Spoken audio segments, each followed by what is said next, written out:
Good morning. How are you guys? How's it going? What's poppin'? Welcome in, welcome in. Let's see, who took my first today? First was taken by Cola. Thank you so much, Cola, for taking my first today. Makes me very, very happy that you could be my first. Daily Pillow, we got Cola, we've got Jeremy, we've got Morgan, we got Nordy, and we got Tengu. Welcome in, yeah, welcome in. Hi, Vivi, welcome in as well. We are playing yet another dark romance visual novel.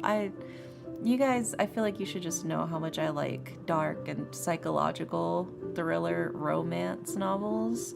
It's one of my favorite genres. I think they're so good. They're so interesting.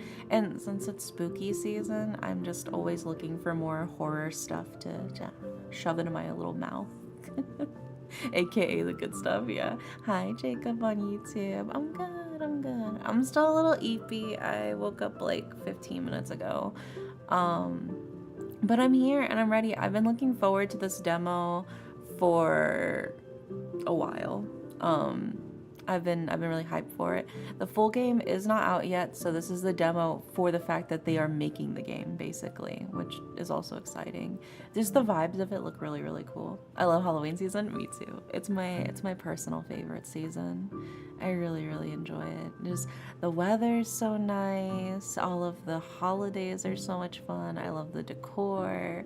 It's just, I love it. But yeah, today we are playing Taishō Romance Theater. This game does have the option to toggle on or off for gore. I did toggle off the gore, so there won't be any gore in mine. But if you want to play the demo for yourself, you can toggle that on. I only toggled it off because I'm streaming it, you know? So, there you go. But that is an option if you like to get a little freaky with it. If I wasn't streaming it, I probably would have just left the gore on. But also hi, Centipede. Welcome. I saw the stream is open. Yeah, welcome in, welcome in. I hope you're doing well. Yeah, when I was scrolling on Twitter, I saw K-pop Demon Hunters coming to Fortnite. I was freaking out with joy. Oh yeah, I heard about that. I did hear about the K-pop Demon Hunters collab with Fortnite. I think that's really neat. I really do like K-pop Demon Hunters a lot. They're so catchy. Lurky, how workies? Yeah, have a good time, Ren. Thanks for popping in. Also, thank you for the hydrate, Dino. I will sip my water before we start. All right. This is a long demo, so take a break whenever you want. Oh, let's fucking go. I'm so glad. I'm ready. Let's start. I think I might be dreaming. A warm, soft darkness wraps around me. In the boundless distance, specks of light glimmer like emeralds. I do love this art style. I'm a big fan of like this style of art. I drift into this amniotic blackness, which bathes my bare eyes, ears, nose, and mouth in bliss. I know, right? Right off the bat, we're getting hand-holding. No wonder it had viewer discretion is advised. I bet they're not even married and they're holding hands. Oh my fucking god. As that brilliant jade hue engulfs my body, the stars begin to blink in unison. And from the furthest depths from within me, such an intimate darkness, rises a chorus of sighs so familiar that it brings tears to my eyes. Here you are. Something brushes gently against my cheek, delicate as a feather. It stirs a breath of air that leaves ripples in my visions. Even smaller than I thought, so it's been this long. I want to open my mouth to ask whose voice this is, but what reaches my senses even before the voice is the taste, bitter and impossible to describe. Why can't I remember your name, no matter how hard I try? At some point, I'm not sure when, A feather-like sensation gently settled over my face. Why are you making that face? That's not like you at all. Well, I'd like to gaze at you a little more, but this place is not for you. I'm sorry to have troubled you. The breathing sounds like Darth Vader breathing. A little bit. I was thinking like scuba diver breathing, because they did say amniotic, so it's like in the womb, you know, and the amniotic fluid's like whenever you're in the womb, so I was thinking like a scuba diver in the womb. Little baby with like the rebreathers. Kotori Sakuma. Next time we meet, don't forget me. Instant Gregnan at the start of the game. True. Kotori? Kotori. My head hurts. Who's calling me? Ugh. Are you alright? Come on, wake up. A voice tinged with concern, someone gently shaking my shoulder. I pry my eyes open. The familiar interior of the car swims into view, and so does Kazuya, his face taut with worry. Everybody's so pretty. Everybody, I just want to stare at them. They're so gender, all of them. Thoughts and memories fall back into place. The din outside seeps through the windows, and the car speeds along a road lined with gas street lamps. We're on the way to our new residence in Ginza. The troop leader, Kazuya, seems intent on settling down in Tokyo this time. That girl looks like my type. I'm pretty sure they're both guys. Sammy. I'm pretty sure both of these are guys. No, I'm fine. I guess I just overslept. I can't believe Dara would show uncensored hand-holding on stream like that. Yeah, I like to live on the edge, you know? Oh yeah, I just totally missed that. Hold on. Oh, they don't have a log. If I hit script. There's the log. Okay. Whew. I was scared for a second. I couldn't wake you up at all. Were you having a nightmare? Okay, now I can return. My body's still sluggish from sleep, and cold and clammy sweat clings to my skin. In the car window, I see my reflection, haggard and drawn. Brother, if that's what you look like, haggard, I can't wait to see you well rested. Maybe I did dream of something, but no matter how hard I try, I can't dredge up the faintest memory of it. I glance at Kazuya. Anxiety is still written all over his face. He's been so pale lately. For a moment, I can't tell which one of us looks more like they've just escaped a nightmare. I better not worry him. It's nothing. I'm just a bit tired. What about you? You didn't get any rest either. You look even worse than me. You were tossing and turning in your sleep. I thought you were having another flare-up. As long as you're fine now, that's all that matters. The little blush on his face. Oh, he's just a little guy. It's been a whole year. You can't expect everything to be like it was back then. The flare-ups, that's a long story. We were supposed to arrive in Tokyo a year ago to begin our tour. But maybe that's how accidents are, with no rhyme or reason.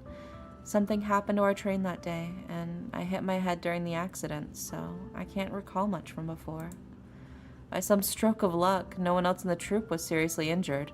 Only I was knocked unconscious for a while, leaving me with headaches that would come and go. Since then, Kazuya's gotten overly worried about me. His own health has been getting worse too, though he's still in good spirits. Just like Hatsuyuki, she claims it's only from the shock, but whenever I say to take it easy or get some rest, she doesn't answer or changes the subject. Well, I'll get some proper rest once the premiere is over. Things are fine for now. Thank you for caring so much about me. Anyway, Tokyo seems to have changed again. Did the tracks run this far out last time? It's quite the sight. How's it feel to be back after so long? Kazuya's words leave me at a loss. Everyone says I grew up in Tokyo, but I only have the most fleeting impression of this vast city. Also, this might be a problem with all big cities, but everything here just feels so suffocating. The buildings, the railway lines, the bustling throngs. Do I really fit in here? What was that? Nothing. Well, if you really want to know, I'm just a bit worried. Why this all of a sudden? We can't possibly be the only troupe in Tokyo, can we? So that's bothering you. It'll be fine. With you and Hatsuyuki here, all we need to do is keep doing what we've done during the tours. But I suppose it's good that you're nervous. Who's nervous? All right, have it your way. Well, Hamuro-sensei gave me the script a couple of days ago. Want to go over it together tonight? Hamuro-sensei came back? Hamuro-sensei is a playwright on good terms with Kazuya. Kazuya has always held them in high regard and entrusted them with the script this time. Although Hamuro-sensei is technically a member of the troupe too, they've always been elusive. I haven't seen them a single time in almost a week on the road. I thought we'd be waiting a while longer. You mean it's just that no one told me? Sorry. I was planning to tell you once we got settled, since we've been on the go lately. Rest has to come first. Nihonbashi. We're almost there. Not this again. Fine, I'll let you off this time. So this is Ginza. The closer we get to Ginza, the more I can sense Tokyo's opulence. My only real impression is of the crowds, but here at least, the extreme value of every square foot of the land is almost tangible. Living in a place like this, Kazuya said we have an investor's backing, but I still can't help feeling uneasy. Not to mention the car rental fee. We used to pinch pennies to make ends meet. My thoughts drift further and further away, and by the time I regain my focus, Kazuya's already moved on to another topic. Oh, did I ever tell you? About where we'll be staying? Sorry, what? Apart from mentioning it's in Ginza, he's never brought it up. It must have slipped his mind with everything going on. The house we're staying in, half the ground floor is rented out to the cafe. I hear it's quite a popular spot. Though coffee isn't really a novelty in Tokyo anymore. Their fresh fruit ice cream is one of a kind. I remember you and Hatsuyuki loved this back in school, and you were the only ones who could afford it. I will say, isn't that kind of weird eating cold treats in the winter? But the look on Kazuya's face somehow stops the words in my throat. It's like he's lost in the memories. Huh. Maybe I really did love those little treats back then. I'll give it a try if I get the chance. We still got some way to go. Anything else on your mind? Tell me more about the old days. Let's reminisce. Why the sudden interest? Where to begin, I guess. I guess I'll start with how things were before the troupe came together. We first met in Sasaki-sensei's piano class. You always had that stony face, looking so glum. I couldn't really hold a conversation, so Hatsuyuki tried every trick to make you smile. We found out you liked ice cream only because she dragged you out to the nearby cafe. You barely said a word, but you weren't shy about the food, so... Then he blurted something out, which is how we learned that you just thought it was so cool. Hey. As much as I'd love to shoot down that this does sound like the kind of thing I do. Judging from Kazuya's expression, he could keep going. No, I don't think that'll go well. This... Let's leave it at that. Anything else?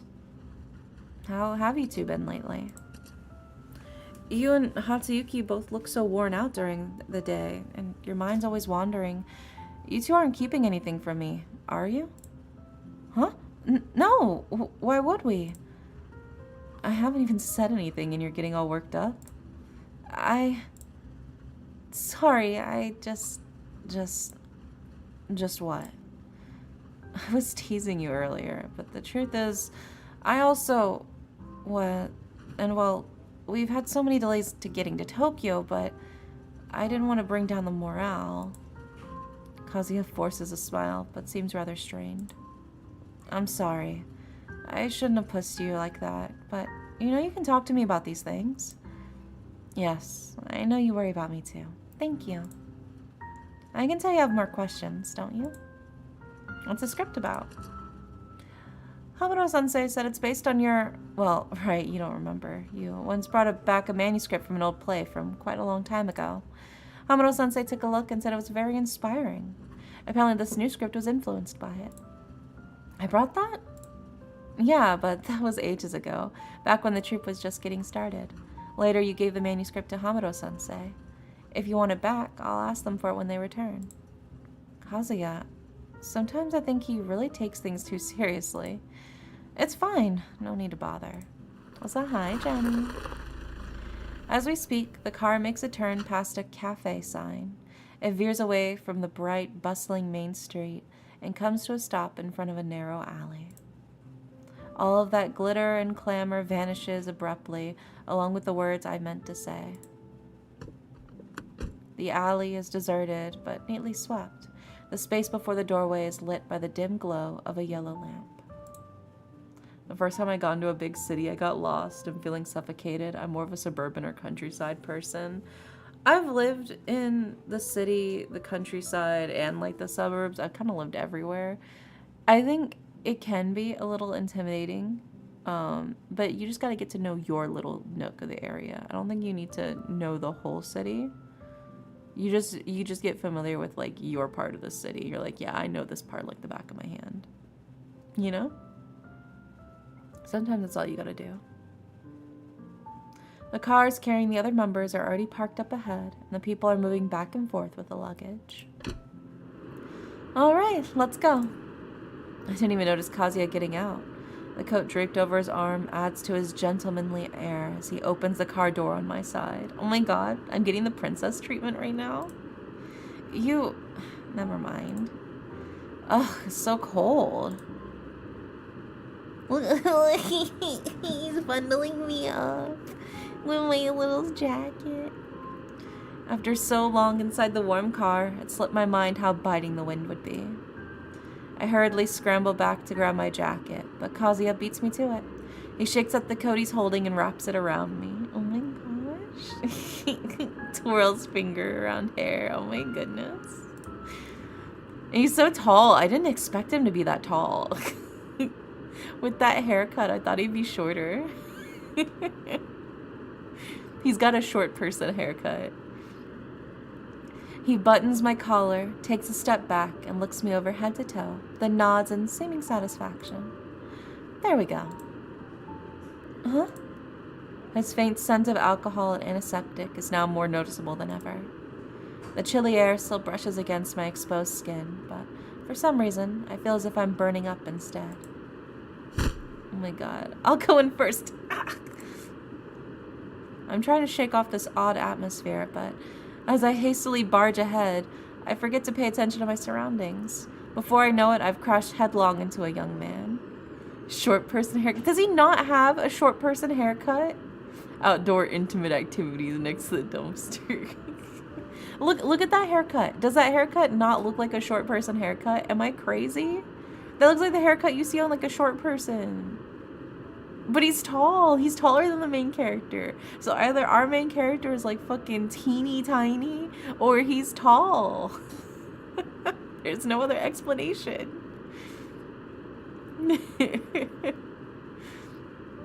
I'm trying to shake off this odd atmosphere, but as I hastily barge ahead, I forget to pay attention to my surroundings. Before I know it, I've crashed headlong into a young man.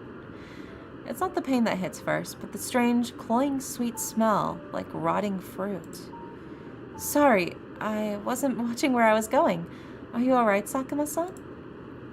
Kotori, are you okay? I'm fine. Sorry about that.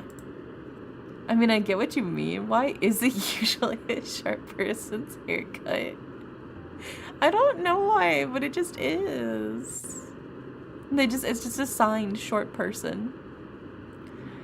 I'm just glad you're okay. Let me carry those things up for you. Oh my god, he really is giving me the princess treatment right now. He's carrying my luggage. He put my coat on for me. He buttoned it up. He drove me here. He opened my car door for me to escort me out. He's so romantic. No, I'd be blushing too, bro. Time for a break. At last. After unpacking the last suitcase, I've got no energy left for etiquette. I collapse onto the sofa, utterly spent. Leaning against the soft cushion, I stare blankly at the ceiling light for a while, until I feel myself gradually reviving. And the gifts I brought. Gifts with the Paulownia seal. They're still in a jumbled heap in the corner. The Paulownia seals on the wrapping gleams under the light. I receive these gifts every month. I practically have the pattern memorized down to the last detail, but they leave me inexplicably irritated. To be honest, I have no clue who's been sending them, but Kazuya told me that they've been arriving backstage ever since my debut performances, always stamped with the same Paulownia seal. It's most likely some young master or lady from a distinguished family, since they get to use an emblem, but their taste is unfathomable. Most of the gifts just end up collecting dust. Oh, look at the time. Kazuya's probably waiting at the rehearsal room by now. Forget it. I'll just deal with this stuff later. My hair's fine. I turn to glance behind me. It's empty. Nothing there at all. Was that just my imagination? Why am I getting so paranoid? Hey, been waiting long? Not at all. Really? Wouldn't it be better to take a break tonight instead? I reflexively touch my face. Kazuya notices and can't help but laugh. Don't worry, you haven't got eye bags. Here's a script. Why don't you take a look first? Looks like a fan letter? Maybe. Yeah, but the question is who's the fan letter from, because they don't know. They don't know who the fan is. And if it's a single dedicated fan, normally they'd sign their name or something, but clearly they're not doing that. He hands me a stack of neatly bound papers, the cover entirely blank. Got any rice? Oh my, Takumi-sama, you've come at an unfortunate time. The aged rice is long gone. All that's left is the grain from the new harvest. Not a single bag? Not a single bag. If you want some, you'll have to come earlier tomorrow and ready your purse, for the price has risen by 1 cent. Also, hi, Jenny. Welcome in. Fine, fine. I've still got dried fish at home. A change is good for the appetite. It's no big deal. I'm off. No need to see me out. When am I doing the reading yet? The reading's tomorrow. Tomorrow's Thursday. Today's Wednesday. So tomorrow will be tarot. I'm off. No need to see me out. Take care, sir. Penniless wretch. How long will radish leaves and dried fish fill your stomach? Sensei, you're getting distracted again. My apologies. You seem down lately. Because of the unpaid wages? You're still a student. You needn't worry about these things. I'll be here for class no matter what. It's Thursday for me in Vietnam. Oh, you're back in Vietnam again? Well, I'm glad you got back safe. But no, it's still Wednesday for me. So it'll be tomorrow. In 24 hours, basically. Yeah, you're still a student. You needn't worry about these things. I'll be here for class no matter what. No, I'm not thinking about school. It's just that I saw a job advertisement the other day for a newspaper. I was thinking, you write such fine essays, Sensei. It wouldn't hurt to give it a try, don't you think? And it pays so well. But it's been years since That doesn't matter, Sensei. There are lots of students eager to try their luck and in urgent need of your guidance. I'm out of firewood. The rice, too. Where did these rats come from? Not a grain spared. And there's still the rent. Is it true? With no money, there's no hope? At least this pen can still write. In late spring, as warmth swiftly returns to the land, I receive an invitation from an old friend, and thus I journey to a temple within the mountains to behold the weeping cherry in full bloom. How have you been? He inquires of me. Perhaps due to the heady wine or the petals that float within my cup, I find myself wholly intoxicated. The deepest truths of my soul, it seems, can only be spoken amidst such sweet scenery. Wait, why is it cut off? Kazuya doesn't seem surprised. Maybe it's a misprint? Never mind. I'll improvise for now. Ooh. I say, never did I think the pursuit of happiness would be so exhausting.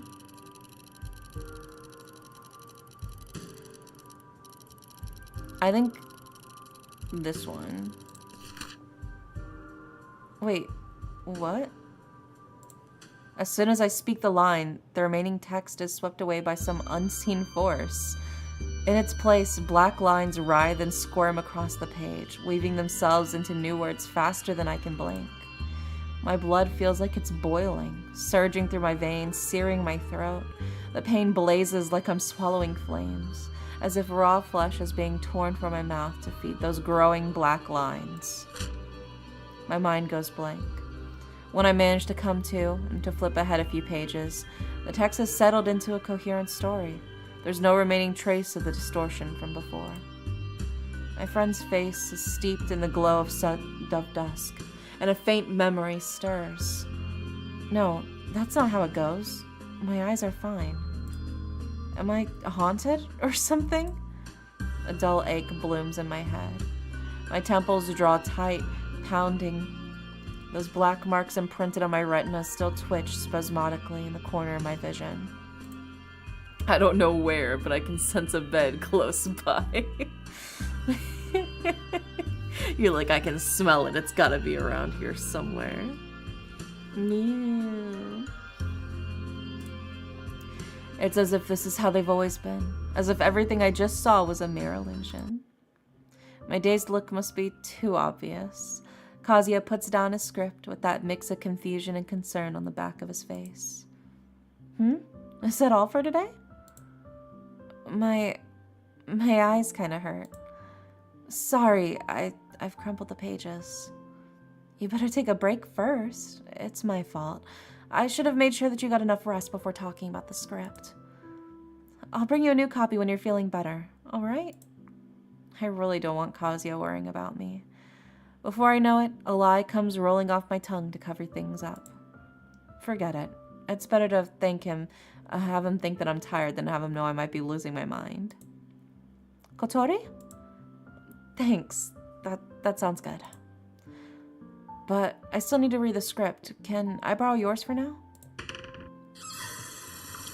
I'll be on my way, just making sure I don't see any beds. Yeah. I got you. I'll be on my best behavior for you, Han. As the cold water splashes my face, there's a belated flare of pain in my forehead. Kazuya's copy of the script is also the altered version, but he wouldn't joke around like this. He couldn't possibly be in cahoots with me to trick myself. Everything seems as though it's always been this way. And that thing I saw in the mirror, what is going on? Looks like curses and hauntings might not just be flights of fancy after all. Oh, Kotori. Huh? Hey, superstar, you don't look so good. Has Kazuya been giving you a hard time? Hatsuyuki. Only the sound of that familiar voice makes me realize I've been in a trance here for who knows how long. The troupe's leading actress blinks at me. She's standing before me, her green eyes as vivid as two emeralds against her pallid skin, the gaze locked unwaveringly on my face. Is this another guy? No, this is a girl. This is the actress. I like how you're so cautious. You're so worried. You're like, is this a guy? Is this a girl or a guy? I don't know. I told you, everybody in this is very gender. They're very gender. When did you get here? No, wait. Did you get any rest? When? Oh, I guess around the time a certain Kotori was spacing out and his stomach started growling. Growling? All right, let's go grab a bite to eat. You can't sleep on an empty stomach. Just think of it as keeping me company, okay? Hatsuyuki takes my hand and pulls me off the sofa with a gentle tug, like a snare closing around a fledgling. Her hand is so cold, but her eyes stay fixed on me, narrowed slightly at the corners, like a cat, or a bird, or a fox, or some other sharp and sly creature waiting for my response. I can't recall exactly how close we used to be as classmates and friends, Despite that, I think I could lose my memory all over again and still be helpless to refuse her. How about the cafe next door? Shall we?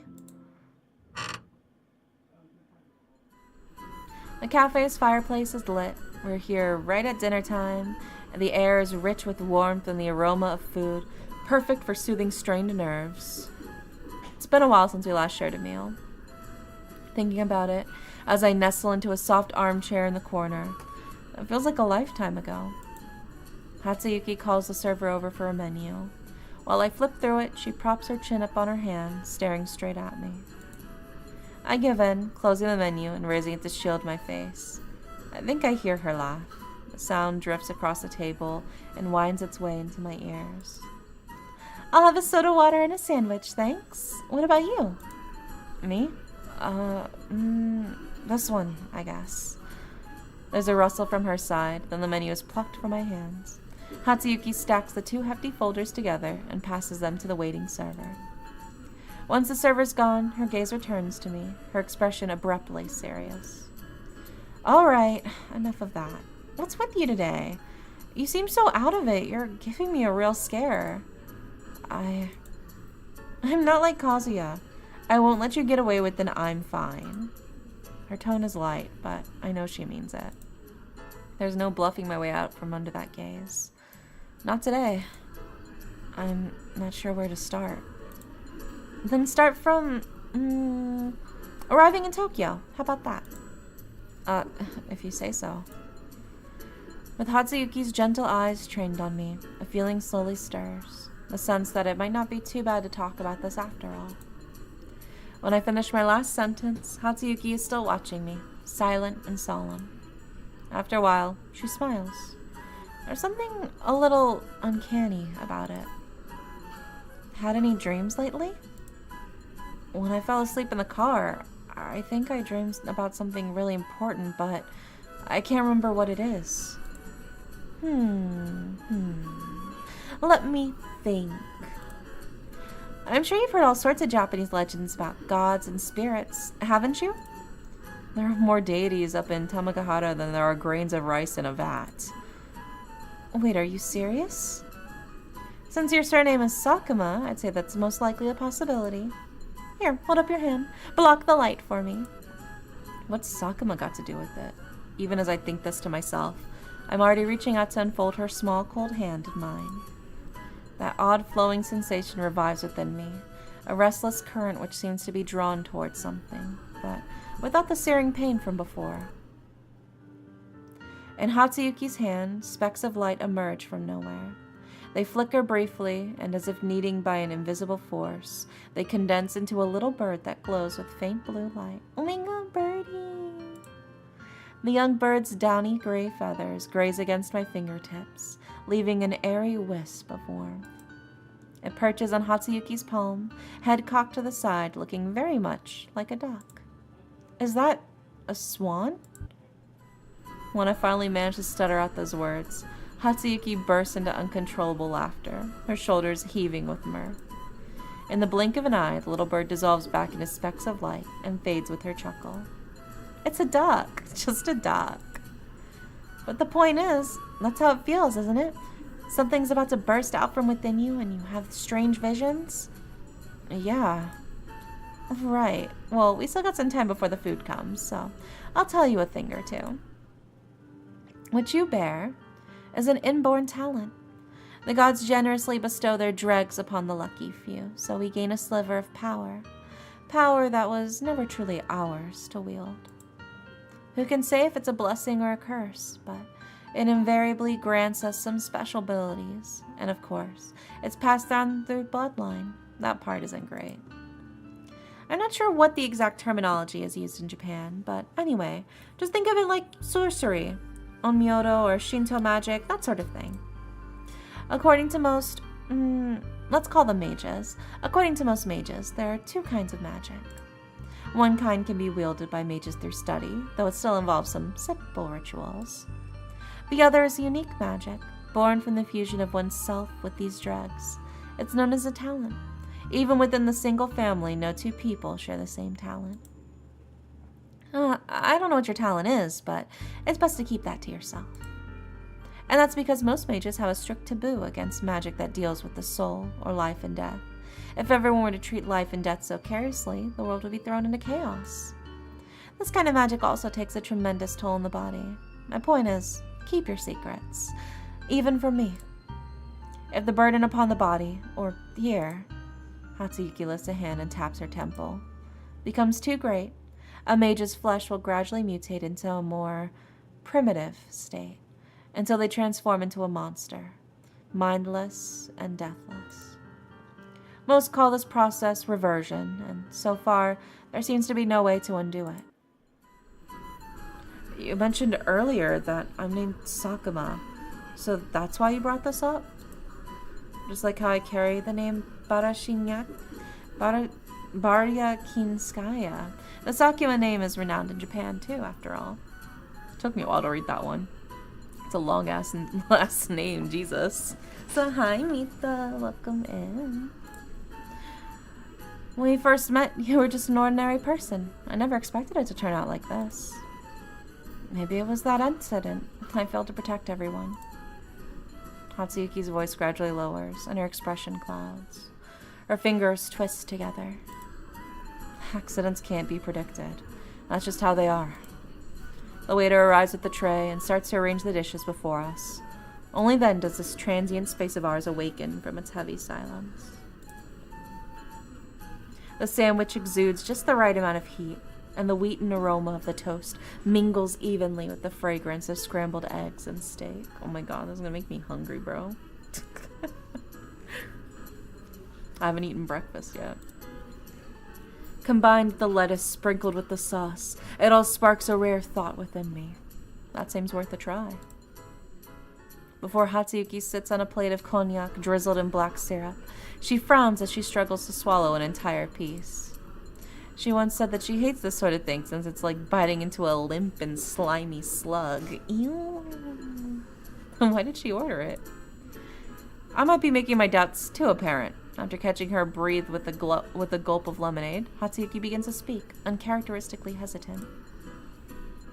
Don't give me that look. I need to stay in shape these days. I don't want to have to adjust my costume later. How do you like the food here? Well, my tongue's having a pretty good time. Well, that's so? That's good. Oh, right. Tomorrow, do you want to go check out the theater Kazuya booked for our performance? We can try getting up on stage. Who knows? It might help salt the mood. And satisfy curiosity. And satisfy my curiosity. I'm still drinking my soda as Hatsuyuki forces down the plate of cognac, settles the bill, and thrusts her hand out the door to catch the falling snowflakes. She's always had impeccable table manners. That cognac must have really put her off. I pull on my coat, doing up the buttons as I pass through the motley crowd loitering in the cafe, until a strangely familiar figure brings my feet to a standstill. It's a girl clad in an ornate gown, expressionlessly sipping her drink. The red and gold flare of her skirt reminds me of a fish gliding through dark water. Her table is laden with dishes, and a maid stands next to her, slicing the food. The girl's back remains fastidiously straight. Even her spoon swirls through the coffee without a sound. But when those golden eyes turn in my direction, a shiver runs through me, like a serpent just clamped down on my neck. Snapping back to myself, I flee. I shove open the cafe door and pull its bulk between me and her gaze. Listening to Derry reading is very soothing. Yeah. Aww. Yeah, get cozy. Relax. What's up? Why the rush? Nothing. We should get back. Hatsuyuki saunters down the street with me in tow. The sky is darkened, and a thin layer of snow carpets the ground, already melting in the warm air issued from the storefronts, and then freezing again to form slick ice beneath our feet. Round the corner, a simple udon stall sits at the mouth of the alley. The rich scent of oil and soy sauce bubbles forth. Oh my god, this game is gonna make me so fucking hungry, dude. It brings some touch of life to the otherwise deserted alleyway. Even from this distance, I can hear the drunken hubbub at the stall. Chief, can you keep it down? What? So that bastard can dump this hot potato in my lap and I can't say a damn thing about it? How is this even supposed to work? He claims he's got no connections. So he thinks I've got enough to deal with that old fox's tricks. But we don't have any other choice. Shibata-kun, as soon as something comes your way, you're always cringing with your tail between your legs. Knock it off. It's not like I can't handle this either. Tell me, what the hell does he want from us? The kid refuses to go home. What am I supposed to do? Break his legs and drag him back? What a shit show. Guess I gotta put up with it. Chief, please, that's enough. Huh? The inebriated woman suddenly swivels like she has eyes in the back of her head and shoots a glance right at us. Then she gives the young man next to her a hard smack on the shoulder. Ow, Chief!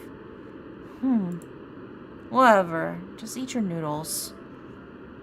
By the time we skirt around those two drunkards and make our way back to the lodgings, night has fully descended. Ahead of me, Hatsuyuki quietly nudges the door ajar. Then, like a squirrel, she slips through the narrow gap. Warm air billows out from within. A faint tingling ache slowly returns to my cheeks, numb from the cold wind. It's pitch black indoors. I can hear the scattered, rustling sounds. Huh? Why are all the lights out? Hatsuyuki and I are back. Where is everyone? 1, 2. Whoa! Welcome home, Sakuma-kun. Golden flakes and colorful ribbons that cascade from above, accompanied by the clicking of a light switch. Troop members pop out of hiding at every corner of the first floor, like mushrooms after the rain, their hands still dusted with flecks of gold. Seizing the moment, Hatsuyuki swiftly wraps her arms around my shoulders, leaving me no chance to dodge the ensuing flurry of embraces. You guys, what's going on here? Of course we're celebrating the grand finale of our Emerald Eye Troops National Tour, Tokyo. Sure, we ran into some delays this year, and we didn't get to schedule any shows from Kyoto to Nagoya to Osaka to Tokyo. Oh, and all those little towns in between. We've been going strong for a whole 2 years. It's been rough. Aburotani-kun and I spent the whole day unpacking and settling in before we could even think about pulling this off. And wow. Our costumes won't even fit inside 2 huge wardrobes now? Who would have thought? Everything from Molière to Shakespeare. We didn't notice that at the time. It's only when you start taking stock of all the costumes and props that it really hits you. And there's more. Oh, right. We're also celebrating that our Fool's Feast is already sold. How many tickets was it again? It's a full house. 800 seats, plus the VIP boxes on the balcony. That's right. On opening night. Even after laying low for nearly a year, people still remember us. Naniwa's vibrant voice practically drills through my eardrums and my skull. I curse myself for not having 2 extra hands to shield my ears against the onslaught of sound waves. Enough of that. And there seems to be loyal fans from the troupe visiting from elsewhere. They've come all this way just to see the performance. It's all thanks to our leader and everyone. And of course Sakuma-kun especially. Or else we wouldn't be doing this well. Guys, that's enough. Oh, what's the matter? Could it be our hotshot leading man who sells out entire theaters is shy about being so popular? Don't you join in too? But of course, who can resist this awkward look of Kotori's when he's obviously over the moon but thinks it's uncool to get excited about compliments? Hatsuyuki lays bare my exact thoughts with a grin, and Kazuya and the others laugh. The heat rising to my face might be enough to steam me alive. All right, my cake is ready. I'm not too late, am I? You're all in such a good mood. What are you all chatting about? Mieko-san, you gotten into Western desserts now on top of all the Japanese cooking? Since when? This cake, it can't be. I learned from the cafe owner next door. A celebration needs something special. You like this flavor, don't you? Blush harder, yeah. Blush harder, bitch.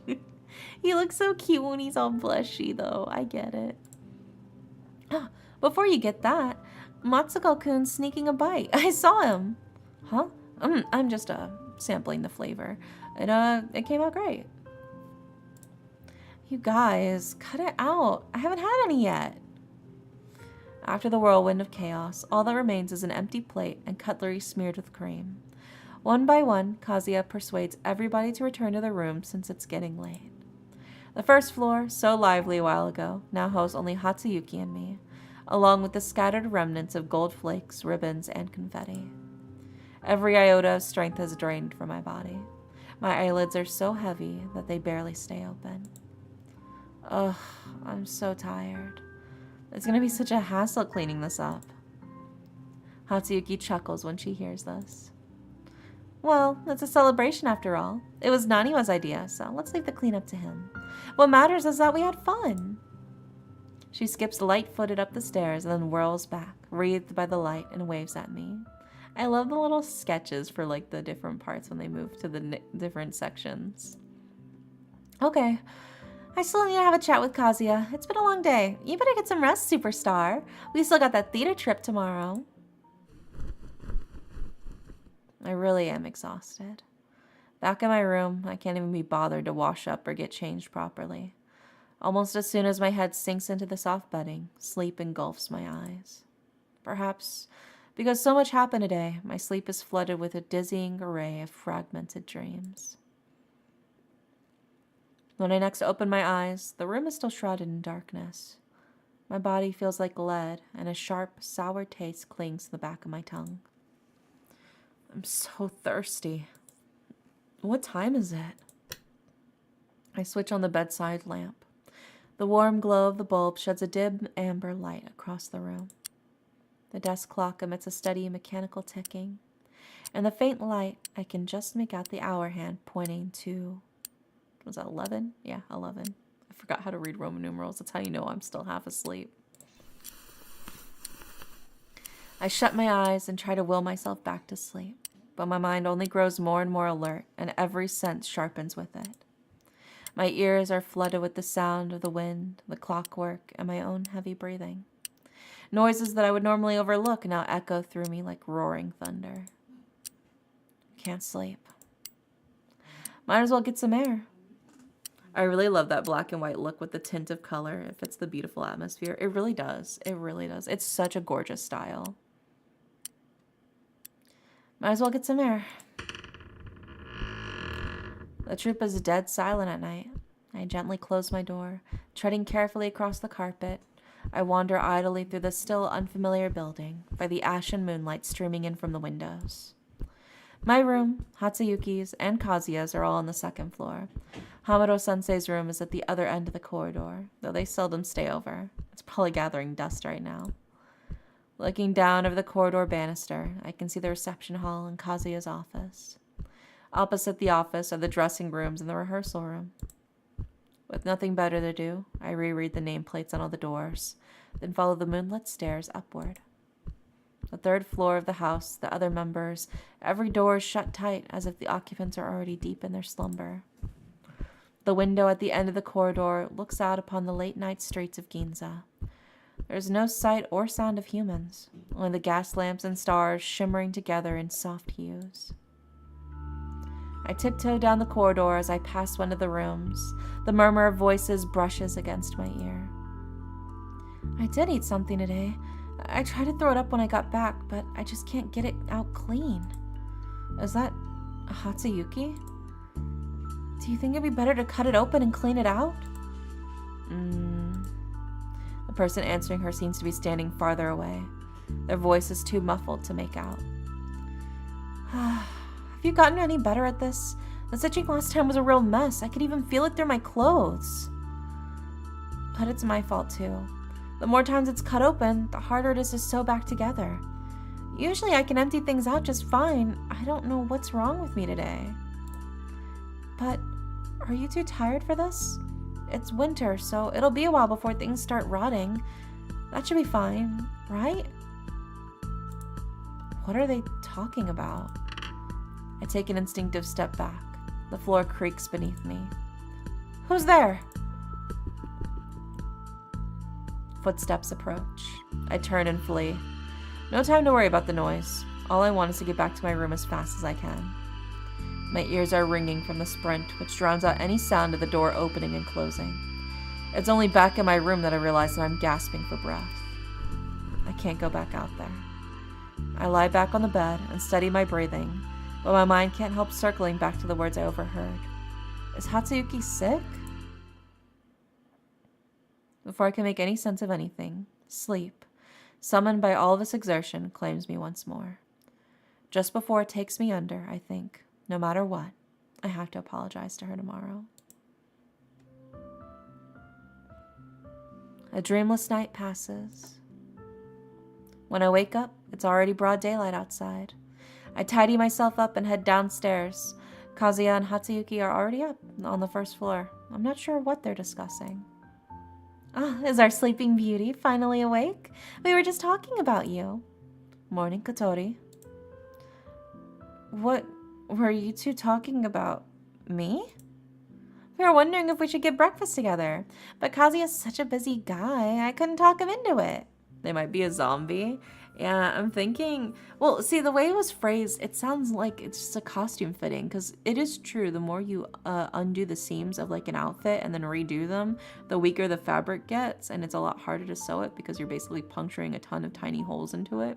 So it'd be really funny if it sounds scary, but it's just a pure misunderstanding of like her just trying to make sure she fits into the costume. But given what we kind of know, I think a lot of us are kind of gravitating towards what if it's her entrails? What if they gotta cut her open? But they did mention rotting flesh though, which is an interesting thing. So there's an investor coming today, so I might be tied up this morning. Hatsuyuki shakes her head regretfully, then makes her way behind me and gives me a little shove. Looks like it'll just be the two of us then. Just the two of us. By the time we get to the cafe, it's well into the morning. There are already a few tables occupied. The girl I saw yesterday is still seated in that same spot next to the window, her head slightly lowered as she sips her soup in silence. I force down my budding unease and find a spot to sit with Hatsuyuki. There's a partition adorned with greenery which blocks the view, making me feel somewhat better. Hatsuyuki calls over a server and orders a cup of hot milk. I still don't have much of an appetite, so I just asked for a croissant. Something on your mind? I couldn't sleep last night. Hatsuyuki adopts a theatrical look of dawning revelation. After the waiter sets down our food and walks away, she knits her brow and lowers her voice. So that was you. That might be a problem. What kind of problem? Are you sick? Or is it that thing you mentioned? Magic? Spells? Oh dear, I'm just teasing you. It's no big deal. I'm in good health. Let a girl have her secrets. She picks up her cup and takes a sip. Though her face is wan, her demeanor is still brims with vigor. Did I interrupt you two? You could say that. It was quite the shock. Sorry. Hatsuyuki sets down her cup, stroking her chin with mock serious air. To make amends, how about you go to Yokohama with me and see the flowers at the performance? I hear that they've opened a new park over there. You and Kazuya both need to take a break sometime in the spring. It's settled then. Alright, eat up before your food gets soggy. Don't rush me, I'm gonna choke. We finish our meal, and just as we leave the cafe, a car pulls up to the alley entrance. A young man gets out of the car, shakes open the black umbrella, and then bends down to open the back door. Oh my god, so pretty. Why is everybody so pretty? What the fuck? The umbrella shields him from the swirling snow, and even as he's escorted into the alley, his striking scarlet figure stands out stark against the sea of gray. My gaze lingers on his back. When that face comes into view, even for a fleeting glance, I can't help but freeze. Who is he? What was that? Nothing. Let's go. They do look like Kotori. They're probably Kotori's family members.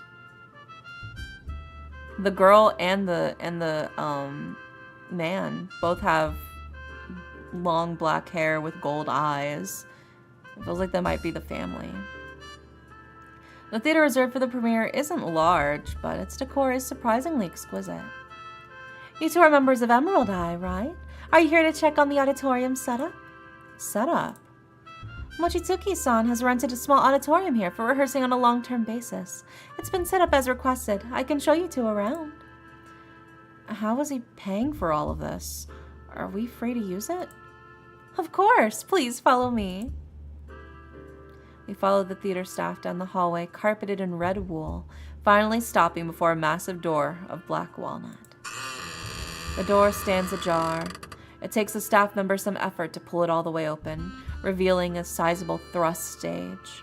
The grand drapes are drawn, exposing the set behind. The manhwa style hits hard. Yeah, it does. I love it. I love the art style so much. It's gorgeous. Several crew members are adjusting to the light. Just as our guide said this, the place is ready to use. Hatsuyuki stares briefly at the stage, then turns around. She's silhouetted against the lamplight. Her eyes gleam from the shadows. Now this doesn't happen every day. How about we give it a go? In the blink of an eye, Hatsuyuki whips out 2 scripts as if by magic. She tucks one into my arms and I feel the answering twinge of eagerness. Ever since the accident, Kazuya has insisted on my recuperation. It's only in the rehearsal rooms that I regain any sense of being an actor. But faced with the real stage, however I feign nonchalance, there's no deceiving myself. I can't pretend I have no desire to stand upon it. Well then, let's try it. Ah, why, oh why? What I wish to write, what I long to say, that is all which matters, nothing else, no worldly concern should hobble my steps. Sensei, are you there? I've brought you some rice. You haven't been in class lately. The students are all worried, so I came to check on you. Is everything all right? Why didn't the others come? They have household chores to attend to. I haven't fully recovered from my illness yet, and I'm not needed at home. I figured I'd come see you. If I can but silence her, peaceful days of mine will once more, for a time. Time. Precious time. I simply need to make it an accident. In that case, come in. Did anyone see you? The spotlight falls on Hatsuyuki. She opens her mouth, but no sound comes out. It's her line next. Why isn't she speaking? In the stifling, frozen silence, my unease grows. I hear the crew muttering. Hatsuyuki? Oh, fuck. The instant I say her name, her body sways. Then she collapses heavily onto the stage, landing with a dull thud. What's wrong? Are you okay? My mind explodes in tumult. I practically trip over myself, scrambling to her side. She lies quietly on the cold, dusty floor, her cheeks smudged with the trace of gray powder. No matter how I shake her, there's no hint of a response. I reach out a trembling hand. Holding my breath, I gently bring it closer to her nose. She's not breathing. I push my nerveless hand against her chest and press up and down, again and again. It has to work. She'll be fine after this. That's what they all say. I press until my hair tumbles over my eyes, until fine beads of sweat ooze from my forehead. Hatsuyuki opens her mouth and lets out a soft sigh. I knew it. I knew it would work. Thank goodness, Hatsuyuki. Don't scare me like that, please. Wake up. Wake up? Stiffly, I press my ear against her chest. There's no pulse of life, only coldness and decay, and a cloying sweetness wafting from her collar like rotten fruit. This has to be a joke. Just a joke. It can't be. No. You were just talking. Don't tease me. What's wrong? Are you mad at me? Hatsuyuki's lips are parted, unspeaking. I stare at her face. What changes have I missed in the past minute? The past half hour? The past day? Her eyes are wide open, usually an adorable sight, but now those unblinking, glassy eyes fill me with terror that drenches me in cold sweat.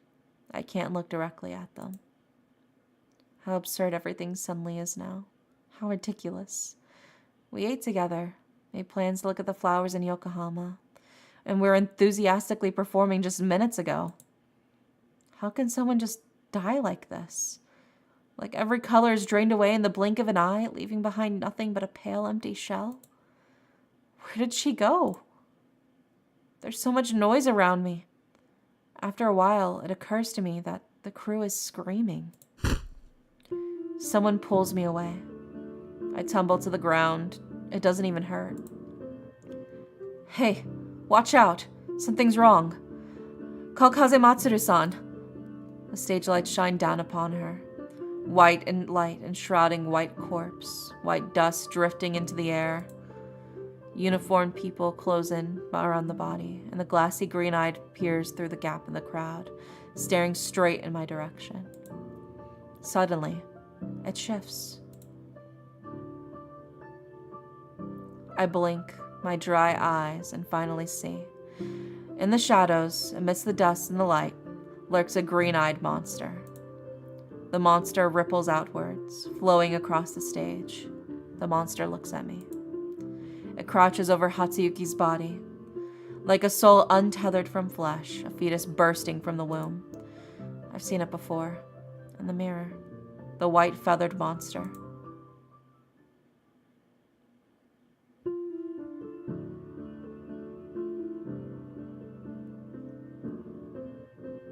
She was a walking zombie, I knew it, yeah. July 5th, the Meiji era.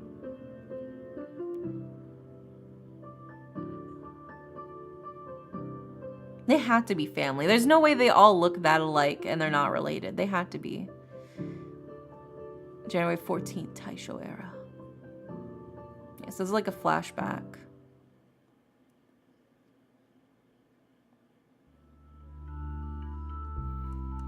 How very impolite of you, Mochizuki-kun. I merely came to inquire how the boy is doing.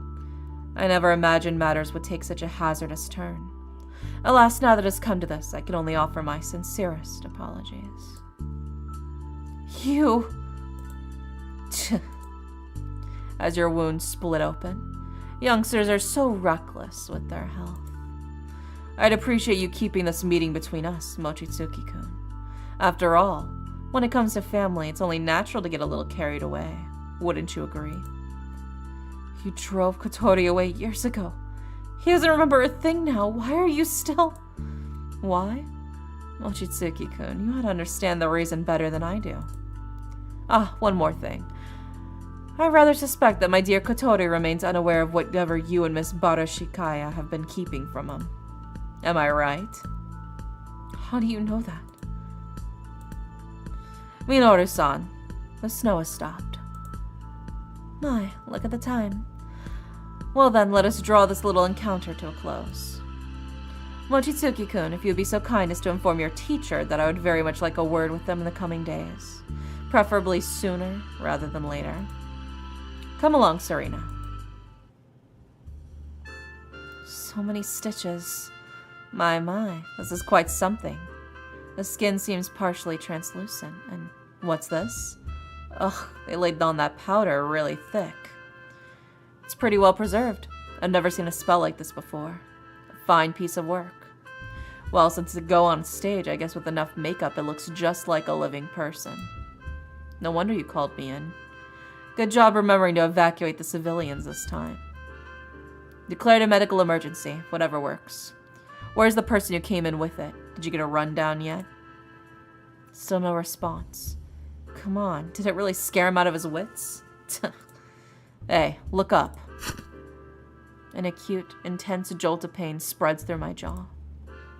But it's nothing. Nothing compared to the dying agonies that Hatsuyuki endured as she laid there. If I had noticed earlier, would everything be different?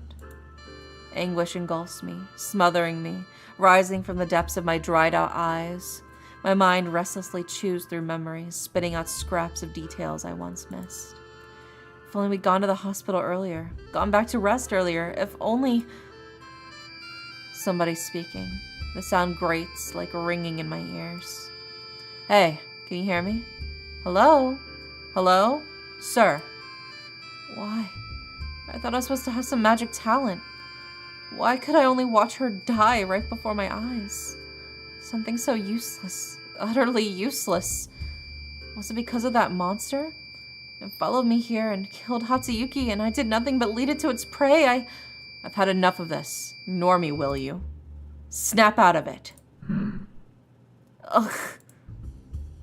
A gust of wind pierces sharply through the side of my neck, and then dissipates, leaving behind an icy sting and a damp sensation spreading across my skin. Tinnitus ouchies. Yeah, that was a little loud. My nerves, trembling from the narrow escape, pull me back to the very reality I refuse to face. I look up and see a familiar face. It's the woman who I saw stinking drunk at the udon stall last night. She's standing beside me now, arms crossed, gazing at me with obvious displeasure. At the sight of my face, she briefly falters, and her brows draw together, but she swiftly regains that impatient expression. Huh, so it's you. Me? She doesn't seem to be bothered by the conversation we overheard last night. She just turns again to glance towards the crowd of uniformed police all huddled around Hatsuyuki. Last night, I remember you and that girl, right? The one lying there, the deceased. You two were close, weren't you? Do you know if there was, anything going on with her recently? Any illnesses or unusual relationships or just anything out of the ordinary that happened to her? A sticky, acrid bitterness spreads across my tongue. I could rake through every remaining memory of my amnesia-riddled brain and turn up nothing. Hatsuyuki is the same girl I've always known. I don't know anything. I'm sorry. The woman's eyes crinkle. Her expression softens as she sits down next to me. Feeling nervous? It's okay. I'm just here to get the sense of the situation. Lots of crime witnesses don't realize that anything they've seen might be useful. It's probably the same with you. She might be right, but my instincts keep going back to that monster. The one seemed to be born from Hatsuyuki's corpse. It must have something to do with her death, along with what I heard overnight, but I don't know how to bring this up. The woman seems to sense my inner turmoil. She offers me a reassuring smile, but it feels a little out of place. Now, I'll ask you. You'll answer. Fair enough. I'd like you to be honest with me. I'm Kazematsuru. Itsuru Kazematsuru, Special Investigation Division. And you are? Always helps to know who I'm talking to. Kotori Sakuma. Special Investigation Division. I'm not surprised you haven't heard of us. Know anything about parapsychology? I've heard of a society run by professors from the Imperial University doing research on extrasensory perception. Close enough. There are certain incidents that current knowledge, or should I say, technology, can't quite explain. Those fall under our jurisdiction. Of course, as an ordinary civilian, you've got nothing to worry about. We just have our own methods, which is best not to make public knowledge. In a city as bustling as Tokyo, any secret that gets out makes its way across the city in a few days. Parapsychology. It does ring a bell. I hear there's a group of scholars fervently devoted to Western theories, trying to replicate telepathy and clairvoyance. Still, for the police to establish a department like this, does that have anything to do with those magic users Hatsuyuki mentioned? No, I can't dwell on this right now. That monster might be... Alright, what do you want to know? In that case, I'll cut to the chase. From your point of view, over the past, let's say, 6 months, would you say the deceased displayed no major changes compared to today? Seemed to behave normally, never fell seriously ill, and so on? Yes. Was there anyone she met with regularly? I mean one-on-one. Family, friends, doctors, anyone at all? I rack my brain, but all that occurs to me is that outside of performances, Hatsuyuki spent almost the entire past year with the troupe. For some reason, Hatsuyuki and the others all seldom went out. No, except for Kazuya and me, and maybe Hamuro-sensei? Oh my god. Everybody in the troupe is a zombie except for Kotori. And probably, Kazuya. I think Kazuya is probably the one who's keeping them all alive or something with, like, his magic. You know, I think that's my current theory. Seems like the supply was pretty stable. So did anything unusual happen in the past few days? Did she do or say something out of the ordinary? Of course, it's fine if not. Last night at dinner, she ate something she normally dislikes. Despite saying this, I honestly can't be certain. Hatsuyuki and I were very close this past year, as I dealt with my amnesia, but like most friends who see each other regularly, we didn't actually have meals together very often. We only occasionally mention our food preferences in passing. Only now, confronted with this situation, do I realize how much of a fool I've been. I see. Alright then. That covers the basics. Now we'll get into some questions related to the special nature of our division. It might give you a scare, but there's really no time to ease you into these things. You don't know what's going on with the corpse, do you?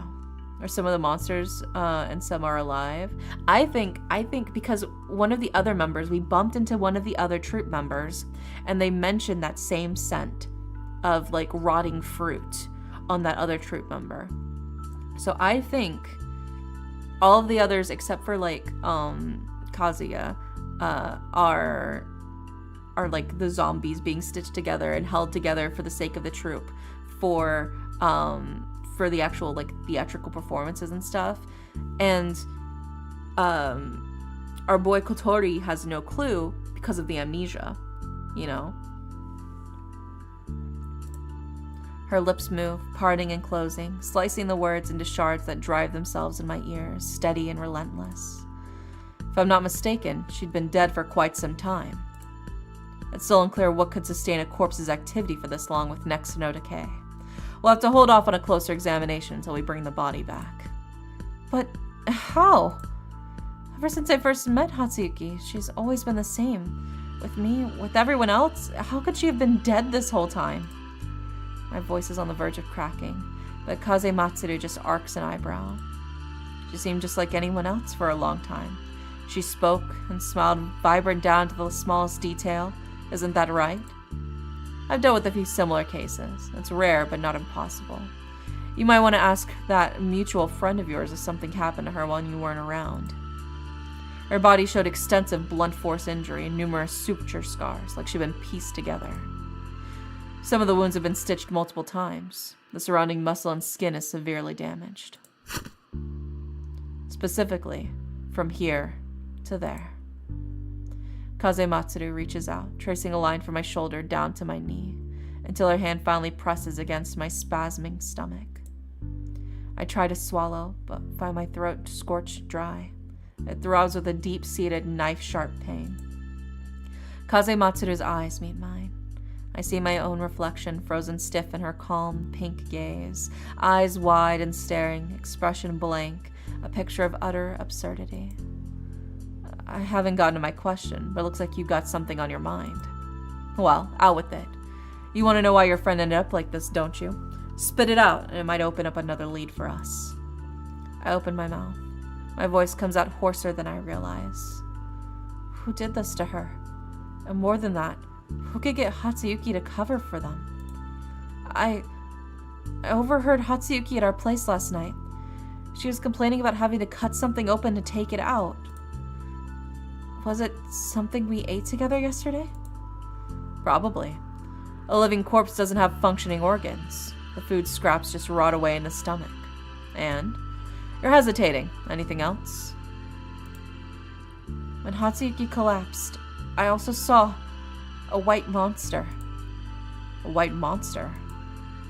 A white monster with wings, its head unfolding like a lily.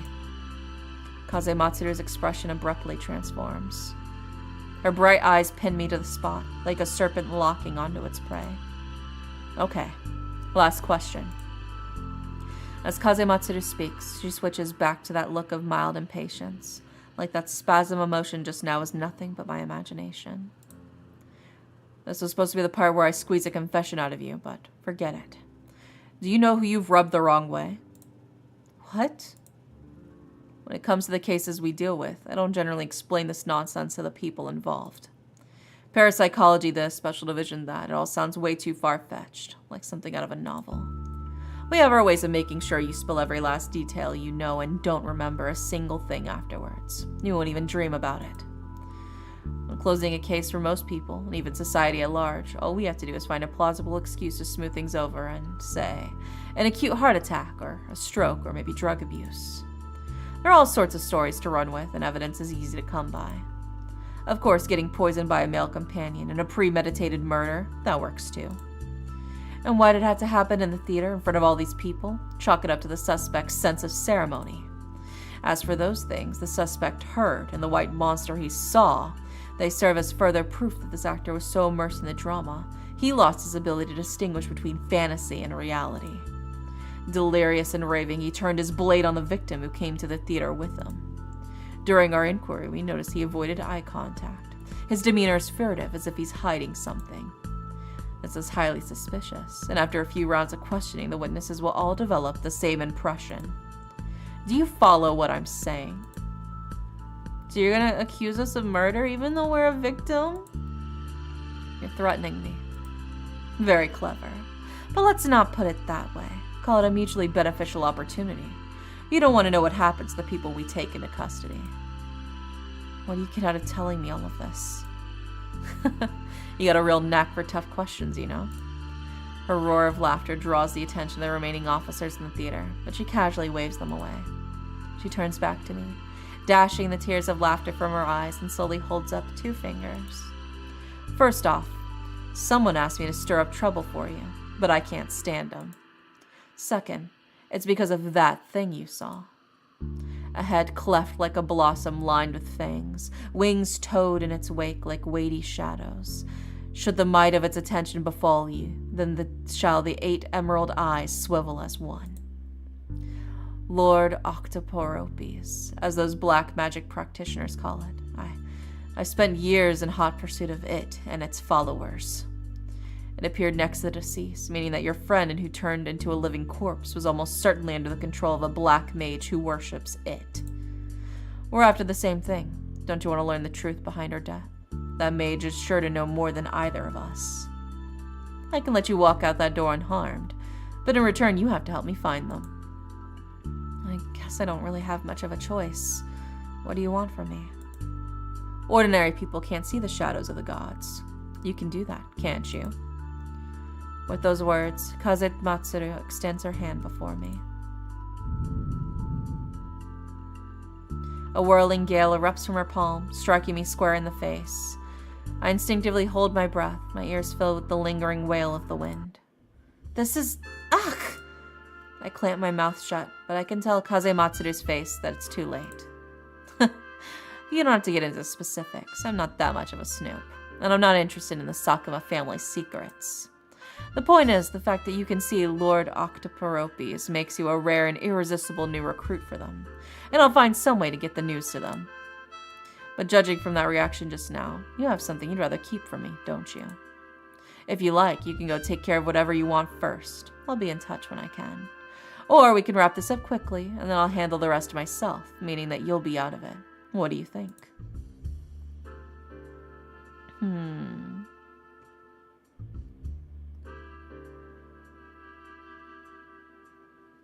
I want to head back first.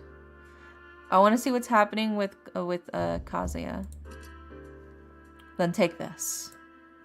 Kaze Matsuru pulls out a wallet from nowhere, extracts a stiff card, and thrusts it in my hand before I can refuse. Cop's personal card.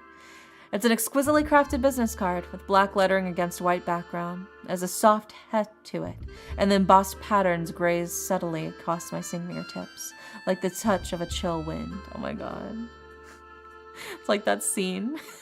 the tasteful thickness of ivory. Her name, number, and address are printed neatly on the card. Under the dim light, I can see flecks of gold powder glistening amidst the ink. There's no other unnecessary embellishments. She's trying to put us in chains on the neck. I don't like that. Shinbashi. A personal card? For a personal matter. She shrugs and brushes off non-existent dust from her clothes. When you've gotten things sorted, give this number a ring. Just ask for me. You have 3 days. And if you try to give me the slip, well, I'm still a government employee. I think you get the idea. Yeah. There's one more thing I'd like to ask of you. I like that look of yours.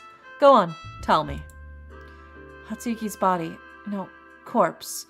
Can I take a look later? Once I've spoken to the others in the troop, it won't take long. Oh. Now that it's come to this, I have to see things through myself. There's so much I've forgotten. Hatsuyuki was already like this when I met her. Now that she's gone, I can't let those scars be buried with her. At the very least, I need to know. You've never seen a corpse up close, have you, oh dainty young master? Try not to scare yourself silly. Well, since you ask. Of course I can arrange a little thing like that, but you'll have to wait till the autopsy is over at the least. Thank you. Chief, right it back with this and then. I know. Be careful with that, or I'll dock your pay when we get back. She stands up, shooting me a parting glance, and then strolls off towards the stage. Hatsuyuki's body is lifted onto a stretcher in a flurry of activity. Her arms dangle over the side, swaying stiffly with each jostle. Finally, together with the crowd, she vanishes beyond the heavy door. By the time I leave the theater, it's getting dark. I only realize then that my clothes are soaked in sweat. The wind's bitter cold seeps into my bones, stripping away any trace of warmth. Pale snow falls, dissolving beneath the light just as pale. Smoke-stained clouds loom overhead, leaden and oppressive. I have to pull my coat tight around me before I can walk into the crowd, its clamor still reverberating through the night. The cacophony washes over me. Predictions for seasonal fashion trends, reviews of various cafes, plans for the upcoming holidays, and the pervasive scent of money exchanging hand. But the voice worth listening to is gone forever. How do I tell Kazuya and the others? First, I have to pull myself together. Kazuya's bound to cry when he finds out. If I carry on like this, how is he going to cope? It's so unbearably cold.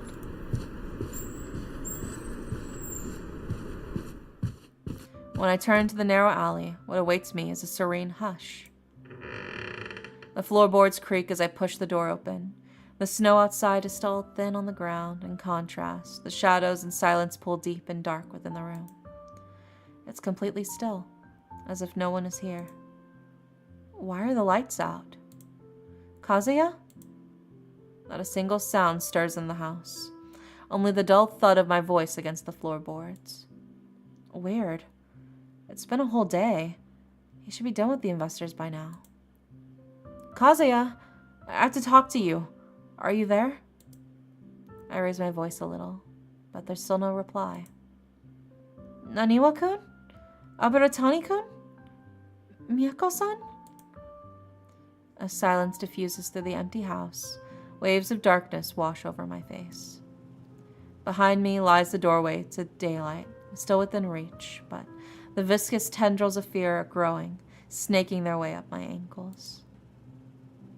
In this darkness, I spy something on the floor. A jumbled pile of shapes, slumped over like sacks stuffed with cotton and straw. My stomach, which had barely settled, clenches again. Tension hangs thick in the air. The faint scent of snow from outside has already dissipated in the room's warmth. As I shuffle forward, what reaches my nose instead is a hint of rust, a bitter, salty sweet whiff of metal. I fumble for a light switch. I flick it on, and what sears itself into my mind is a sea of familiar faces, sprawled on the floor, motionless. Naniwa, who bumped into me when I got out the car, now lies quietly in the corner. Kazuya's briefcase next to him. He's as ghastly pale as the lifeless Hatsuyuki, as everyone else lying here. The people whom I knew so well, who I spent every day for a year or even longer, it's like they've all conspired to stage a cruel joke. But no matter how I shake their limp bodies, I can't summon those familiar voices.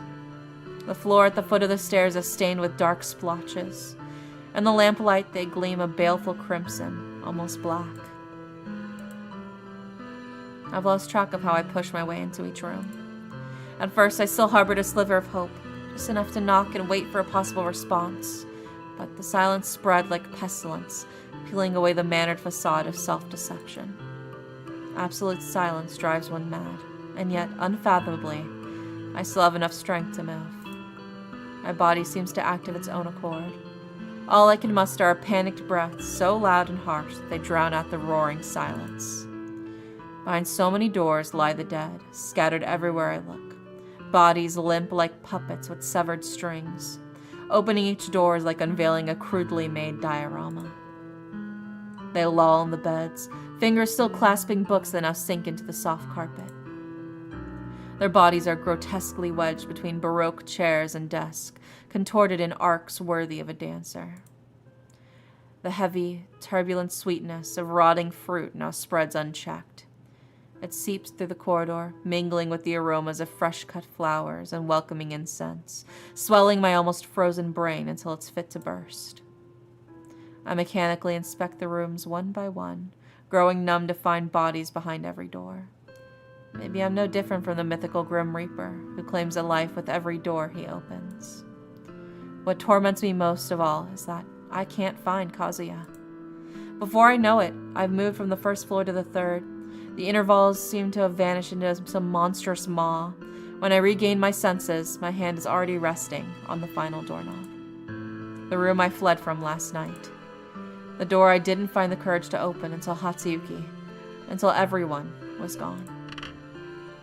It's pitch black inside the room. The blinds are drawn so tightly that not even a sliver of moonlight peeks through. Only the acrid odor of disinfectant fills the air. Holy dare I have future vision. I called it. I told you. I'm like a detective when it comes to this shit.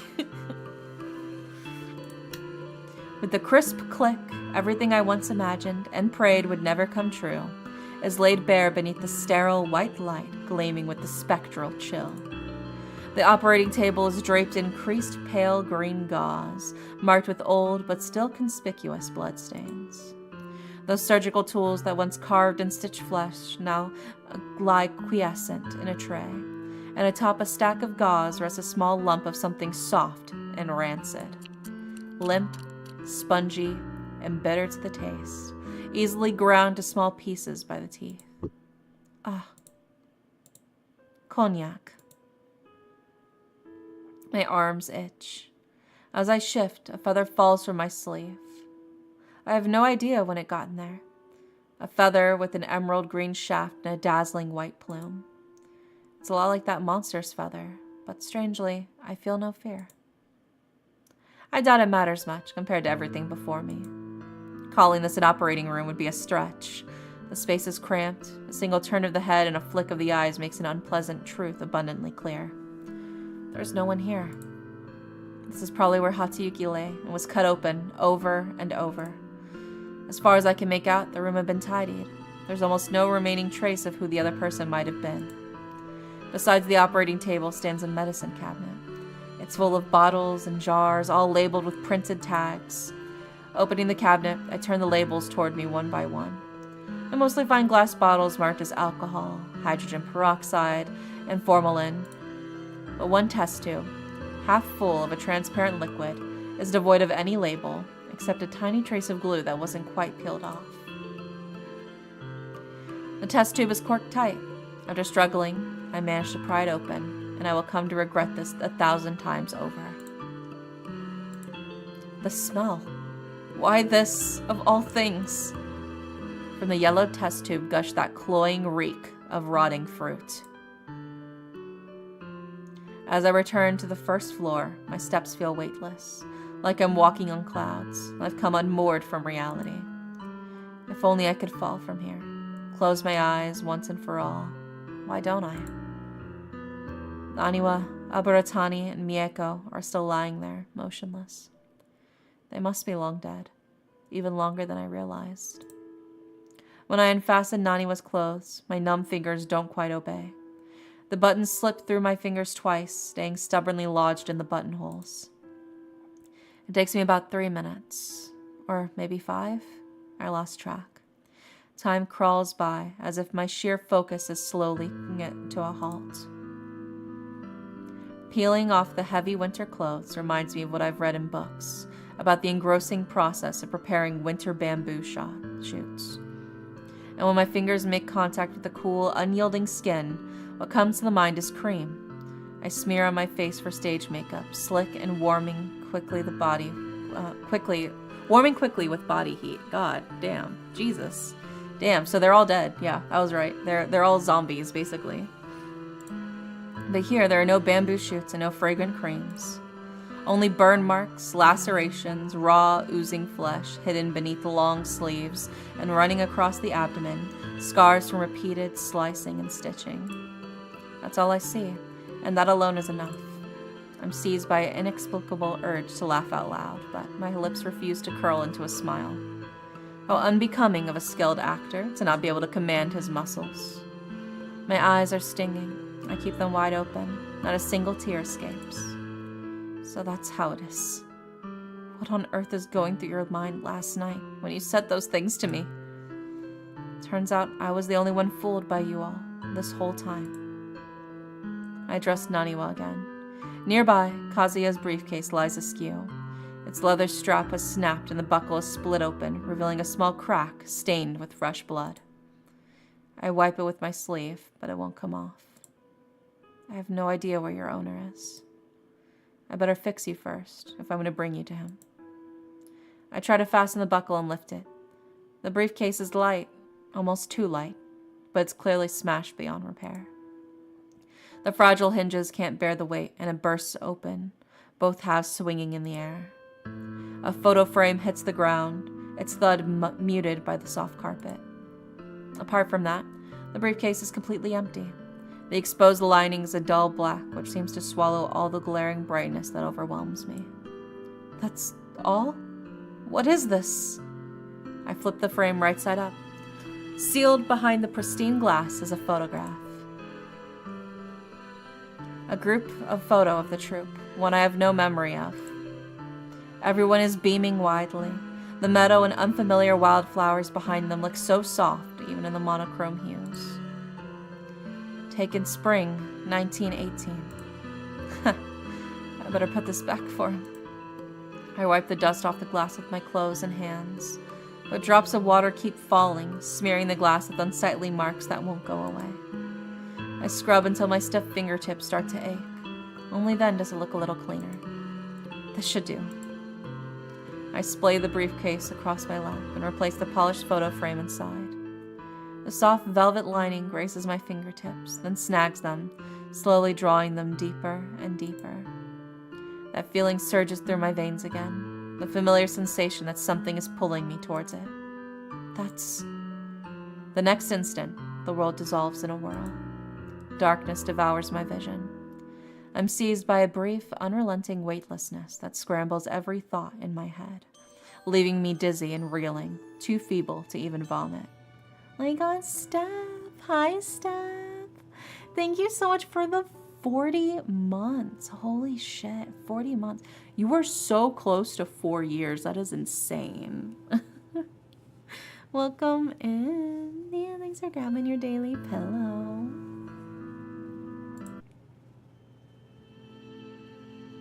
At last, a pinpoint of light pierces the veil of darkness, and I feel something cold and hard beneath me. It seems that the storm-tossed vessel has finally drifted to a halt. I'm lying on a damp stone surface. The air is thick with the scent of moss and soil after the rain. Vast rock faces tower on... Oh, okay. I was like, Okay. Vast rock faces tower on either side of me. The lower reaches are studded with ancient torches. On the higher cliffs loom crude carvings of massive figures, their features long since worn away by the elements. I'm forgetting how to read. Hold on, let me refresh by drinking some water real quick.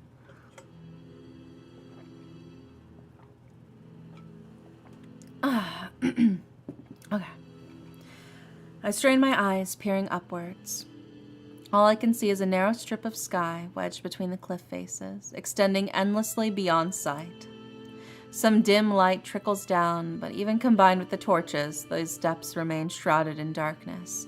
Every cranny is filled with the flickering shadow of boulders. What's going on? Where am I? I struggle to my feet.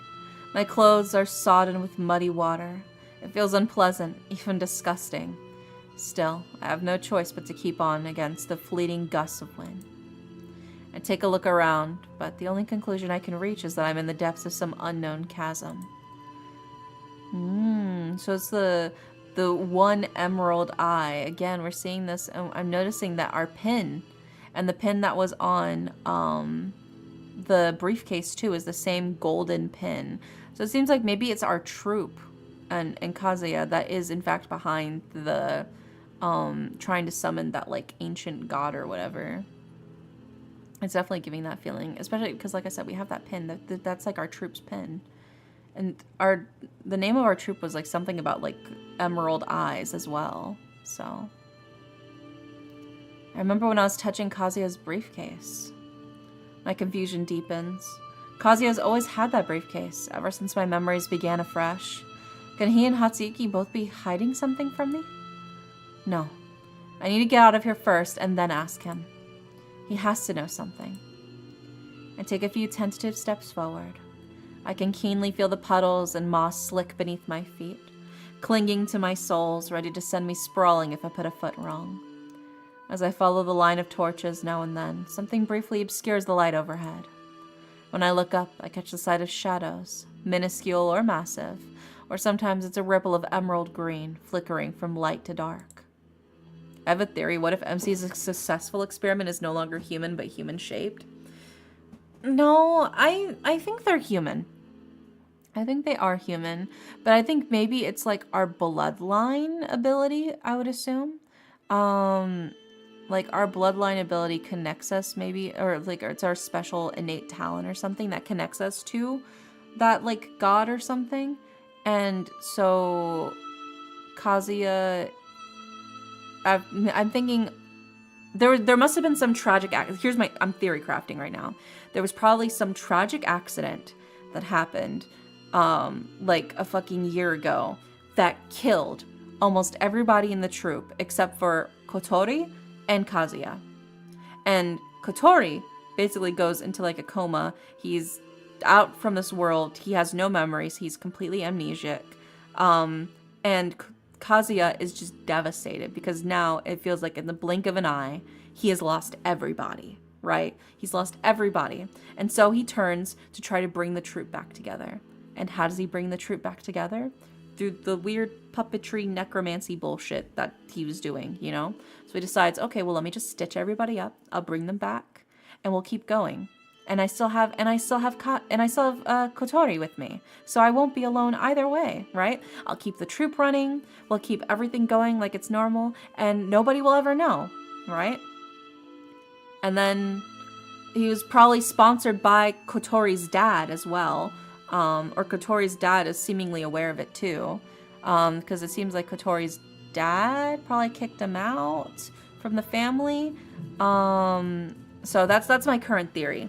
I'm not sure yet about the full details, but that's my current theory at the moment. I still need more information. But that's the little pieces I'm grabbing at, I think.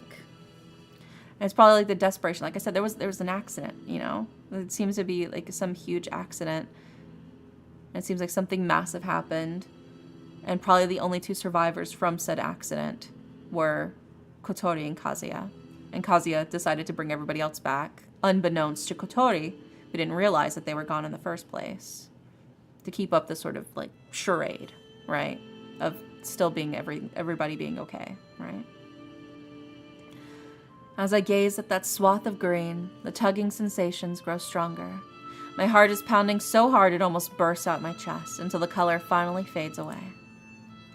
The space belongs to Kazuya, and just like him, it simply listens in silence to the echo of my footsteps.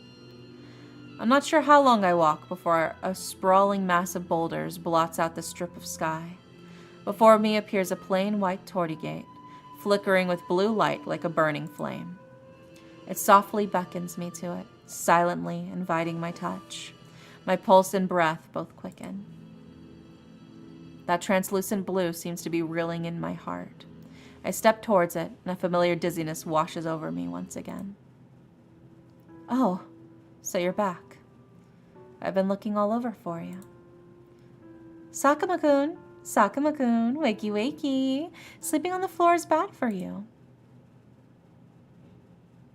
A voice drifts into my ear, distant but crystal clear. See, they've also got that. So they're clearly in on it too, right? Ugh. Ah, you're finally awake. When I open my eyes, the first floor is completely transformed. The bodies strewn on the ground have all vanished, as have the bloodstains. Everything is spotless under the bright lamplight, as if nothing had happened. A familiar figure stands before me, blocking most of the lamp's glare.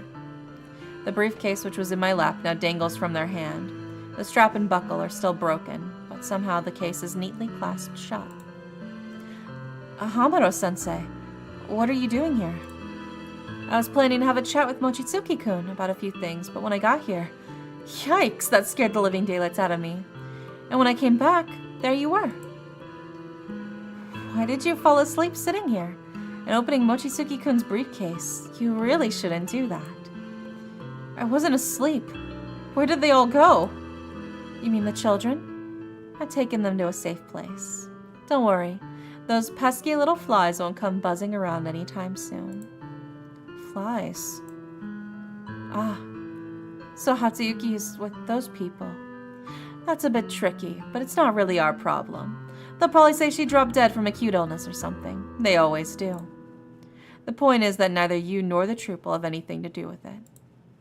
But more importantly, there's something you need to know. Kazuya is in the hospital.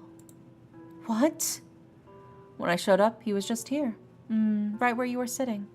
Looks like somebody really roughed him up. He was so worn out he couldn't even talk to me. Poor thing. Morning lovelies, romance time. Yeah, it's horror romance time. Key emphasis on horror romance. I had business with him, but alas, he doesn't play along nicely as you do. I couldn't just wake him up. I had to take him to the hospital first. Do you want to go visit? The doctor said he'll probably be asleep all day, so just be sure to keep it down. Where is he? Not too far from here. Let me think. Yes, it was the Tokyo GK Hospital, room 201. If you're going, I won't see you out, but you won't be bringing this along. Just tell Kazuya I borrowed it. Scare-rousing. Yeah. As Hamado speaks, they give the briefcase a little shake. A smile is vivid on their face. I haven't even had any room to think, but I can't dwell on this now. Got it. Goodbye, then. Oh, by the way, I've never been inside. Let me know when you have a moment. How is the view in the case? Oh, so we've been inside the case. So he knows we've been inside the case. Well then, looks like I really was the only one in the dark. Forget it. Kazuya's situation comes first. As for Hatsuyuki and the troop, I'll bring that up later, once he's awake. It's not far to the station. The bright streets are bathed in moonlight, and the snow is piled high on both sides of the road, reflecting the glow of the street lights. As I keep gazing, everything slowly gains an illusory quality, like I'm slipping further and further away from this nighttime scene. My eyes start to sting, a sign of impending pain. On such a cold night, rickshaws are sparse. I stand next to the streetcar sign. The icy wind whips through the hollows of my bones, whisking away any trace of warmth. But this blast of cold is much needed. That, or perhaps other things, is helping to cool my head. I pull my collar tight. My shoes crunch on the thick snow. The stop gradually comes into view on a street nearby, but my footsteps grow slower and slower as I walk. I don't want to face it. Or perhaps I should say, I don't dare it. Hamado-sensei said Kazuya was still resting at the hospital. He should have gotten to rest a long time ago. Not like this. And I shouldn't be having this thought that I wish he'd rest even longer, until I can string together the perfect words for the situation and make the news palatable enough for him to digest. What on earth am I thinking? So this is how everyone felt. Night has fallen over the streets of Ginza. There are far fewer pedestrians out after dark than during the day, but still a livelier scene than you'd find in any other city. The storefront gas lamps blaze in the darkness, throwing the brand new Western-style facades into sharp relief. The streetcar is taking its time. I stare at the pale snow before me, sinking into a reverie. Then, the entry curtain of a nearby shop swings open. A wave of warmth issues forth, especially pronounced in this winter night. The cold wind carries an unfamiliar voice to my ears. It's a young woman speaking in a tone familiar from so many meetings with investors. Her voice is strained with a myriad of surprised emotions, but she's still doing her best to be scrupulously polite. Too much? Oh no, not at all. I only had a drop. Just here is fine. My driver is waiting nearby. Thank you so much for your time. I hope you'll consider what we discussed earlier about the middle school. I turn and see several young women and men stepping out of the shop, smiling with a cool distance that is instantly recognizable. Is that... No, I think that's slightly different. It's a different one. It just looks similar. After exchanging the typical farewell pleasantries, they don their coats and depart in 2s and 3s. The last remaining person is a woman dressed in a pink suit. Oh my gosh, Bobby, thank you so much for the raid. Welcome in, raiders. How are you guys? I hope y'all are doing well. How was Elden Ring? Did you win? Did you win? We are currently playing Taishō Romance Theater, which is a psychological horror romance visual novel. It's we're playing the demo for it right now. It does have some spooky, some spooky themes, and you know, viewer discretion is advised. But if you're cool with it, I've been having a good time with it. Hope you guys can stay nice and comfy, cozy, you know. But yeah, welcome in, welcome in. As soon as the others have left, the smile vanishes from her face. Her lips curl downward and her brow furrows in slight dissatisfaction. The weariness she now exudes is at odds with her age, her elegant outfit. Finally, she scrubs her hands across her face and exhales a cloud of white breath. I look away, putting these strangers and their seemingly less than pleasant drinking parties out of my mind. The car still isn't here. I hear someone trudging through the snowdrifts, their footsteps heading towards me in fits and starts.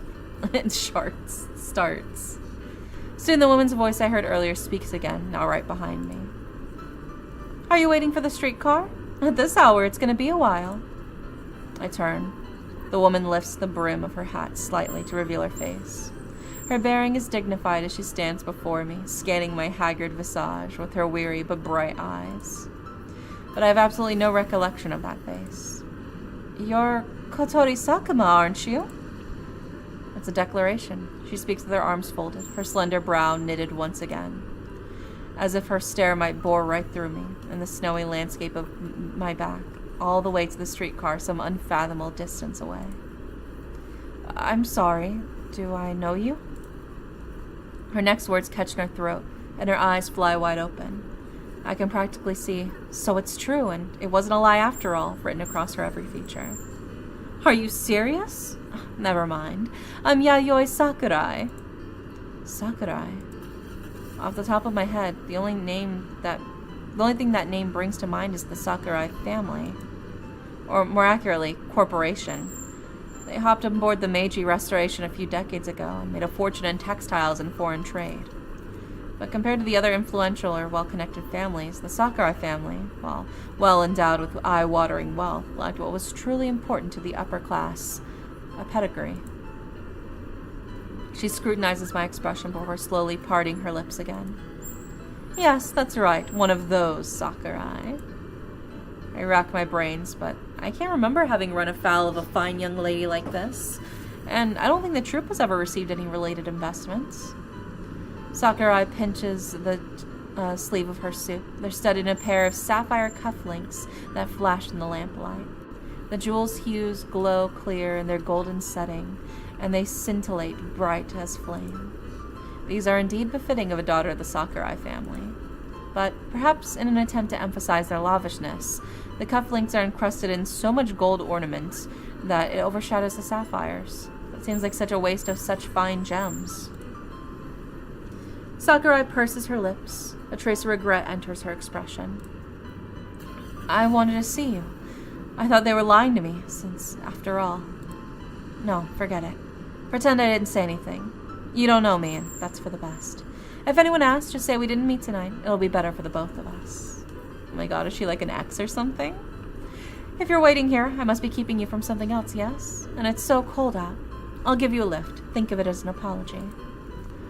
As I mentioned, at this hour, it'll be ages before the streetcar shows up. You're going to be frozen solid.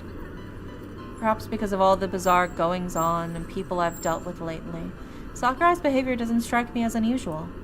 It even sparks the faint, surreal sensation that I've come back in touch with human society. It's not a bad feeling.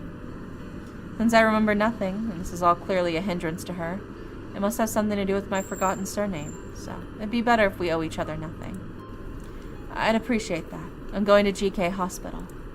Oh. Very well. Here's my car. Let's go. A black car slowly comes to a stop on the side of the road, and a young woman gets out and opens the back door. Sakurai signals to me to board, and then she herself settles into the passenger seat. To GK Hospital. No, wait, is there a flower shop near the hospital? We'll head there first. A flower shop? You can't just visit a patient empty-handed, and you don't seem to be in that much of a hurry, yes? You could do with smelling some flowers, too. You look so ill, you're gonna have nightmares. But there won't be any flower shops open this late. Sakurai pauses at my words, then bursts out laughing. I can tell you're new in town. This is Ginza in Tokyo. You can always buy anything. Once her laughter fades, she turns to glance at the woman turning the crankshaft on the car. The woman has one arm planted on the hood of the car, her sleeve rolled up to the elbow. She seems to be pressing down quite hard. Before we got to Tokyo, our assigned driver chatted with us from time to time. According to him, each time you start the car, you have to manually insert the crank into the front of the car and turn it several times. And before he finds flowers, they smell like fruit. Oh my god. You're gonna give this poor boy trauma, dude. But cranking the lever takes a lot of strength, and you have to be careful it doesn't kick back and break your fingers once the engine starts. It's a job that calls for the utmost concentration, and few people take it on. At the time, I thought he was just trying to justify a higher fee, but now it seems he was telling the truth. Is she your driver? Yes. A bead of sweat forms on the woman's forehead. Her teeth are gritted, her cheeks bulging. Sakurai simply casts her gaze further down the road, not looking at me or the driver. Her voice lowers as well. Is there something you'd like to say? Come on, I don't bite. Nothing. As long as you pay her wages and she does the work, it's all fine. The car rumbles thunderously, and the seats jolt before settling back into a milder vibration that doesn't make my head spin. With the belch of steam, the engine comes to life. Having started the car, the woman returns to the driver's seat. Sakurai's shoulders relax and she leans back against the headrest. We have to get going before it starts snowing again. The car grinds through the accumulated snow on both sides of the street, churning up flakes like goose down. They crumble into tiny particles that flutter through the air like miniature snowfall, landing in the bare ruts in the car's wake. The woman drives steadily. The scene slowly scrolls by the window outside. The car passes through an intersection, drawing ever closer to the hospital. Winter in Tokyo is colder than I expected. Oh, well, that's true. This year is a little out of the ordinary. We haven't had such a heavy snow before. At least nothing that would pile up so high in a few hours. Sakurai gestures to indicate the height. Some of the earlier tension is slowly ebbing from her voice. I wonder why. Your troop just got here from Kyoto, yes? You'll take a while to adjust, and that's normal. The upside is that when you do want snow, you won't have to go out of your way to sightsee. As she spoke, her gaze flits across the shop outside, which still shows no sign of winding down for the day. Finally, the car stops at the door of a small flower shop. Traces of snow are slowly melting on the tiles of the shop entrance. The small space before the doorway is illuminated by a warm yellow lamp. Peering through its glow, the misted windows, I can make out blurry contours of the flowers within. This'll do. Let's get out. The flower shop is suffused with the scents of fresh flowers and leaves, and a hint of spice. The breeze stirred by the opening door wafts these aromas toward me. The warm air gently caresses my taut nerves, leaving traces of fragrance. Sakurai easily weaves her way through the display cases, moving past the organza, washi paper, and wrapping ribbon. She stands, head bowed, among the glass jars of freshly cut flowers, surveying them intently. For someone who's ill, I think. Lilies, carnations, and... oh, they have snowdrops here too. That's rare. They look fresh as well. How about getting some of these and arranging them in a basket? Are snowdrops suitable for the sick? In the language of flowers, they represent hope and vitality. And besides, they don't have a strong smell. I think they should be fine. How about you? Hope and vitality, huh? Let's go with that then. Thank you. Be rude, get them red spider lilies? That's so fucked up. Jesus, we're also grieving the loss of everybody. Sakurai calls over the shop owner. Beside that handful of white blossoms, their head droops like wind chimes. She asks for several other common flowers. As the scissors snip away busily, I reach for my wallet, but she stops me. I was the one who suggested coming here. Consider it my treat. But she shakes her head. Her expression is tinged with a smile and a sort of affable ease. It seems somewhat out of place given that we've only just met. Sakurai must know that as well as I do. But perhaps late-night fatigue dissolves certain boundaries, and so the smile stays poised on her lips. Or take it as a thank you gift for our conversation earlier. I really enjoyed your reactions. Ma'am, your flowers are ready. The shop owner holds out the basket. Sakurai picks it up and thrusts it into my arm somewhat brusquely. The soft, fragrant flower petals tickle my nose, and for a moment, I can't find the words to refuse. My stupefied look must be quite amusing. Sakurai finishes paying and looks over at me. Once again, she doesn't suppress the upward quirk of her lips. Well, why are you still standing there gawking? Let's go! The car's already running. Oh, right. Back in the car, the light scent quickly fills the enclosed space, making the atmosphere a little more relaxed than before. I remember you work in a theater troupe. I nod before remembering that she can't see me from up front. I shift my gaze a little awkwardly to the leather that encased the back of the car seat. The leather is crisscrossed with dense organic wrinkles, which cements it into countless miniature triangles. It's mesmerizing. Yes, the Emerald Eye Troupe. Have you heard of it? See, the Emerald Eye Troupe, that's what it's called. Yeah, just like that fucking weird-ass monster thingy. Not only have I heard of it, I know about the accident you had and your head injury. What? There's nothing surprising about it. Our family and yours, meaning the Sakuma family, we work together sometimes. This sort of news would reach me even if I didn't seek it out. At this point, Sakurai folds her arms again. Her fingers drum against her clothed joints with the light skittering sound. The Sakuma family. So on top of magic, they wield this much influence. Enough for the Sakurai family to bring it up with me. It really would be best to stay blissfully ignorant. Dear me, I was sure your uncle or your sister would have met with you. When I heard that you'd lost your memory, I thought it was just your family's pretext for fobbing me off. I only realized it was true when I saw you today. Pretext? What do you mean by that? What did they do? Nothing. It doesn't matter. In any case, if you plan to go back... No, given what your sister's like, she'll make you go back. If you're still completely in the dark, then it'll be far too late. Oh well.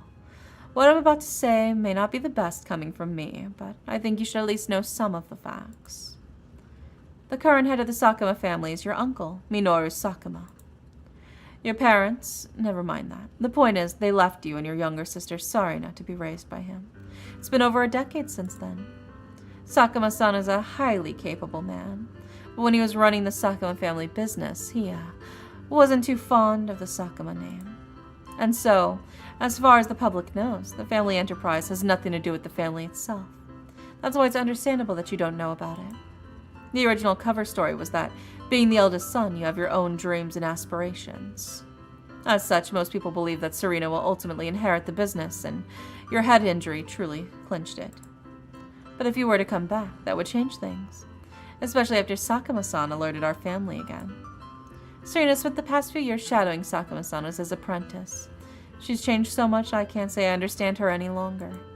She's a bit too headstrong, and her tactics can be rather unhinged, in all sorts of things, including when it comes to her brother, not to mention how the Sakuma family also... Are you listening?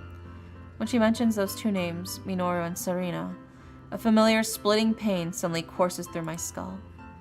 My headache, which had subsided over a year of recuperation, now flares like a furnace rekindling from embers, caking up fragments of memory. Miss Exposition coming in clutch here. Yeah, we're learning so much thanks to her. Do you have to go, Anissa? With them? That's it. I see. It's okay, Oni-san. You've always been the one protecting me. This time it's my turn to protect you. You know our son is coming. Oni-san, Ah, here you are. Your teacher tells me you've done some fine work on your recent assignments, but you've seemed far too tired lately. Why didn't you tell me about this? I don't recall ever instructing you to be the kind of child who doesn't dare speak up. Your sister does excellently. Very well. Take the young master back to his room and let him have a good long rest this time. Oh, and put him on a lighter diet.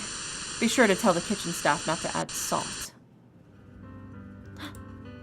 Hey, are you alright? Serena and Minoru-san? Amidst these memories, unearthed some unknown recesses of my brain, a voice is calling out. I heave great gasps of air. The sharp pain slices Sakurai's words into unintelligible pieces. It's only after the pain slowly recedes that I gain some breathing room. Sakurai is clutching the padded passenger seat, alarm still lingering on her face. I've kept calling you, but you didn't answer. How are you feeling? Do you want to get a checkup? We're already at the hospital. The grand entrance of GK Hospital casts its long, dense shadows over the Sakurai's face. She's frowning once again, brows drawn together in fine creases. I'm fine. I get these flare-ups from time to time. Don't worry. Really? Really. She continues to stare at me with furrowed brows. Her gaze rakes across my face, damp with cold sweat. I force a rather stiff smile. It must look quite unsightly, since Sakurai's frown only deepens even further. After a while, she swivels and looks away. Her voice has regained its coolness. Since you're all right, it's no longer my concern. You may leave. Don't forget to wipe your sweat before you go. I get out the car, carrying the basket of flowers. Sakurai waves to me through the window, then turns back and says a few words to the driver. She slowly vanishes from sight to the sound of the chugging engine. Only then do I shift my gaze to the hospital sign. GK Hospital looks like it was built not too long ago, given its relatively Western architecture, but it's a huge building. Even at this late hour, it blazes with lamplight, and through the neatly arrayed glass partitions, I can make out the throng of busy medical staff and patients awaiting treatment. Well, this means I'm far from being the only late-night visitor.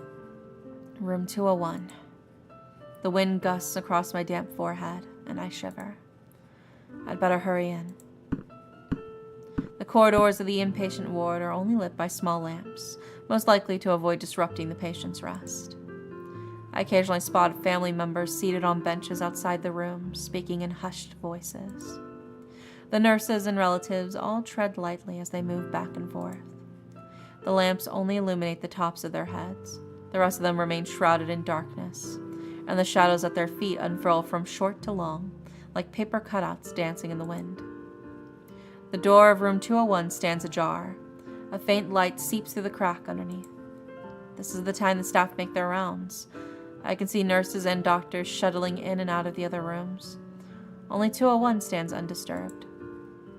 Maybe it isn't Kazuya's turn yet. I take a deep breath as I internally reassure myself.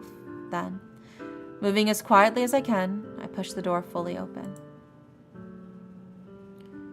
There's no one else in the room. Only Kazuya, lying silent on the bed nearest the window, still as colorless as a sculpture. The pale moonbeams and pale lamplight weave together to form a gauzy veil, which drapes down to kiss the back of Kazuya's hand, where the intravenous needle pierces the pallid skin. I hold my breath until I see the slight rise and fall of his chest.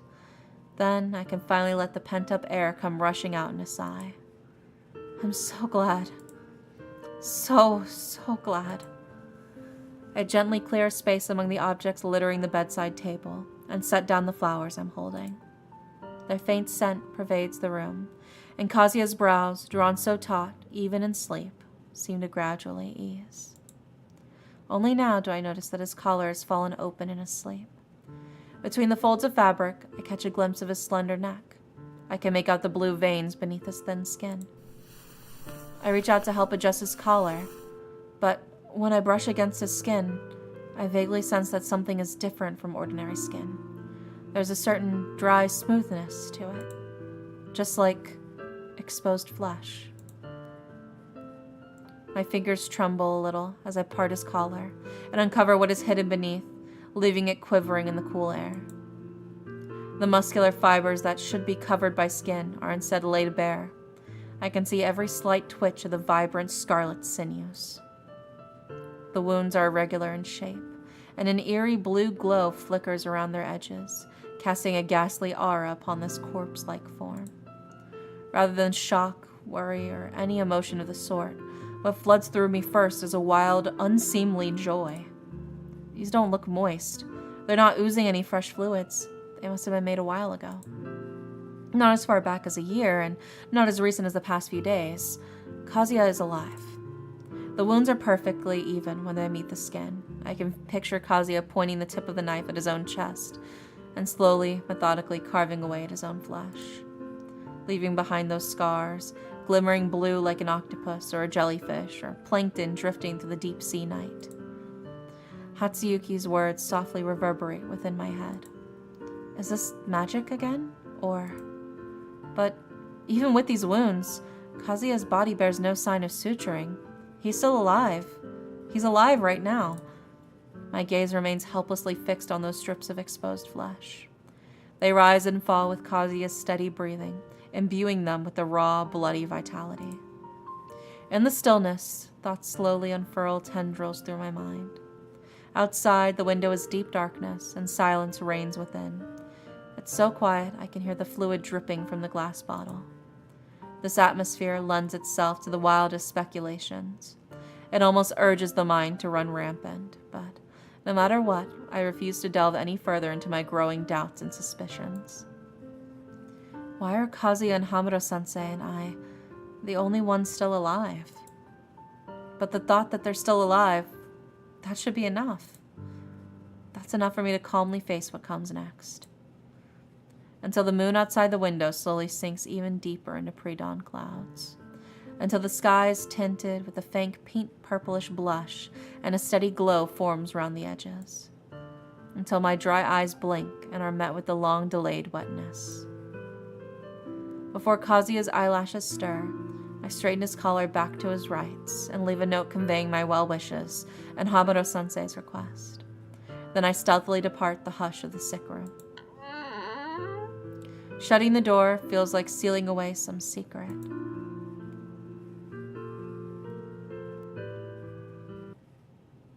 It's light out by the time I get back to the troop.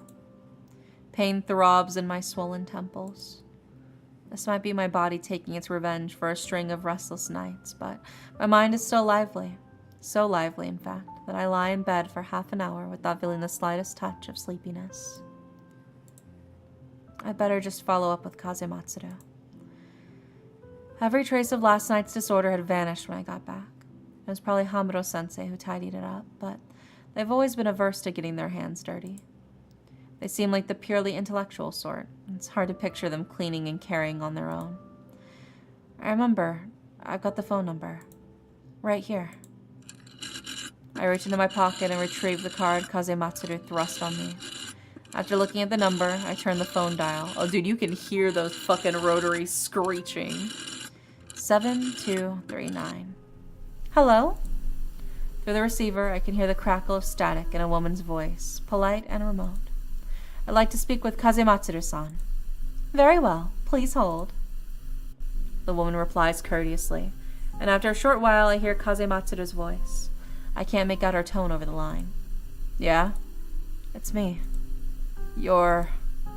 Kazematsuru pauses. I can hear her leather boots rapping against the floorboards, and soon the airy sound is something sinking into a soft sofa. Ah, got it. Is this Kotori Sakuma? Done already? That was quick. Honestly, you could have given yourself a few days off. I don't have enough clout to know how much you get done in one day. A little too well behaved, aren't you? Forget it. That sounds like I'm chewing you out. Anyway, I take it you're free now? Yes. Where should I meet you? I pretend not to have heard any of her ramblings, but I can't quite banish the warmth from my face. Let's see. At this hour, you should just come straight here. Chiyo Police Precinct. I'll be waiting for you out front. But what about your work? I'm top dog around here. If I have to handle everything personally, it'll look like those lackeys of mine aren't pulling their weight. Let them deal with it. Meeting you's more important. As I hastily hang up the phone, I hear the peal of a woman's laughter on the other end. Anyway, I should head over. I tidy myself up and go downstairs, still feeling a little weak at the knees. I spent all night sleepless and out of the biting wind. I'm not sure which of those is the reason, but my feet, usually so limber, now feel as heavy as bags of wet sand. When I open the door, the sun is perched high in the sky. Despite how bright it is, it only gives off the meager warmth of a gas lamp, not enough to melt the snow heaped along the road. The wait for the bus is better by daylight. The bicycles that were driven home by the bitter cold last night are now back in Ginza streets, bells ringing merrily. People stream on and off the streetcars, jostling each other so roughly I cringe a little at the sight. It's not like I'm short of money. I'll just do it. With that thought, I head towards a driver parked by the roadside, eagerly touting his services. The car's glossy black paint is spotless, and the seats seem roomy enough. He's added an extra layer of hand-stitched cushions as well. One door stands wide open, the wind flowing through. Even if the interior isn't scented, I doubt it'll have the unpleasant reek of leather and motor oil. Not too bad, though I have no idea why I think that. My only memories of car rides are the trips to Tokyo and the ride with Sakurai last night. I shouldn't really have any insight or basis for comparison. Take me to Chiyo Police Precinct. The entryway to the police station is remarkably imposing. The 2-story Western-style building is adorned with ostentatious marble columns. It's plain to see they have a generous budget. It must have been renovated, or maybe, like the hospital, it was just built recently. The driver, seemingly awed by authority, stops a short distance away from the station. I pay him and get out the car, and immediately catch sight of a figure standing next to a pile of swept snow, kicking stray clumps with an expression of profound boredom. It's Kazematsuru. How long is he going to keep me waiting? About as long as it takes a grain of sand to fall. Kazematsuru pricks up her ears. She stops kicking the snow and turns to look at me. A gust of wind whips past, setting my coat rustling. I'm a bit cold, but if I did up my coat properly, I'd lose some points in sheer style. You walk pretty softly. Her eyebrows arch high.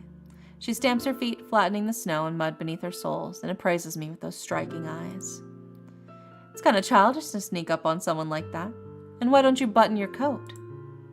Well, because it was warm enough inside the car, and the snow isn't melting today, and the perfect wind was blowing, but I can't say all of that. I figured there'd be a warm fireplace in the police station. You're right about that. Kazematsuru barks a laugh. She drops the topic without nitpicking my excuse any further, and with a wave of her hand, she beckons me to follow her. We occasionally cross paths with some uniformed police officers. They seem to be low-ranking and are scrupulously polite to Kazematsuru and to me riding on her coattails. But even before we get too far off, their true colors become clear. I can hear the venom they spit behind our backs. It's not pleasant. I reflexively glance at Kazematsuru, who shows no sign of having heard a word. She leads me through the main hall, along a walkway lined with snow and withered twigs, down another flight of stairs. Finally, she stops in front of a door labeled Archives. What are we doing here? Well, the autopsy and the examination will take some time.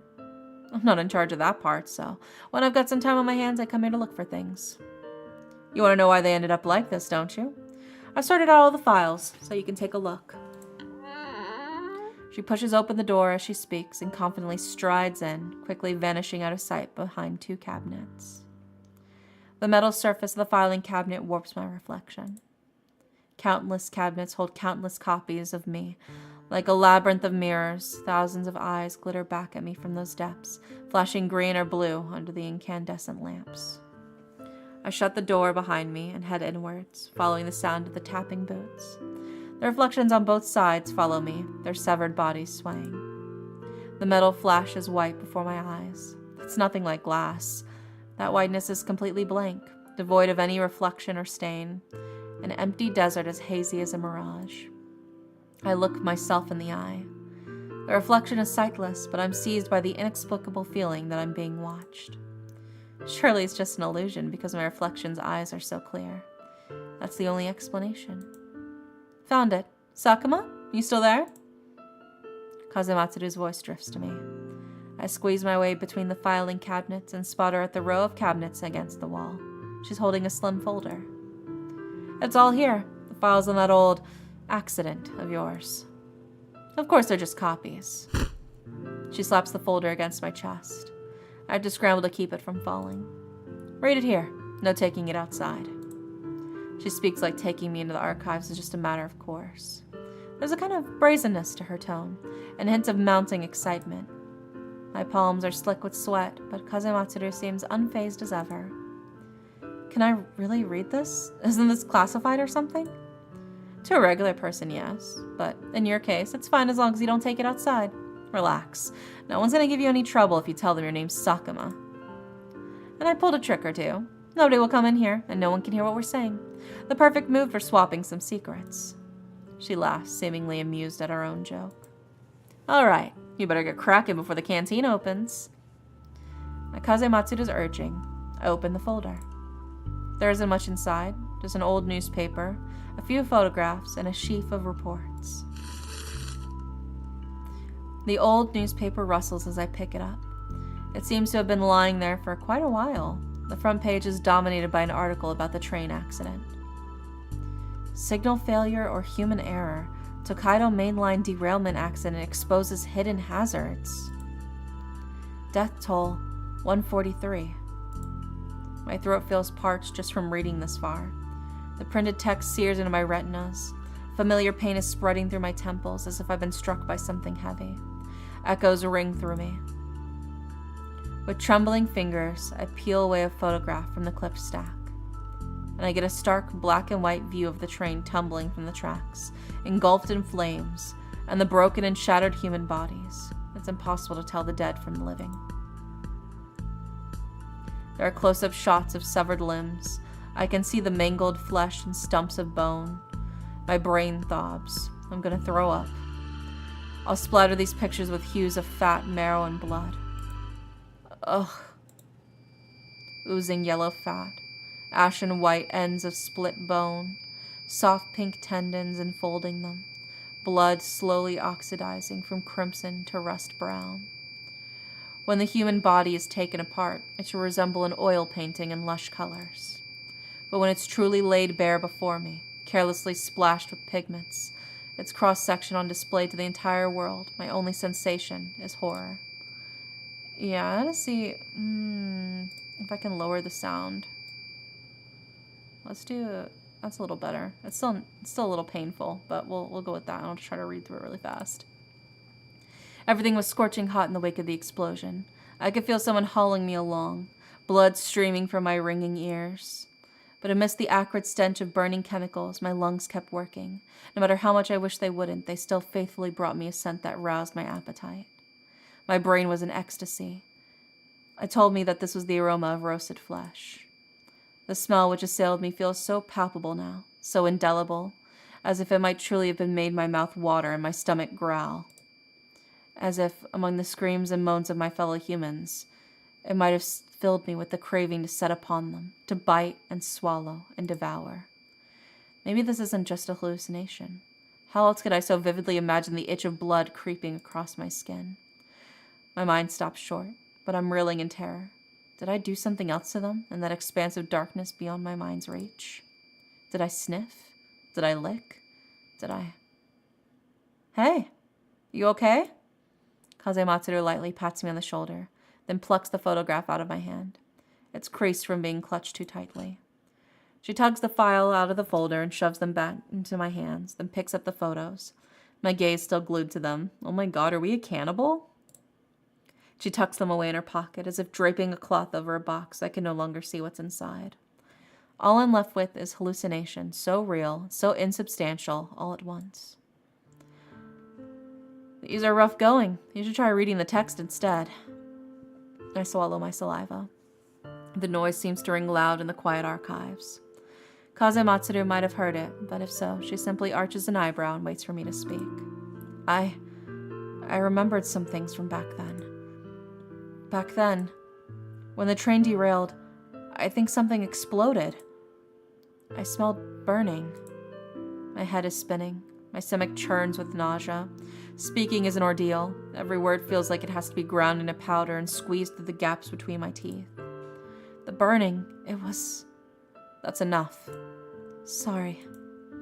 Kazematsuru seems a little startled, but she quickly makes a hold it right there gesture, cutting off any further speech.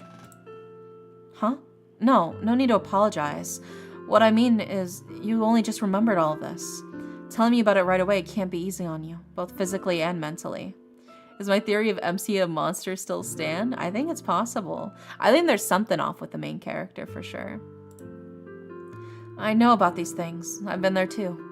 Facing your fellow humans, thinking how delicious they smell, and holding back your appetite, or whatever you call it. Oh my god. Oh, that's true. I have heard that at funeral homes, like the crematoriums and stuff, sometimes whenever they're cremating the body, it smells like barbecue. I've heard about that. Like, people will actually smell it and it smells like sweet, like barbecue being smoked. Isn't that crazy? What a drip, yeah. It's not easy for a regular civilian to deal with. Her voice and demeanor are completely calm. A silent balm to my strained nerves. Besides, you were so badly injured you lost your memory. I doubt you can move around that much. If you didn't do it, you didn't. You don't have to beat yourself up over the thoughts that never came true. The point is, you've had amnesia and only remembered all of this. It's not your problem. Do you want to keep reading? Yes. I take a few deep breaths, and when my emotions have settled a little, I pick up the sheaf of reports again. But as I read, a nagging feeling strengthens that something is off. I subconsciously frown. The preliminary investigation found that a moderate-sized explosion occurred in carriage 9, but no explosive residue was detected at the scene. What does this mean?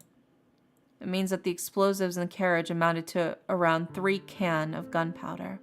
The explosion caused the carriage to overturn and triggered a whole series of other reactions. But no trace of them was found. In a situation like this, it's only reasonable to run a sweep for magical activity.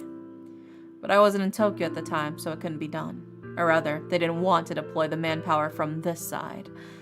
And now there's no way to follow up. Didn't want to. It's a matter of life and death. And so what? Someone wanted to cover it up. Someone was willing to pay the compensation. And certain people needed proof that I and my special investigation division are all useless wastes of space.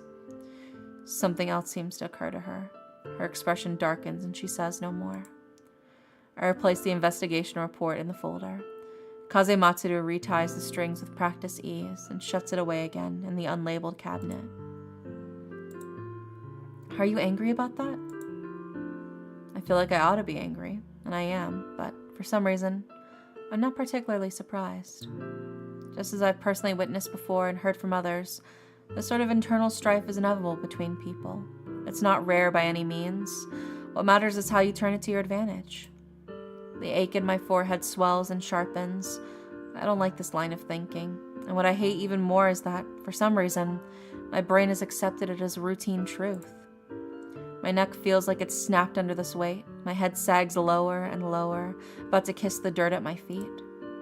Kazematsuru strokes her chin. Then she speaks, dispelling the heavy silence that was starting to descend. Stop spacing out. Now that you've gotten your intel, it's time to help me out. Yes, right. What is it this time?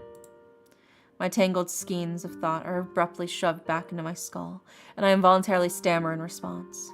Kazematsuru ignores my lack of manners. She simply folds her arms and continues to speak. Before getting into that, I have to ask.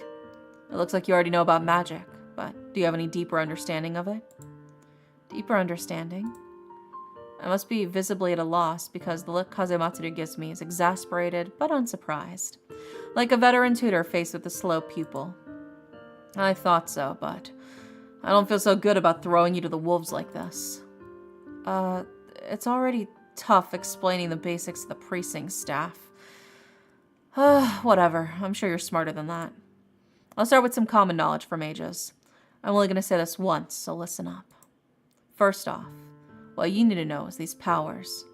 The gifts from the gods can be passed down through the bloodline. Also, the materials used in magic rituals are pricey, and it's hard to cover the costs alone. So mages value inheritance and family ties over everything else.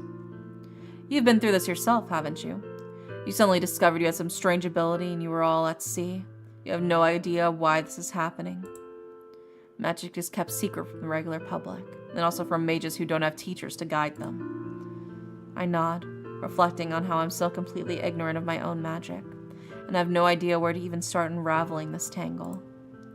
So you should just assume that if you butt heads with the mage, you'll find yourself in no end of trouble.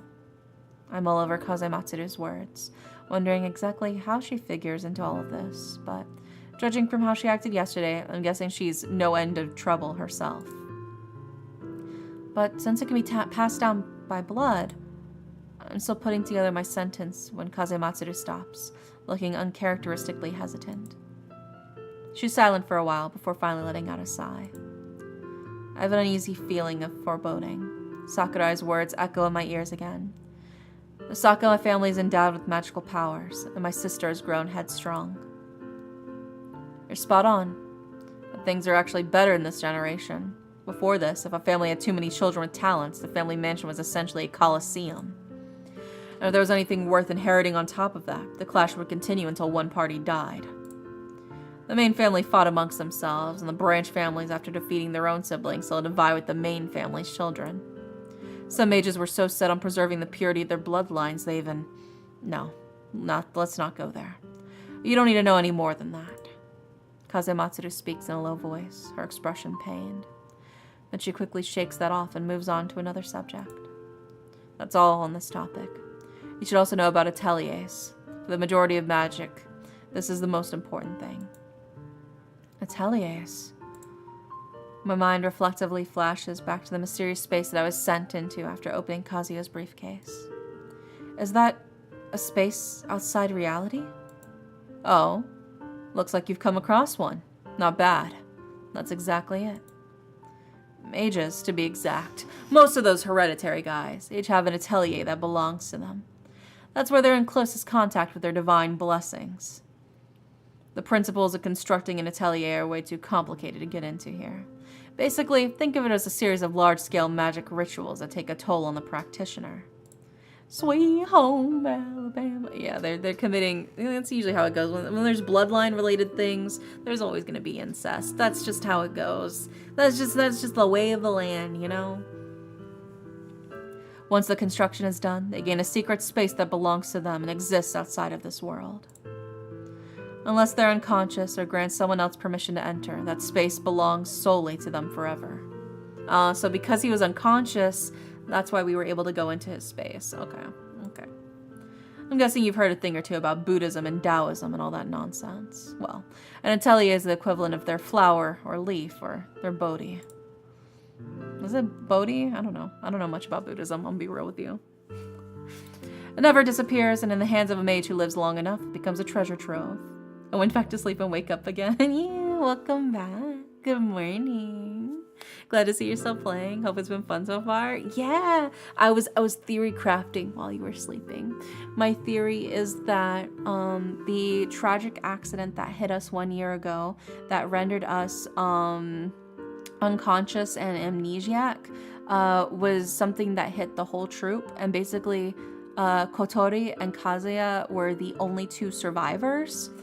But since, Kotori was basically knocked out and no memory, Kazuya low-key went sicko mode, insano style, and decided, I don't want to be alone, I can't face the fact that everybody's gone, and used his magic to basically, puppeteer and stitch together the troops so they could keep finishing their performances on the tour, because that was, the dream that they all had together or something. I'm still not sure where the family comes in yet, but that's my current theory at the moment.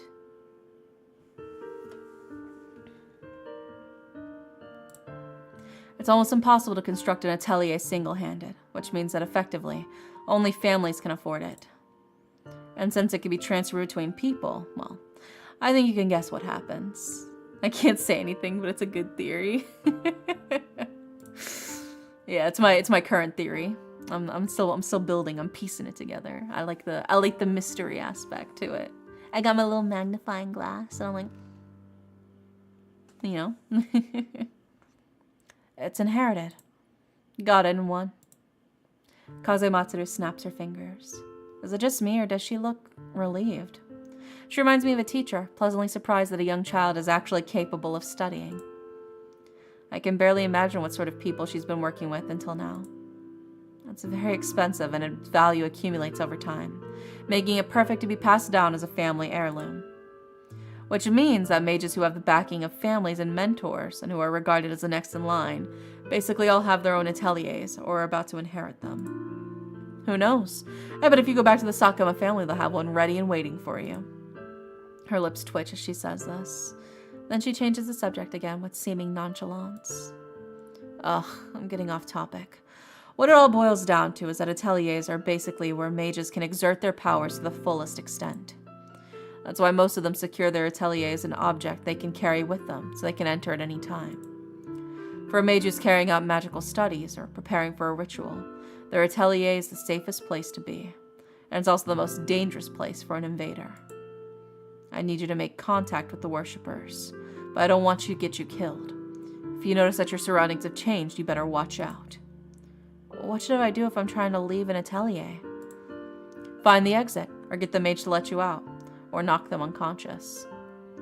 Of course, the best way to handle it is to kill them, but in your case, just sweet-talk them, no matter how much you have to bow and scrape and grovel. Dignity is less important than staying alive. Get out of there and let me deal with the rest. Speaking of which, Kazematsuru's severe glaze settles on me. Her voice is stern. Do you have experience wielding magic? There's no point in bluffing here. Even though Kazematsuru's stare sends chills down my spine, I nod. You're honest. The reliable type. Good. That's right. That's how everyone should be. Her gloved hand grips mine. She's squeezing quite hard. It hurts, but I bite back a yelp of pain before it can emerge. Because the look on her face scares me a little. It's like what exactly? It feels vaguely familiar, as if someone once inspected me with this exact expression. Focus. Don't get distracted. Close your eyes. My eyes automatically fall shut at her voice. Before long, a soft breeze threaded with the slightest chill flows through our jointed palms, gently making its way into my bloodstream. My heart starts to pound, that familiar tugging sensation courses through me again, and the next instant I'm enveloped in that chill. And so I can feel something, like blood, but not quite, pouring out of my heart, rushing through my veins. It swiftly and tenaciously swarms into the crevices between every cell. At last it comes to a halt at the back of my tongue, with a faint, prickling pain. This is your magic. It issues from the heart, the weakest part of the mage's body, and finally condenses in the part that you use to wield your magic. Remember the way it flows. When you need to use it, let your consciousness trace the path backwards to your heart and call upon the magic stored in your body. If you can't sense it, extreme emotions are a good way to pressure yourself and get your heart rate up. That's a bonus technique. Only found in the exclusive DLC volume for only $5.99, purchasable. It's a YouTube video link. How to set your blood pressure up higher so you can summon your magic at a whim. As Kazematsuru finishes her calm speech, that chilly, syrupy feeling dissipates like a gust of wind. All that's left is the sudden, molten surge of magic in my mouth. I'm seized by a strange impulse to open my mouth, to speak, and I'm absolutely certain that I have the power to make those words on the tip of my tongue become an even greater reality. My mind is full to bursting. What should I say? My situation right now is so similar to how things were back then in the theater. Did the script's transformation happen because of me? Or was it... My brain feels like it's crammed inside a mortar, being pulverized into sticky pulp, but my tongue moves faster than my mind. You must be calm. As soon as the last words tumble out, the pain in my tongue fades. I hope it hasn't left a blister. There, I said it. An abrupt hush settles across the room. Kazematsuru's sudden silence makes me a little uneasy. I instinctively widen my eyes. Her expression is completely blank, but the next instant she's back to the same severe manner I remember from our meeting at the theater, as if what I just saw was a mere illusion. She loosens her tight grasp on my hand and straightens up, moving a little stiffly. Sorry, I got kind of worked up there. You okay? My hand hurts a bit. Kazematsuru heaves a deep sigh. The filing cabinet casts a shadow over her features. I'll buy you something to eat to make up for it. Sorry about that. Damn, that sure is something. Don't go using your magic here, and don't go showing it off to other people if you can't be sure they'll keep their mouths shut. Remember how that felt just now. You can practice a bit more if you have the time. After all, the other mages won't be giving you time to meditate. You have a whole lot of magical power. Your talent is greater than many people I've seen. You just need practice. She lets out another sound like a sigh. She seems to be doing that a lot today. And one last thing. She rests her head on her uniform belt, and then turns her palm upward. Suddenly something appears in her hand. It looks like a pink tentacle, its body giving the occasional squirm. Oh my god, what a little freaky guy. This is a familiar. This time, I feel my face go rigid. Kazematsuru picks up the tentacle between her fingers. It seems docile enough. I watch it wriggle like a worm picked up by its neck. Do tentacles even have necks? It thrashes with all its might like it's trying to escape the grip of the human hand. Oh, that's kind of cute. That's kind of really cute. Oh, poor baby. Put him down. Familiars are also constructed, but there's no time to teach you that now. I'll go into it later. Familiars derive their abilities from their component materials and the magic used in the ritual. A long time ago, making familiars also required praying to the gods, but now that's been replaced by using purified materials. It works just as well. The scenario reminds me of an anime called The Ancient Magus Bride. I definitely see that. I can see that too. I did love Ancient Magus Bride. Most of them aren't harmless, and they aren't as small as this one here. If you run into a familiar, you better brace yourself. I gaze at the tentacle in Kazematsuru's hand, its tip flexing, slowly curling and unwinding again. I strive to suppress my instinctive revulsion for something so alien, but I get nowhere, so I have to stop looking at it. I'm trying not to be too rude, so I still myself and let Kazematsuru finish before I speak. What can this familiar do?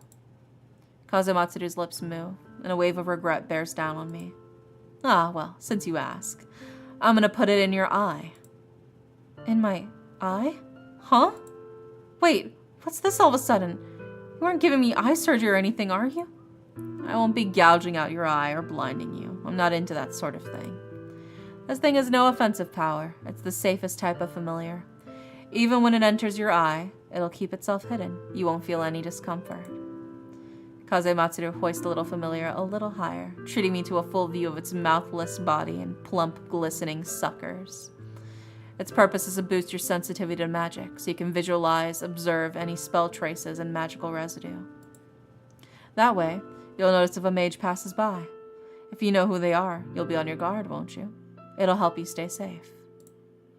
Also, if you get attacked or stumble into someone else's atelier, it'll let me know your location, and I'll come to your rescue. Kazematsuru seems completely in earnest. Putting something into my eye still sounds incredibly dodgy, but I can tell from her words that she's deeply concerned with my personal safety. What in the Baldur's Gate is this? Hi, Ren. Does it just come with being a cop? Or did something happen before? Her brilliant eyes are trained on me, but no matter how I try, I can't discern any trace of a lie in their tranquil depths. It's rude to pry into someone else's past. I clamp down on the urge and turn back to the tentacle, which now lies motionless in Kazematsuru's hand, presumably worn out from struggling. Oh, it's all tuckered out now. Oh, it's so cute. What the fuck? I want a pet tentacle. It's so cute. I'm trying not to contemplate how it'll feel against my eye.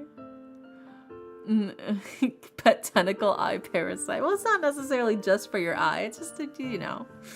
And she just said she's putting it in his eye. It doesn't necessarily mean it's supposed to always go there.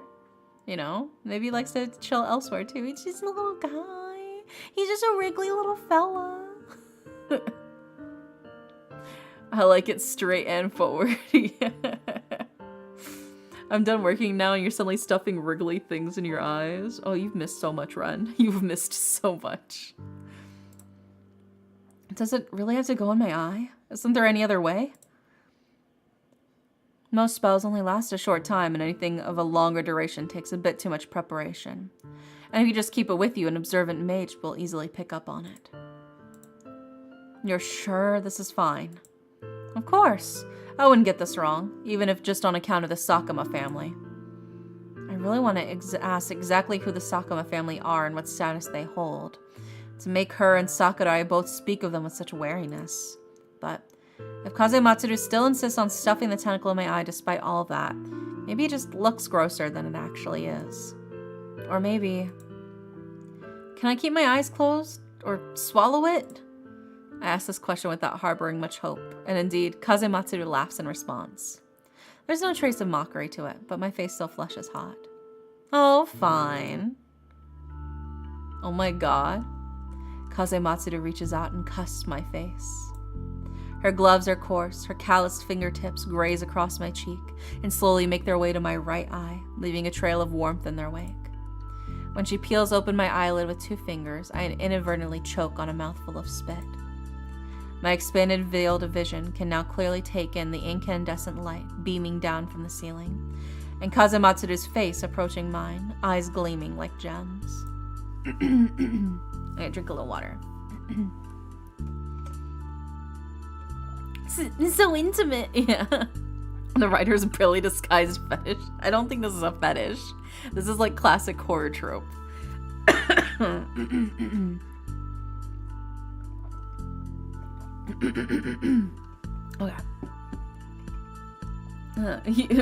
You what? Elsewhere? How bold of you. Yeah. Kazematsuru picks up the tentacle. Its fleshy pink body draws closer and closer to my eye. The tentacle uncoils, its tip languorously swaying in the air. Look at him, he's just a little guy, he's so tiny. My body grows taut with anxiety. I can feel Kazematsuru's breathing and the stir of the wind. Hold still. I force my eyes to stay open. My eyeball swivels clumsily to the side, but I'm still doomed to watch the familiar's inexorable approach. I don't think any psychological torture could beat this. The instant it settles on my eyeball, I instinctively blink. Everything goes dark. All I sense is that touch upon my eye, vivid and unmistakable. The tentacle is icy against my eyeball. Its suckers are fastened to the most vulnerable part of my head, like an insect's pincers pressing into rotten wood. But then, it rapidly melts into my eye socket like water, dashing real tears from my eyes. I can't tell if any part of the familiar is washed out with them. Finally, a faint sliver of light reappears. Is this the most color we've seen in his face all game? I think so. Yeah. Only then do I notice that my right eye's vision is blurry, like I'm peering through a pink veil. Juxtaposed with my normal left eye, it feels surreal, as if the world has been split in two. Oh, there is like a pinkish hue to everything now. Why can't I see clearly? As I ask my hesitant question, Kazematsuru's fingers shift from my eyelid to my eye socket. She helps to wipe away the reflexive tears that are still seeping out. You'll be fine soon. It's still fusing. She sounds so calm. Her gaze lingers on my face for a long time, taking in every detail. I can't help but feel like a lab rat. I'm not sure how much time passes.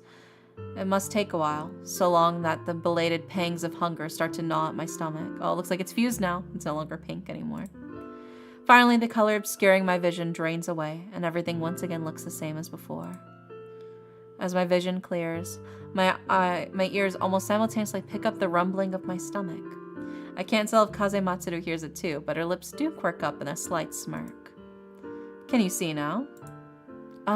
Yes. Time for lunch then. We've been hanging around here long enough.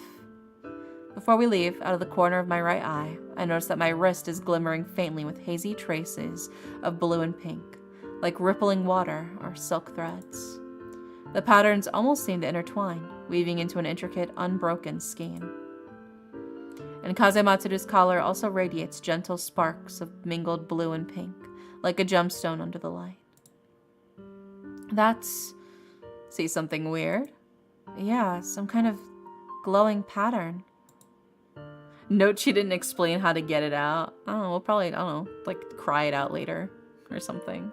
But no, we don't gotta worry about that right now. That's future us's problem. Blue and pink? Yeah, trans pride, trans pride. Ah, right. What you're seeing are the traces of your magic and mine.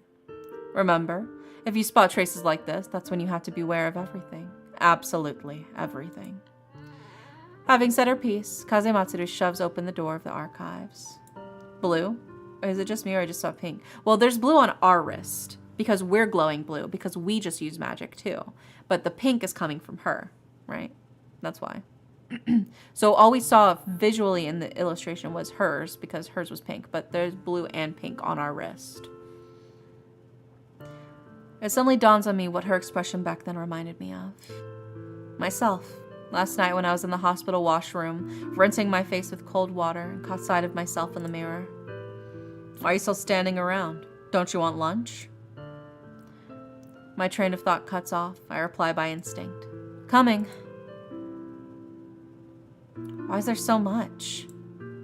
Isn't this a standard portion? It's standard. Careful how much you hold that, or it's gonna spill. Hey! It takes a while before Kazematsu and I settle down into our seats at the police canteen. It's the middle of mealtime. The canteen's already crowded with cops wolfing down their food. Kazematsu's entrance was met with numerous stares, some supposedly covert, others completely overt. My hand is still scalding red from the piping hot ceramic. I almost knock over the food, and the culprit is sitting before me. The steaming bowl heaped with katsudon. Oh my god, dude, I love katsudon. This game is making me so hungry. Why do you keep mentioning delicious food? Oh, I haven't eaten yet. Oh god, I want katsudon so fucking bad. Seriously, what is with you? Where are you? Oh, never mind. It's not like you've never had to carry anything yourself. Kazematsu's words contain a veiled accusation of silver spoons and a pampered upbringing, and I have no immediate rebuttal. After all, the one who just picked up a tray, almost overturned it and had to hastily catch the bowl before it toppled, ended up burning his own hand. That was me right here. Kotori Sakuma. But this bowl of katsudon is indeed enough to tempt a hungry person. Let alone me. I've been ravenous for a whole night and half a day. The greasy aroma of fried food fills my nostrils. The air is thick with steam and the sweetness of sauce. Even before taking a single bite, I can imagine the sensation of the succulent meat giving way between my teeth, and how it'll mix with the soft steamed rice to form satisfying clumps. Is this a fucking food visual novel? Bro, why? I'm so hungry. Jesus. I ate a mouthful of the rice soaked in the rich brown sauce, then a second and a third. Okay, does the writer just really like cooking, like anime and cooking novels? Like, what is this? You're making me so hungry, dude. I'm so fucking hungry. After I finish this demo, I'm gonna go make dinner. Well, breakfast. Well, or, you know, whatever. I'm gonna make food. I'll make food. I'll eat. Love detailed food descriptions. I know it's making me so hungry. There's been so many food descriptions. It's crazy. If you ignore like the zombies and the mages and the death and the psychological horror, this is just a food visual novel. Yeah. I don't scrape my chopsticks against the rim of the bowl, and I don't gulp down my food so fast in front of Kazematsuru. That's all I can manage right now with my remaining self-control. Once I've gotten some food into my empty stomach, my body is briefly pacified, and I can finally sift through the events of the past 2 days. I unconsciously start to eat at a slower pace as well. Lucky me, I just had brunch. Lucky you. First, Hatsuyuki and the troop members turned out to be corpses. Kazuya, Hamada-sensei, and I are the only 3 living people in the entire troop. Then there are the signs of reversion on Kazuya's body. I look up at Kazematsuru sitting across the table from me. She wants to track down the worshippers of that white monster, and they seem to be connected to the black mage who was controlling the troop members. Plus, what Hatsuyuki mentioned about the principles behind reversion. I'm sure that making everyone behave just as they did when they were alive, to the point that they could even perform and laugh along with me, can't have been a simple spell. But if so, if what Kazematsuru was investigating really is connected to him, I've suddenly lost my appetite. The scent of food is real, and so is the pleasure I felt as I chewed it. but now it might as well be sawdust in my mouth. I'm full. The eyes are a window for a wordless communication. How I wish I could bury mine beneath the table right now to keep Kazematsuru from fathoming my guilt. The story writer's a cultured person. Very much, very much. She hasn't interrogated me like a criminal, but as her gaze descends on me, I feel as anxious as a petty thief spotted by the police. Oh, I get it. It's tough being an actor, huh? If you're done, I'll send you home. Remember to get used to wielding your magic. It'll take a while anyway to spread the news of what you've been through. I'll let you know when it's time. Kazematsuru pushes herself up from the table as she speaks. When we exit the canteen, the sun is already high in the sky, finally giving off enough heat to melt the snow. Kazematsuru says nothing as we walk, and neither do I. I simply follow behind her, head bowed. I lose track of how many times I falter, but just as I'm about to speak, Kazematsuru suddenly stops walking. I freeze, startled. Standing in front of us is a youth. He looks quite young and remarkably haughty. His feet are firmly planted, squarely blocking our path. Oh, this has to be like her younger brother or something. So you found more cannon fodder, Captain Kazematsuru.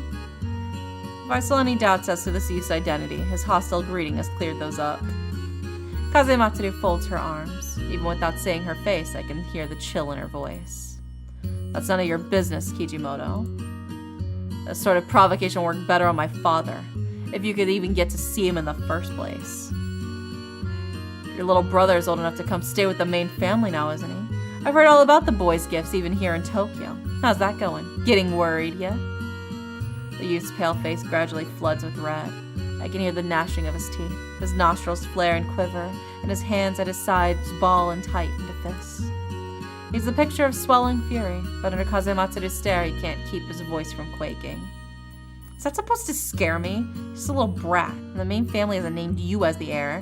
Is that because you're a screw-up? You think you're better off than him? I frown. No matter what, he's taking things too far, and it's obvious that he doesn't intend to let us go anytime soon. But I briefly skim through the roles I've played before, and then with a practiced smile, I tilt my chin just a little. Just like Kazematsuru taught me, I let my desire flow from the tip of my tongue back towards my heart, and the magic comes cascading from my heart, taking over my tongue. Maybe I really am talented, as Kazematsuru says, but right now I couldn't care less about that. Itsuru, who is this? Kazematsuru's twitch barely perceptible. Then she recovers and picks up the thread right where I left off. Thankfully, this Kijimoto-san didn't notice. Nobody worth knowing. One of those good-for-nothing Kazematsuru branch spawns. Kijimoto's already flushed face takes on an even deeper hue of drunk man. His brows shoot up and he glares daggers at me, as if he's on the verge of flinging curses. The words that come hurtling from his mouth make my eardrums twinge in discomfort.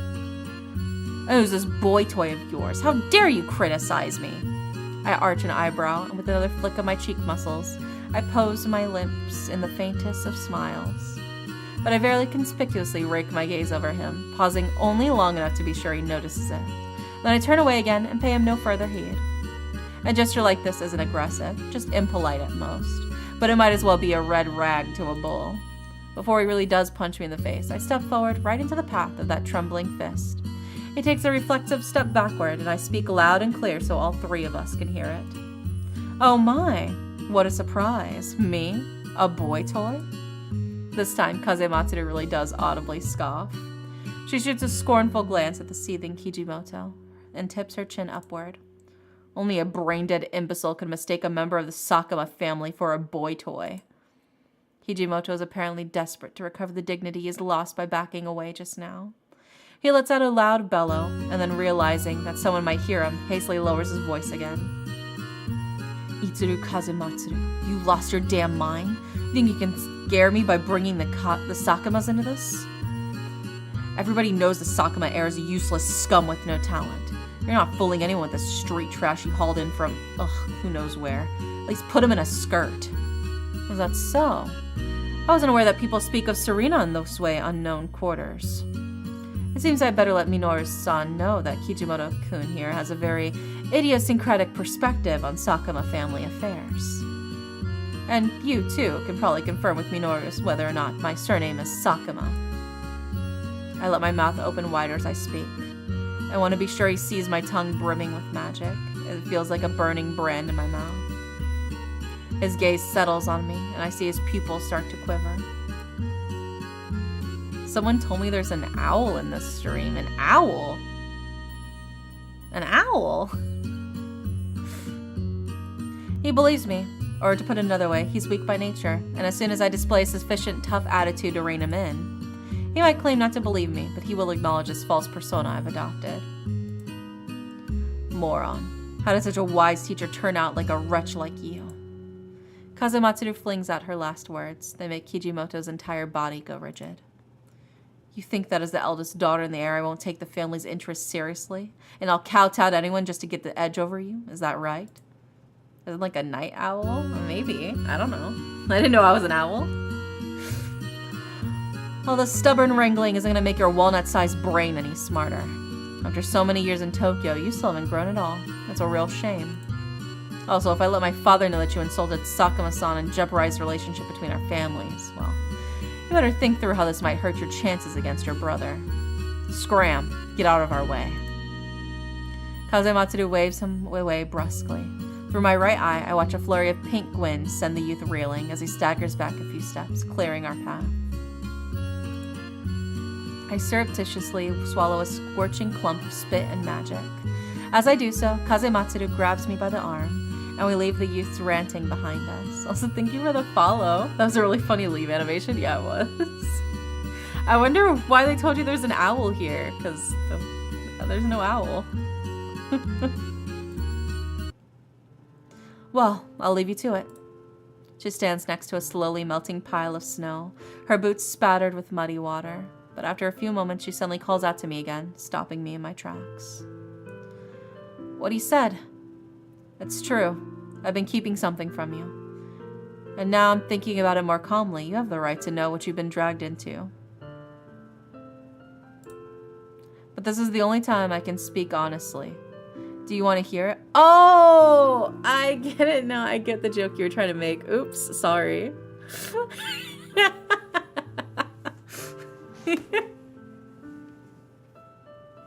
Oops. I see now what the joke is you were trying to make. Hold on. Do it again. Do the joke again. I'll play along this time. Hold on. I'll follow through. Say it again. Say it again. I'll do it for you. Don't worry. I'm sorry. Yeah, I know. I was thinking way too literally. I was like, huh? Someone told me that there was an owl in the stream. Oh? Who? Who? There you go. Sorry about that. Sorry I missed the joke. There you go. You got the redo, though.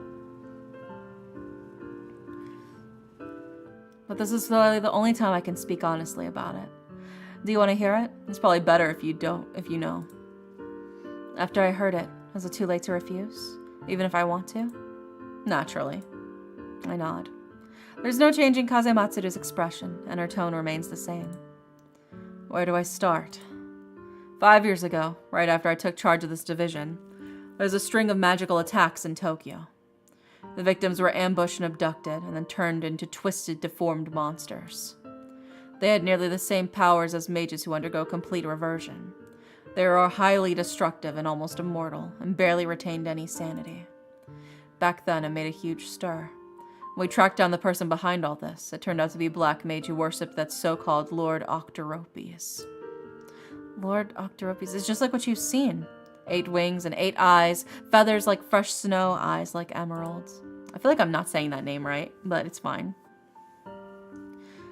There's no record of such a deity in Japan, or in any other East Asian culture, for that matter, so its followers are designated as a cult.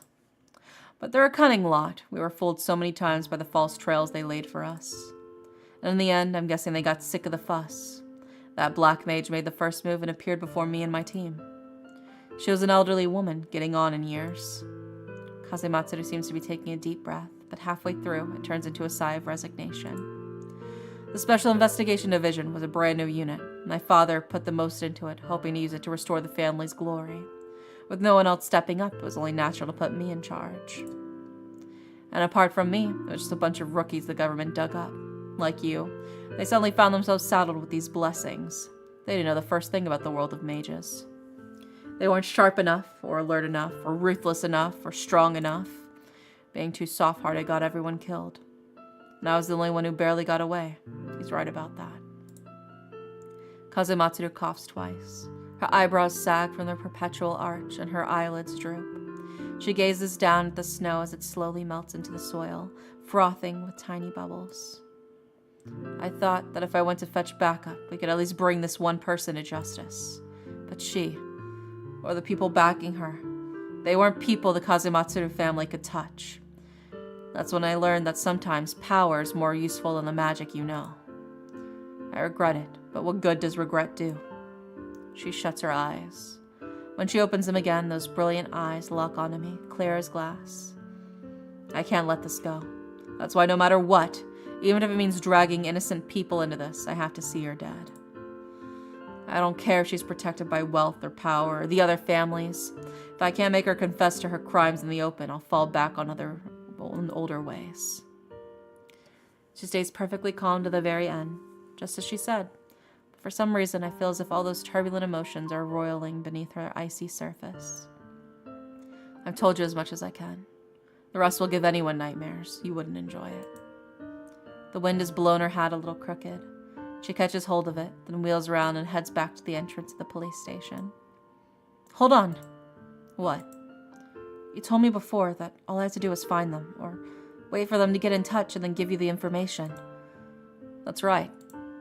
And the rest, all that dangerous stuff, I'll handle it. It's got nothing to do with you.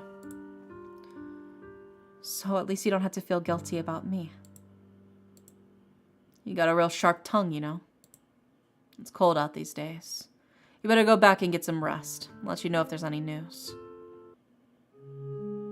On the way back to the troops' lodgings, the snow seems unusually bright for some reason. I rub at my right eye, where an ache is slowly developing. A breeze whisks past, and when I lower my hand, I notice a patch of color that stands out stark against the white snow. The smear of deep green extends along the street into an alleyway that shows no sign of light or life. Standing at the mouth of the alleyway, by moonbeams and lamplight, I can make out the signboard half shrouded in shadow and words inked upon it. Watanabe Hall of Antique Books? The door to the shop is shut tight. A yellowed paper is tacked to it announcing the shop's imminent closure. And those ominous flickering of deep green blink in and out of existence, fleeting as mist in the sun. They rise and fall as if borne by the great depths of some invisible beast. The unearthly aura they exude sends chills down my spine. My heart pounds faster and faster, drawing me onward, but Kazematsuru's words are like the reins on a bridle, yanking it back before I can leap from my chest. She said to watch out. Tokyo is a global city, the heart of Japan. I've only just become privy to some secret hidden from the public. Even so, I'm well aware that in such a vast population, a small proportion can still be a large number. It's plausible enough that a mage might have passed by not long ago. It's just that I look up. The Watanabe Hall of Antique Books looms before me, blinking gently in a beguiling emerald glow. A snowflake drifts down light as white down feather. Another follows, and still more come tumbling until the pinpricks of light are like dots of paint on a blank canvas. The scene seems so familiar, but the elements it's composed of have been completely transformed. Amidst the haze of snow, a current stirs in the air, unfurling all around me at once, whispering above my head and beneath my feet, bearing some delicate and indefinable scent. As the snow falls, warmth blankets my body. When I stare in that direction, I see nothing but the glow of emerald and white. I don't know whether this is the so-called Lord Octoropi's manifesting, or just a delusion from my frost-addled brain. Everything here feels so real it practically breathes with life and presence. It puts me on edge. I want to leave. There's a sudden itch in my arm. It prickles with goose flesh, as if my skin realized I was being watched before my brain could. And those bumps on my skin seem to be growing, swelling out into longer limbs. The sight is familiar enough to dull my curiosity somewhat. But just then, something scrapes against my skin, like hair prickling against it, and that sharp itch is almost more than I can bear. I better go back and tell her about it. Before I leave, in a tiny patch of unperceived darkness, a feather slips from my sleeve. It drifts downward, laden with hesitation and unease. Its emerald shaft and white plume settle in the dirty snowmelt and gradually dissolve.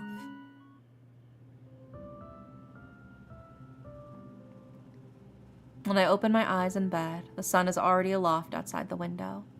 I have no idea how long it's been up. My body feels so heavy, like I have sandbags bound to every limb. I've only felt like this after a full day of dance practice. Even lifting a finger is excruciating. The soft quilt weighs down on me, pinning me in place. Only my soul floats in the sunlight with the dust motes, basking in gentle floral scent. I didn't dream this time, but this dreamless sleep has left me even more exhausted.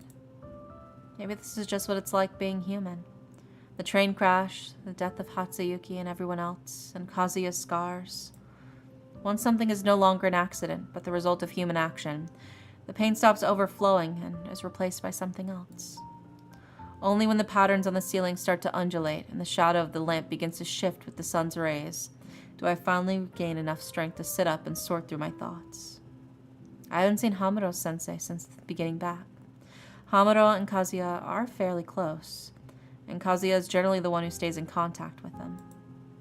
Hamuro does seem to know what's going on, but I still need some way to get to them to talk. Thanks for grabbing your daily pillows, Berserk and Egu. Hamuro-sensei's personality is just so twisted. I could ask them any number of questions and barely learn anything. I could probably ask Kazematsuru to look into it, but given her attitude, she might just end up butting heads with Kazuya. Kazuya. I'm suddenly overcome by the urge to sigh. Surely he can't keep hiding the truth from me at this point, but apart from the living corpse and the magic, how much does he actually know? If there's really no other way. Hatsuyuki, Kazematsuru, even Sakurai, they all brought up the Sakuma family. I do my best to ignore the nausea that wells up in my throat at the mere thought of this name. It might just be due to my amnesia, but I wonder if the family members Sakurai mentioned might not be as warm and kindly as I once imagined. After all, I never heard anything about the Sakuma family from the other troop members, and it's a fact that we haven't been in contact since my amnesia. But if someone is willing to lend a hand, No, that's wrong. I no longer have the luxury of telling other people you'll do and picking and choosing freely. Sakurai was right. I might have the chance to meet them soon. I don't harbor any deep feelings for my so-called family, and perhaps this is one of the few cards I have to play. As long as I use it well, as long as my younger sister will accept it. My thoughts are interrupted by a convulsive shiver, as if I'm warning my own brain not to venture any further. Before losing my memory, why exactly did I want to leave Tokyo? Best not to dwell on it. I'll just wait until Kazuya wakes up. Yeah, I'll wait until he wakes up. The other shoe has to drop then. But before that, there's the bookshop. The only trace I've seen since the familiar was implanted. A scene that's both recognizable and alien. Somehow, I don't think it's a coincidence. I'll tell Kazematsuru about it and go take a look. Now that I've thought all this through, the exhaustion coiled around me is like a knot that's been cut.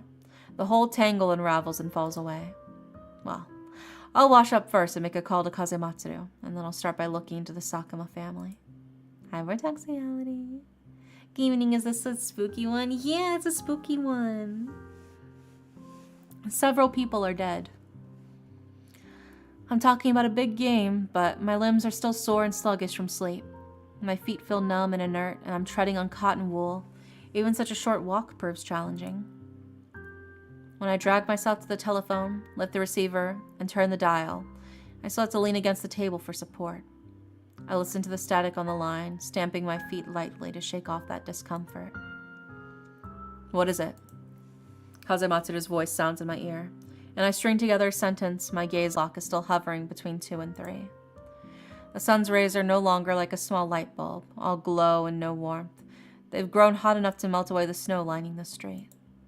I'm not fond of the thick clothing, so this is one good thing that's happened to me recently. The one and only thing. The envelope in my hand seems to be smoldering. Ever since I made my call to Kazematsuru, I noticed the slightly lightly scented letters lying on the table, and the fact that there was no trace of damage to the front entrance or to my room door. It's been like a beacon in the darkness, ceaselessly proclaiming its presence. The paper is dry, soft, and smooth. It emanates a chilly fragrance of violet leaf. The signature on it reads, Kotori Sakuma. That's what made me finally decide to hang up the call, leave my room, and walk out the lukewarm breeze. A younger sister who's vanished from my memories and who only exists for a fleeting moment in the mouths of others. Perhaps she wanted to save me, a new arrival in the city, from having to make too long a trip. After the standard pleasantries, she was very thoughtfully set our meeting place as the cafe I've been dining in for the past few days. The tone of her letter was polite, so polite as to be distant, but I feel like every word a thorn in my side. A faint chill creeps up from the soles of my feet to the top of my skull, as if countless eyes just discreetly swept across me, my skin caught on before my mind could. Even in this fine weather, I can almost feel my teeth chattering, and it has nothing to do with the season. When I push open the cafe door and see that only one table is occupied, this mounting disquiet reaches its peak. It's the strange girl I saw the first time I came here. She and the maids stand behind her, raise their heads in unison, and their identical wintry stares pin me to the spot. Their complexions are equally pale. Their spines and arms have the perfect straightness of antique Western dolls in shop window, ball joints rusted and unmoving. They may never have drawn a breath. I recall that peculiar feeling I had when we first crossed paths. Now that I realize the blood ties between us, that seems to explain it. My sister is calling to me through the kinship by blood. But why is she like this? Time seems to have frozen. The silence is heavy enough to choke on. I can barely think of anything else. It's all I can do to maintain my calm exterior. Are you Kotori Sakuma? The afternoon sunlight is bright enough to illuminate every speck of dust drifting through the air. In this world, saturated with the sharp scent of coffee, sits the doll-like girl, gazing straight at me with keen golden eyes. Eventually, the muscles at the corner of her mouth flex, and a smile forms on her lips. It's a little stiff, but brings some life to her face. Yes, it's me, Onisama. Her lips part ever so slightly, and she lightly exhales, a long, slow breath that skates across the pass, stirring up ripples on its blank surface.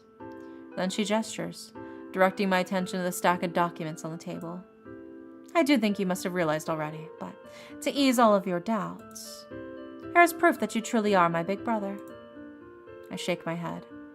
For the already renowned daughter of the Sakuma family, there's no need to bother with establishing bona fides, whether hers or mine. No need for that. I don't think you'd lie to me about this. Serena seems fully satisfied with my reaction. She doesn't just raise the corners of her lips, but her eyebrows as well. It's been a long time. You look much better than you did before. I'm so glad. Please, sit down. I want to chat with you. Go to the kitchen and hurry them along. I don't want the snacks to be late. Yes, miss. The maid dips a small bow, then slips away as silently as a piece of paper.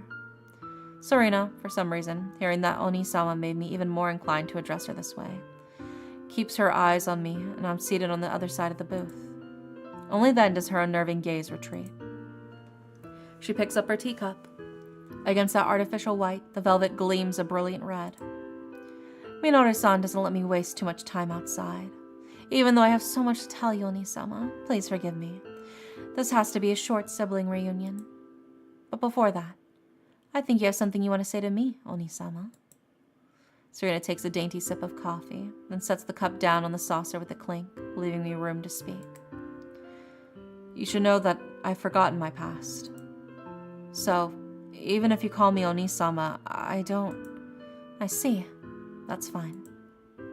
It was always just me calling you that. She lowers her gaze. Her eyelashes flutter like wings. I just wanted to call you my big brother. I haven't seen you in 2 years. It doesn't matter if you've forgotten the past, our past. I'm just so very lonely. So lonely that I want to cling to even the smallest scrap of hope. That's how it is. Her expression is as cold as ever, but her eyes and brows droop down towards her little silver spoon, twirling soundlessly in her cup. You know, Onisama, back when you loved candied plums and sweet rice balls, I thought you were being so childish, eating all those sweets instead of a proper meal. A while ago, I finally realized how rare sweetness is. But you were gone by then, Oni-sama. Serena's voice has gone soft. Sadness hangs thick in the air, and the words I'd prepared stay jammed in my throat. I swallowed them back down. Sorry, I'm just worried. I don't know what to say, but I don't want to be rude. I hope you don't mind. Serena gives me a smile. Her facial muscles seem to have limbered up a little. Compared to her smile earlier, this one's more childlike and more befitting of her age. It's okay, Oni-sama. Well then, you called me here, and yet you even. The thought of that letter, delivered to my room while I was fast asleep, makes my skin crawl and brings an involuntary frown to my face. Oh, that? I had somebody tell you. I'm sorry. And I discovered something that I wasn't expecting, so I wanted to give you a warning. She's so calm as she spits out words that make it impossible for me to stay calm. I'm on the verge of screaming. That'd be rude, but at this point I can't bring myself to care about these niceties or whatever danger she's talking about. What do you mean, you had somebody tell me? Well, I mean, I assigned detectives, or I like to call them money-hungry fools, to keep a constant eye on my vulnerable brother, make sure he doesn't get caught up in anything strange or dangerous. Why can't I make an enormous middle bang like that work, IRL? I know, it runs in the family. Look at that. They both got that going for them. That's all. She cocks her head, seemingly perplexed by my reaction. A lock of hair tumbles over her forehead, obscuring the sharp contours that frame her eyes. I was concerned for your safety, Oni-sama. That doesn't mean... Why didn't you ask for my consent? I tamp down the swell of bitterness and keep my voice as even as I can. Serena doesn't look any older than 17 or 18. Just what sort of family environment could make this young girl think that sending people to tail others, no matter what the motivation, is a reasonable thing to do?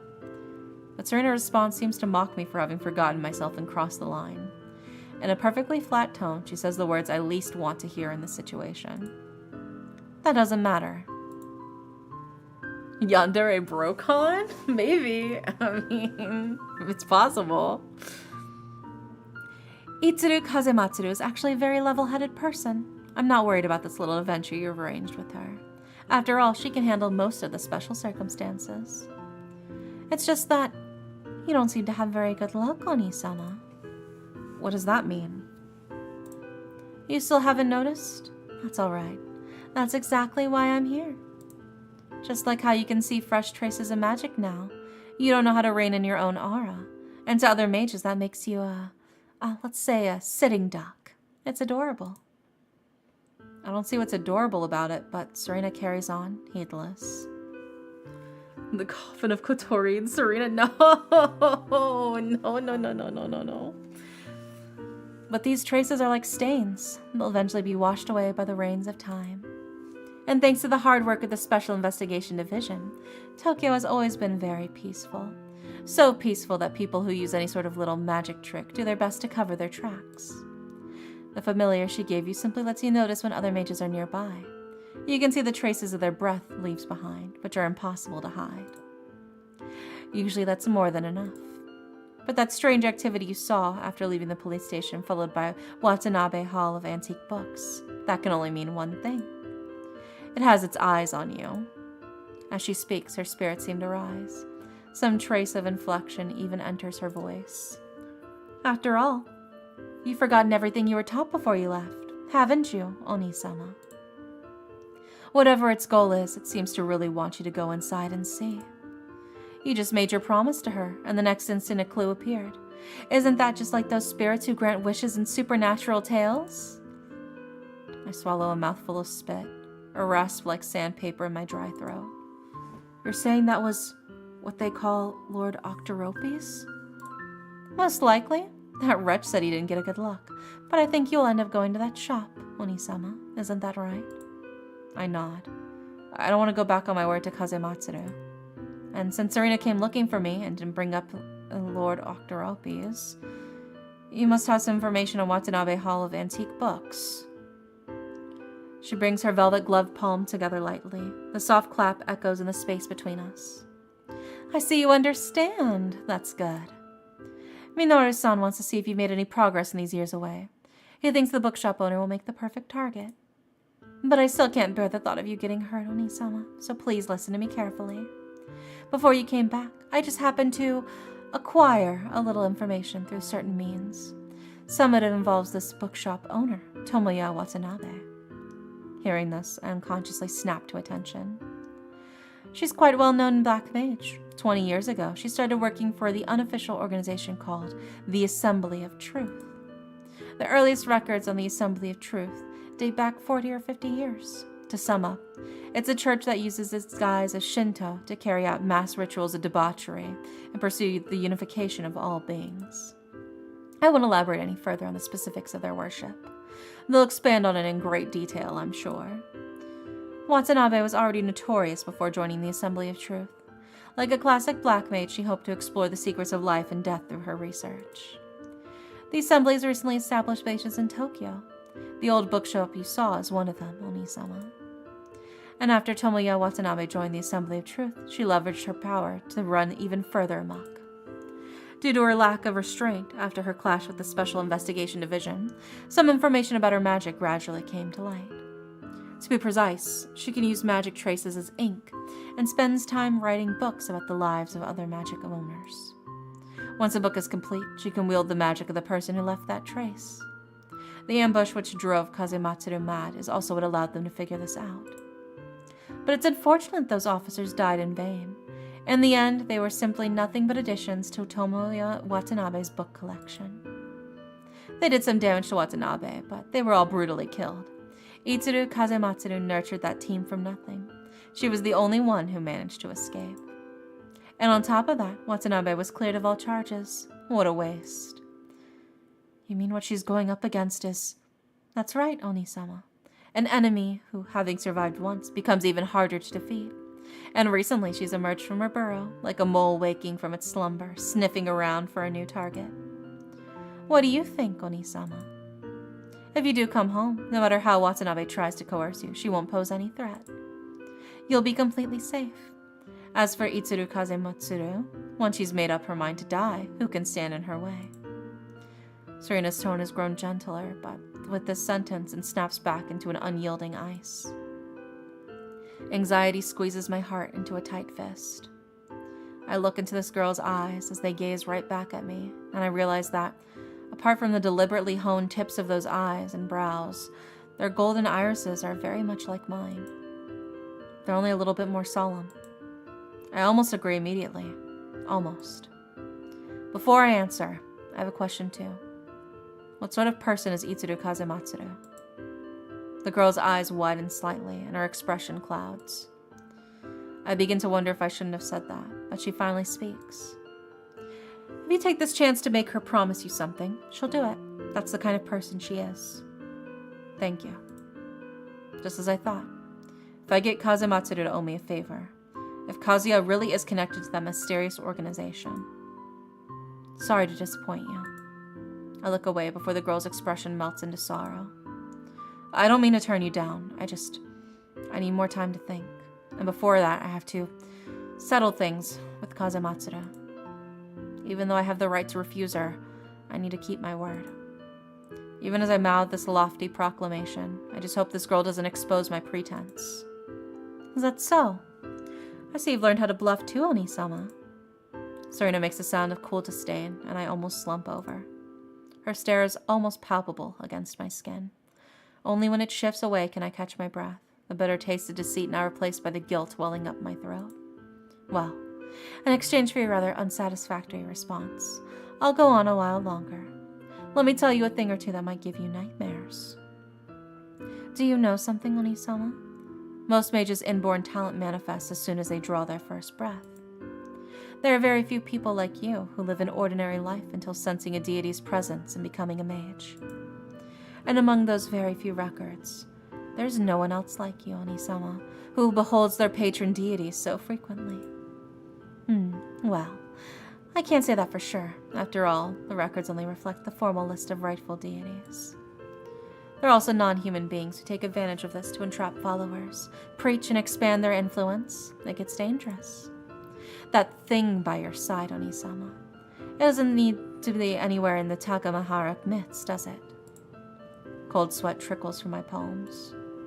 Judging from Serena's description, rather than saying that Lord Octoparus has appeared, it might be more accurate to say, let me tell you something that might give you nightmares is kind of awful. Let's go, girl. Has it always been with me? When these words leave my lips, Serena's expression slowly ices over, until it transforms into a spine-chilling smile. Don't be scared, Oni-sama. Just come home. It'll all be fine once you're home. When the time comes, I'll protect you. Serena-sama, the maid softly interrupts us. I have no idea how long she's been silently standing beside the table. My deepest apologies for interrupting your meeting with the young master, but it's almost time for the meeting with Sir arranged between you and the supplier. Serena's expression doesn't flicker. She sets down her teacup, not much emptier than before, and rises to her feet. All right, Oni-sama, it looks like you need to make up your mind. Before you do, I hope you consider that. You still have a little sister waiting at home for you, and you've abandoned her for so long. After Serena and her maid departs, I have no time to waste either. I leave the cafe and almost immediately run into someone I saw not too long ago. Itsuru Kazumatsuru is standing in front of the little door in the alleyway. She can't have been here long. Her footprints are still intact in the snow. What are you doing here? What am I? You got some nerve saying that. If a certain someone didn't hem and haw over the phone, say you have an emergency and hang up on me right after I picked up, you think I'd be ditching my work to run over here? She gives me a few rough swats. You're not hurt, at least. What happened?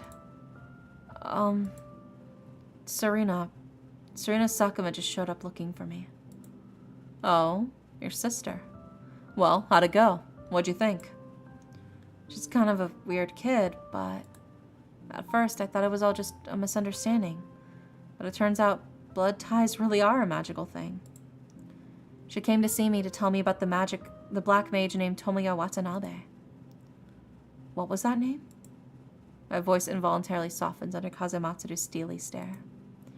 Tomoya Watanabe? Where is she? She runs an old bookshop called the Watanabe Hall of Antique Books. The exact location is... Hey, are you okay? I'm fine, just fine. So she didn't just escape punishment. She even waltzed back into Tokyo in broad daylight. I've never gotten one of her cases. I'd have recognized her right away if I did. Staying hidden this long, now that she learned to cover her filthy tracks or someone around me is helping her.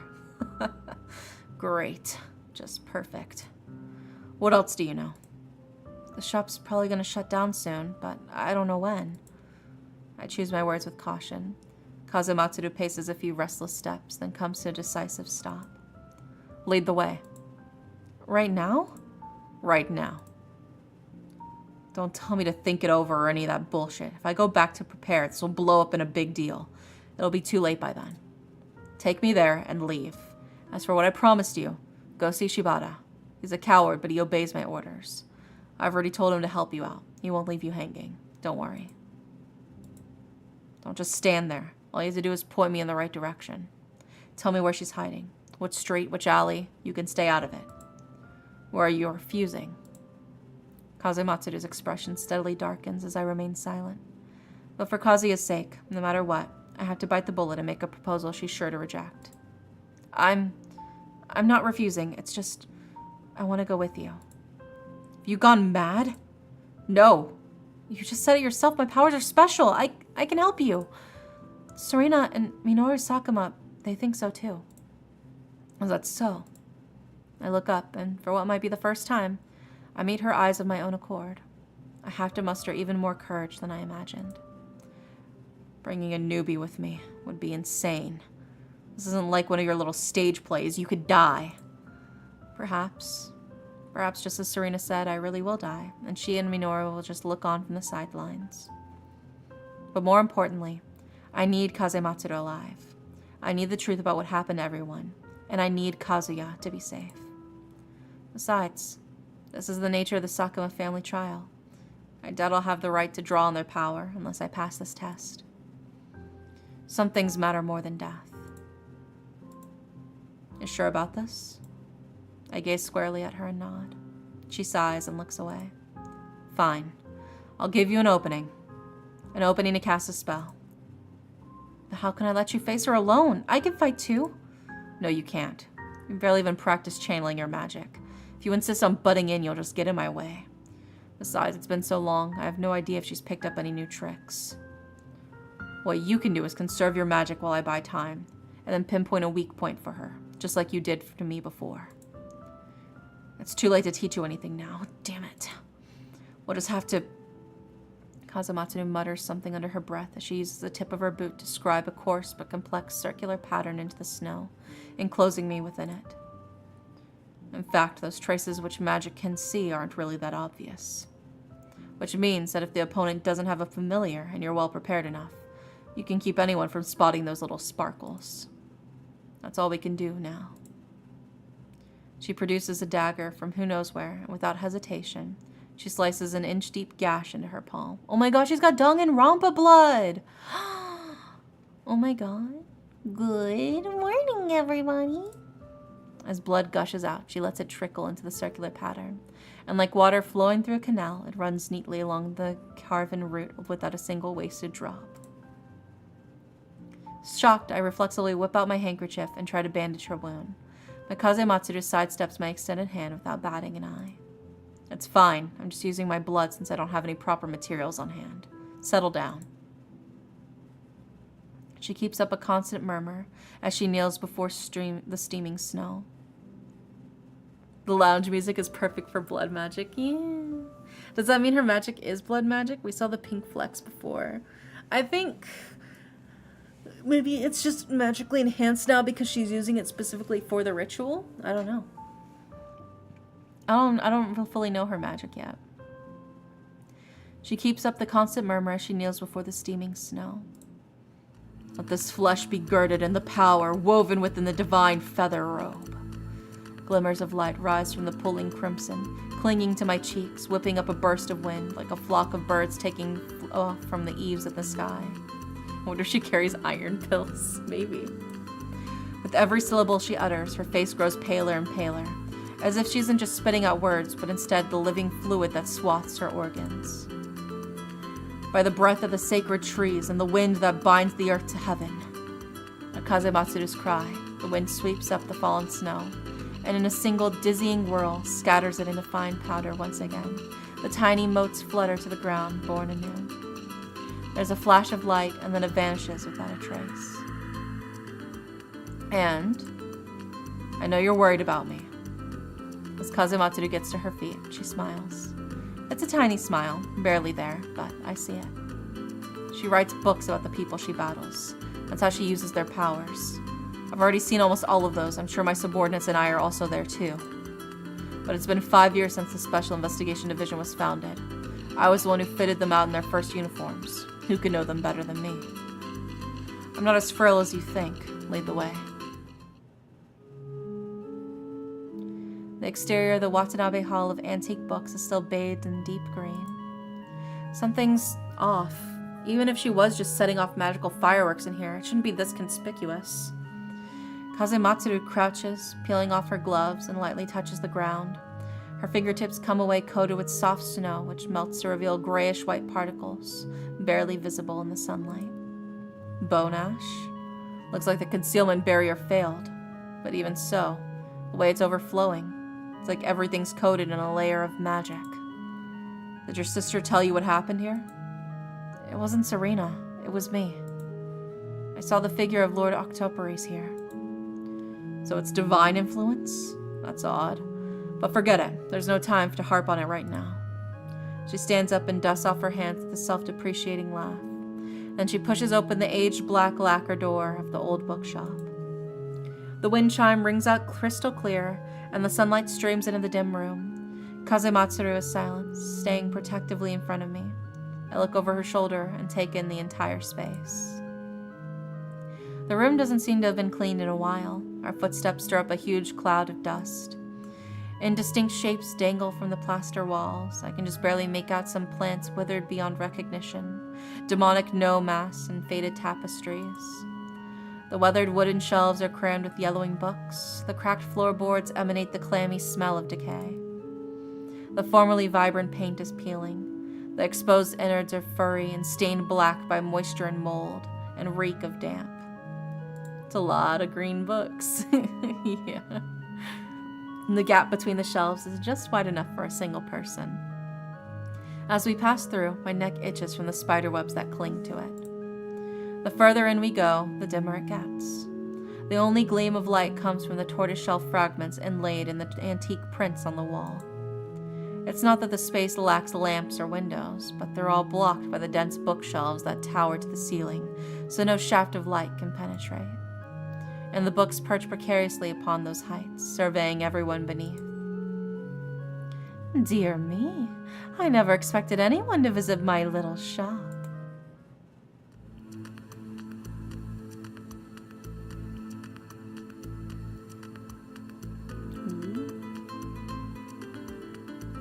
It's going sicko mode. The wind chime seems to have disturbed someone. The ancient air is split by an equally ancient voice. Hag! Points finger. Hag. Every wheezing breath is gummed with sticky yellow phlegm. It's like there's a tattered set of bellows built into the speaker's chest. A cane taps upon the staircase. I hear a thud, followed by a prolonged and heavy creak. Then this repeats again, over and over, until the noises finally settle to the ground, like a boulder lowering onto a skull. What are you looking for? I might be able to help. Kazematsuru keeps her voice low. She sounds surprisingly at ease. It's like the person in front of me is someone else entirely, who simply walked in here by chance and has never seen bloodshed. Only I can see the tremors of rage running through her body. Oh, ma'am, I was wondering if you have any older poetry collections? There's so many books in here, I don't really know where to start looking. The third shelf on the left should have what you're looking for. I stay close behind Kazematsuru, keeping every footstep soundless. Wow, what an old edition of the Manyoshu. I really struck gold here. Kazematsuru picks out 2 books at random, her fingers drumming against them. She keeps walking onward. Why'd you decide to set up shop in Ginza, ma'am? I mean, land's pretty pricey here, isn't it? What is money, after all? You can't take it with you. Hearing all that hustle and bustle does me good. It makes my old bones ache a bit less when I exercise. Ah, that's true. Speaking of, there's a police station around here, right? So it's pretty safe, too. The most trouble I've ever had is the occasional rat or bird. A pink glow washes over Kazematsuru's face. She lifts her hand and makes a gesture I don't understand. Then she pauses and changes it to clear sideways motion. Stepping softly, I conceal myself in the vast shadows of a nearby bookcase. By the way, I saw outside. You're planning to move soon. Why is that? Oh, it's just that Tokyo is getting a bit too cold for these old bones. But back to you, Missy. Have you decided what you're going to buy? Kazematsuru's voice is sweet, but her eyes are more savage than I've ever seen them. Of course, here I come. With those words, she purses her lips as if she's blowing outward. Wind erupts through the cramped shop jammed with furniture, surging between the sealed doors and the windows. Then, with a rapid volley of ear-splitting whistles, a tremendous force bursts outward on both sides. The air becomes a maelstrom of fragile wood splinters. The bookshelves topple over, the wind sends the books tumbling, ripping them apart and blasts them upward through the high ceiling. Oh, Kazematsu, yeah, she's a wind girl, wind-biddy. I cover my ears against the piercing cracks and huddle on the ground. Just as I've done before, I let my magic flow through me. 1, 2, huh? She missed. Or was she blocked? So it's you. Still hidden behind a pile of books, I carefully squint through the gap in the bookshelf. Thud, creak, thud, creak, thud. After a few explosions, I hear a cane rapping against the floor. It slowly draws closer, so close that every groan of the floorboard seems to last an eternity. Oh, I see you've learned a thing or two in these last few years. I can hear that laughter, ancient and rotten and cruel. Good. I'm glad to see you're so full of energy, but you're just a little late. Why now? Shouldn't you have done this when you were screaming in agony, their bodies melting away? With that hunchback and kerchief, the monster looks like any other old woman. She caresses the gleaming knob of her cane, smiling placidly. The bright pink and dark green lights lodged in the air in front of her slowly fade away. Did you simply feel sorry for a poor old woman? It really is a pity that you couldn't kill me. Kazematsuru's face remains impassive. She says nothing. Something's protecting her. For a few seconds, I managed to writhe free of my boiling morass of thoughts. The old woman opens her mouth once again, and Kazematsuru's figure suddenly sways. No, that isn't her. The swaying shadow sends ripples through the air. Her sharp dagger stabs through the open book, and darting swifter than the eyes can see, she appears behind the old woman. Nothing personnel, kid. She leaps high in the air. The dagger spins between her fingers. An array of clear white light flashes from it. The very tip of its blade is smeared with a blackness deep and dark enough to swallow all color. She soars into the darkness without a sound, without so much of a tremor of breath. The rustle of a turning page. The translucent bubble suddenly bursts. The froth of green foam is split by the dagger's blade, exploding in a chain of green-white sparks. Blood gushes from the wound on Kazematsuru's palm. As the foam dissolves midair, she involuntarily staggers backward. And a sharp wooden stake pierces through the vestiges of white light, hurtling straight towards Kazematsuru's face.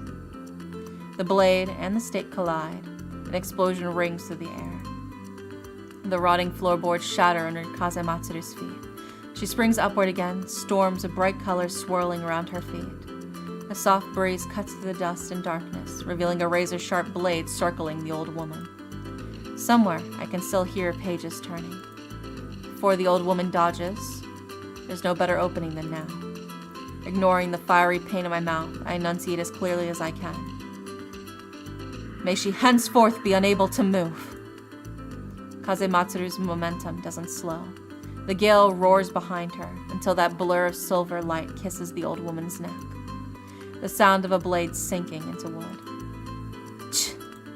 It looks like you haven't learned your lesson from that old story. The old woman's voice issues from the shadows of the bookshelf. My eyes go wide. Oh, you brought a new little rat. Quite a curious one this time. I'll be sure to study him very carefully. Come to think of it, does he know how his own predecessors died here? Roots snake through the floor beneath my feet, kicking up pitch-black dirt, leaving furrows like huge earthworms. I don't know if she figured out where I am. I don't want to make any rash moves. But suddenly fleeing now might be even more dangerous. A root scrapes against my foot, its surface hard and jagged. I clamp my hand over my nose and mouth. I don't dare make a single sound. I might not be getting enough air. My face floods with heat. Fortunately, that thing shows no sign of returning. I only notice now how fast my heart is pounding. Kazematsuru's cold voice rings out from the other side of the room. She blends into the darkness. I can't even catch sight of her. All I see is a motionless shadow. Next time, I won't leave you enough breath to run your mouth, Tomoya Watanabe.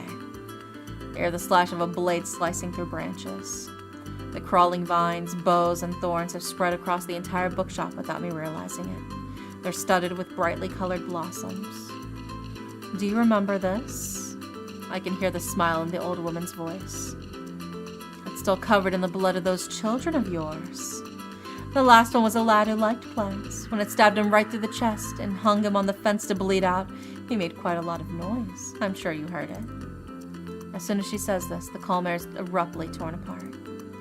Kazematsuru charges out from another corner, reaching the old woman in an instant.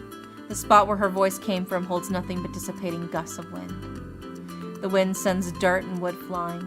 The old woman is lifted perilously aloft by a tangle of vines, as writhing plants rip away out the ground, their softest parts glinting like cold metal. As Kazematsuru darts past, they pursue her every step, their sharp tips plunging repeatedly into the ground with a barrage of snapping sounds.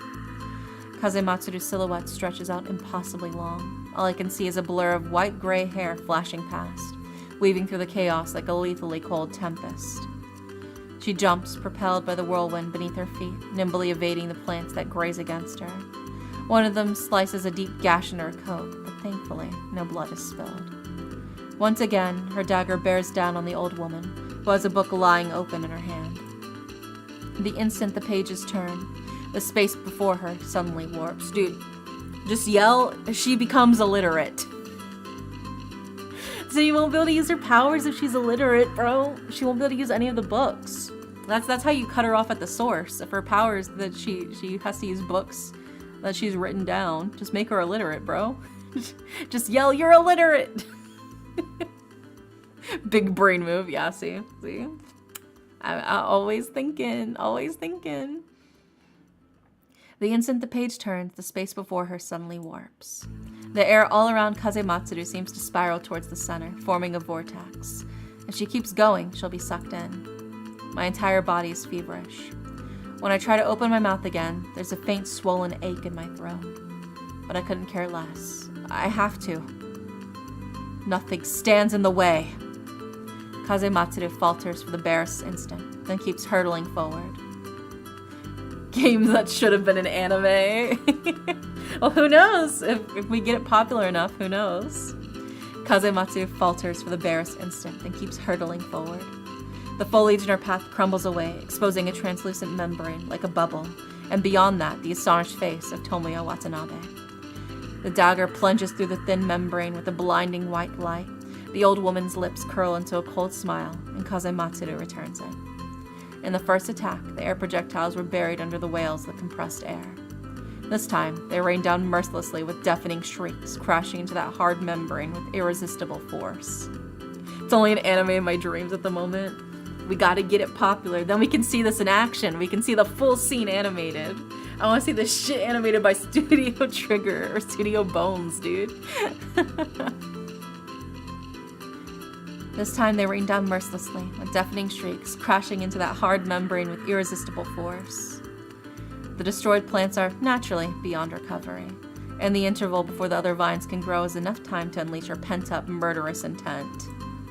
The first missile stirs ripples, the second creates a crack, and the final one rips through the membrane completely, tearing open a fatal rip. P.S. The illiteracy one is so clever.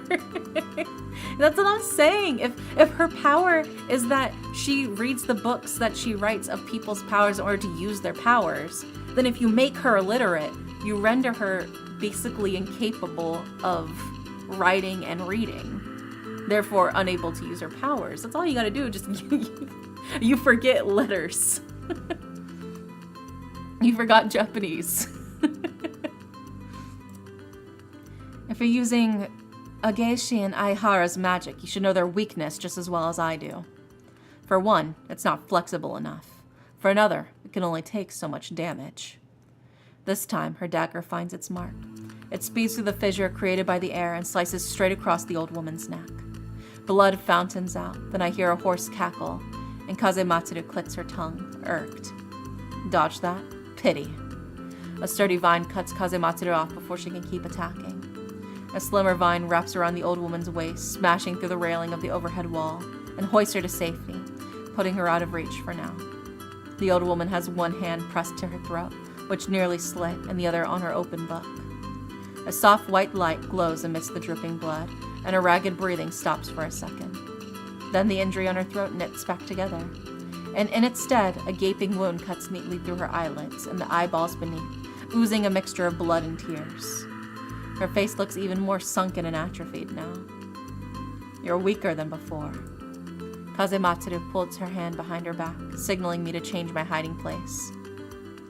I step softly, but my increasingly dizzy brain conjures the illusion that my body is growing hotter and hotter, that I'm treading on clouds.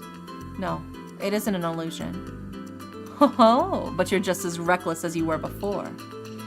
You did a little better this time, but still no real improvement. The itch in my throat is getting sharper. I can't take it any longer. I clap my hand over my mouth and cough as softly as I can. The coughs become more violent, spiraling out of control, until I've gone from hacking up saliva to fresh blood. It sprays between my fingers, impossible to hold back. My head is on fire. My body is shaking, cold jolting through every nerve like an electric shock. feel like I'm being buried alive in both lava and snow. All I can do is feebly wrap my arms around myself for warmth. Those bubbles! Amidst the blast of heat and cold, pain claws through my marrow, coiling round my bones, stripping away my control of my own muscles. I retch, but all that comes up is a reeking, blackened mass of blood. I think Kazematsuru is sprinting towards me, but new plants spring to life, cutting her off. The dagger and the wind hack away as much as they can, but they always seem one step behind. She won't make it. Roots are growing at my feet. They heave away the soil and slowly unfurl tender new shoots. The first thing to be ensnared in that wooden cage is my leg. Plants widen tightly around me, digging into my skin and bones as if I'm no more than a garden trellis for flowers to climb upon. They squeeze so hard it's like they're trying to extract some delicious and nourishing juice to quench their thirsty roots. My vision is going black. My body might be screaming, but all I can do is vomit endlessly and painfully until my stomach and gullet burst from my mouth. As I said, you haven't improved. You didn't even look into what I've gained these past few years before you came blundering in with the greenhorn. I spit out another mouthful of blood and try to invoke my magic like before. If I can just say it, say that my body is fine. The branches immediately clench even tighter around my chest, like they're reading my mind. I think I really do scream this time. Kazematsuru's footsteps seem to have slowed as well. She coughs once. Then her breathing becomes ragged, just as mine did. Her lips are pressed tightly together, but the occasional cough bursts out, impossible to contain. You've been poisoned too. If you let him die, perhaps you can try to kill me again. Kazematsuru's pallid face blooms with a sickly scarlet flush. She shoves her fist against her upper lip and spits out a gob of saliva laced with blood. But her feet never stop moving. She makes her way through the ring of plants and finally stops in front of me. She moves incredibly fast. It's a moment's work for her to sever the branches wrapped around me. She seizes my collar with all of her remaining strength. She hurls me towards the door. The wind bears my body along, its invisible knives slicing away the oncoming vines. With a force that's almost gentle, it sets me down on my stumbling feet. Kazematsuru stands before me, black blood streaming from her nose and mouth. Mission failed. You figure out how to open this door. Get away as far as you can. Then in a flash, she springs back to the dense jungle of plants and unknown being. I try again to summon my magic, but even breathing is a struggle. I can no longer tell if the pain I feel is from the poison in my bowels or the circulation of my own magic. As the searing agony threatens to rip my guts apart, I notice that the staircase carved with the strange patterns is shuddering, and slowly, drop by drop, blood begins to seep from each stair. The light then explodes from it, a tsunami of magical force and some even more dangerous pressure. The overlapping sounds of battle seem to fade. I hear Kazematsuru swearing incredulously, but when I look back, all I can see is a storm of tumbling cherry blossoms. The petals scrape against each other with harsh metallic screech. I'm almost completely parched this time. It's impossible to force out a word like eliminate. Besides, there are still more petals waiting in the wings. I don't think elimination would go very far. No time to think. Ugh, do not fall. My muscles are convulsing from my own weight. My fingers are on the door handle, but the glow which settles on them is as faint as a guttering candle and just as powerless. I don't think I can use any more magic. Just as this flashes through my mind, something close to me shatters. Watch out! Blood splashes on my face. The spell, stretched beyond endurance, collapses. The accumulated petals descend in showers like a light snowfall. Kazematsuru's body is propped above me, one arm dangling limply. A coppery sweet liquid drips down and splatters in my eye. I truly never tire of seeing a rat struggle. I clamp my hands over Kazematsuru's wounds to staunch the bleeding, with every trace of remaining strength, but to my shock, all I can sense is my own body failing and darkness eating away at my vision. How can anything be kept from me in this place? This can't be. I know Yes, I'm an old woman. I'm wounded, I'm blind, and running out of magic. But so what? What does any of that matter within my atelier? This time, Kazematsuru's eyes fly wide open. This bookshop! Ugh! Her last words are cut off by the dull thud of something striking flesh. And now it looks like it's just you left. The old woman's bleeding eyes are firmly shut, but aim unerringly at my own. I can hear my own feeble groans. I was so smug at the thought of my special magic, but now, for the first time, my complacent soul senses the approaching touch of death. Kazematsuru was right. All I did was get in her way. I didn't help at all. If I had been more useful, I can't tell if the sensation crawling through my nerves is physical anguish or the mental torment of regret.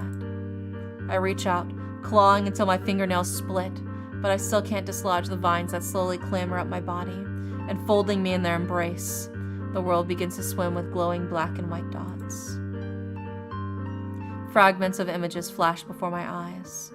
Sarina, Sakuma, Itsuru, Kazematsuru, Kazuya, unconscious, and finally, it all freezes on Hatsuyuki's lifeless face.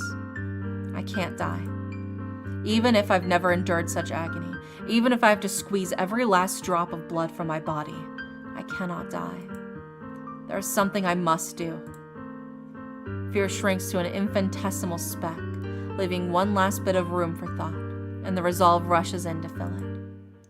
Suffocating, in an airless void, I see a white feather fall as if in an answer to someone's call. Pain, merciless, relentless pain. I try to bring my body back under my control, but it's immobilized by a flaying sensation. Like a knife is shaving away my nerve endings, turning my vision into a sea of white. Magical force racks my body. I only notice now that Kazematsuru's body is slumped over, lighter than a falling blossom, or maybe I've just lost my sense of hearing. But then, why do my ears roar with the sounds of falling feathers and monstrous breathing? Magic rampages through every part of me, squeezing, mending, swelling. It tears apart the vines wrapped around my body and stuffs them into ravenously gaping wounds. My skin peels away, and branches immediately sprout from the bare flesh. A new layer of skin forms over them, but barely lasts for a second before the branches rip it away in their frenzied growth. Amidst this inferno of pain, I part my lips, or my face splits open down the middle, or it unfurls on all sides like a blooming flower. I can no longer tell the difference. All I can sense is muscle, veins, and nerves pouring out through the cracks, breathing, growing, spreading, meeting the mingled hot and cold air. So we are a monster. I win. Yeah, you did it. You get a prize, Vivi. Congrats. And all cells quaking in unison, shrieking with the joy of countless silent howls as they lie bare to the world. Such is life.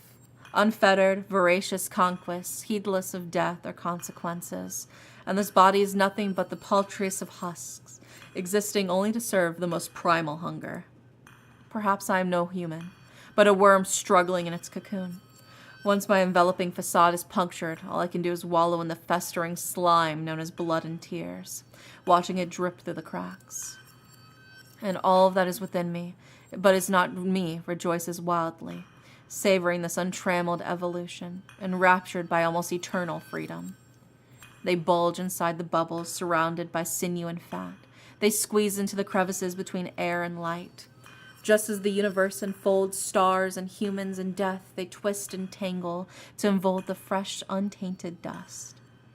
My soul is borne aloft in sweet resonance that eclipses all else, painted in a shower of iridescent hues. I can feel capable of anything. Society, identity, thought, wisdom. Once I've cast them off, I will gain the power to redeem all of these meaningless losses. Watanabe's wrinkled face is quivering violently. Her attention is finally shifted away from Kazematsuru's body lying crumpled on the ground. She opens her half-lidded eyes fully for the first time and gazes at me with an emotion I can no longer decipher. I have lost my vision, and yet everywhere my eyes spring open. And that is how, in her clouded irises and slightly unfocused pupils, I see my own reflection, shrouded in white feathers, both human and not, spitting forth a pus that erodes the bounds of reality. A humanoid figure, akin to both a bird and a butterfly at once. In that instant, time becomes molten soft. Soft enough to dilate the definition of minutes and seconds, to leap across millennia in the blink of an eye. Right now, I'm certain I can. My lips part on their own. I smile, every single one of me. It is the smile of a child scribbling their first line of poetry in a notebook. My brain seems to be melting, soaring towards a future of sweet serenity. I probably have just enough time left to utter a few sentences, but it doesn't matter, as long as I succeed. Forget about everything else. Focus. I just have to remember what Kazematsuru and Sarina told me about her. Holding this in my mind, I tell myself I have to speak. And so my indolent cells, submerged in bliss, reluctantly begin to stir. No, Itsuru Kazematsuru, you and all others were wrong. She, Tomoya Watanabe, is not able to use the magic of another after she has written the book. In essence, she draws power from writing itself, but she also needs a written record as a foundation. If she wishes to reuse it, she has to. Oh,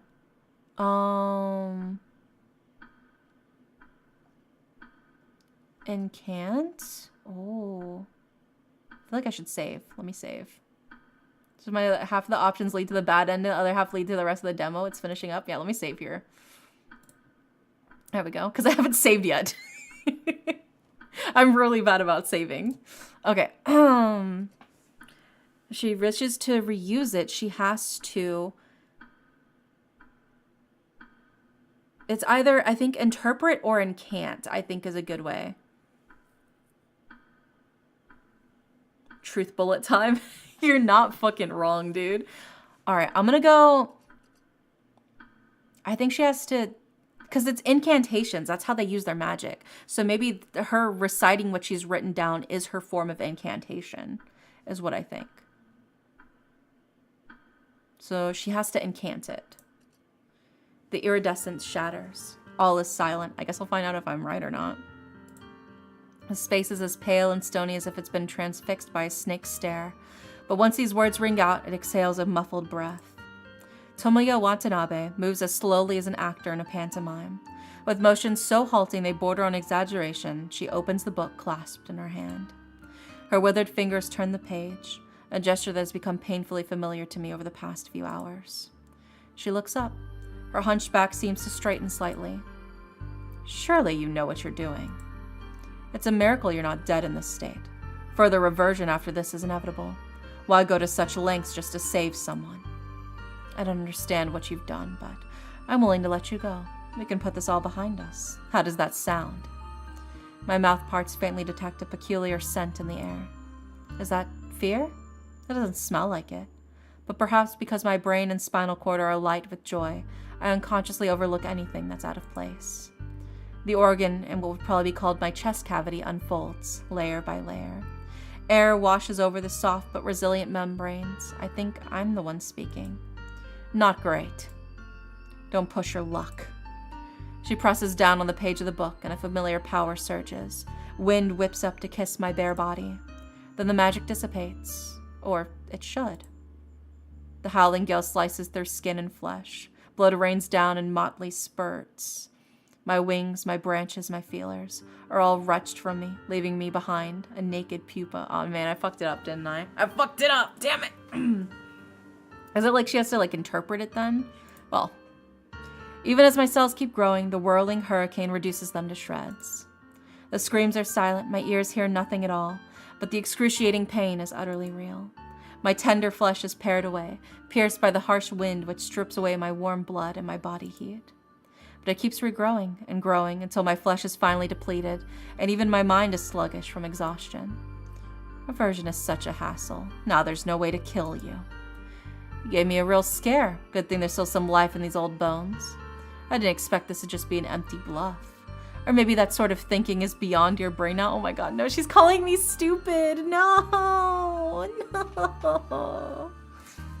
Either way, first I should get rid of these nuisances.